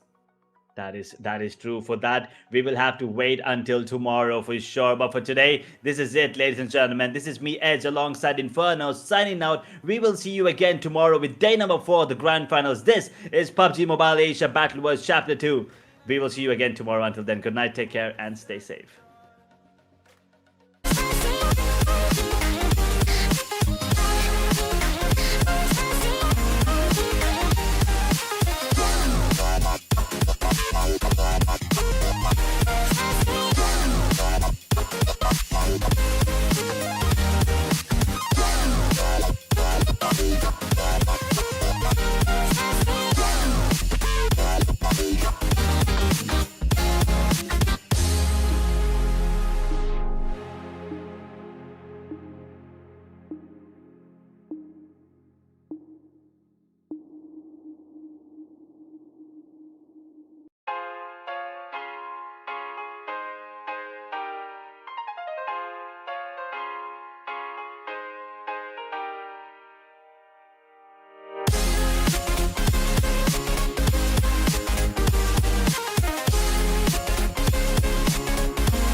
invincible.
Invincible.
Invincible.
invincible.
Invincible.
Invincible.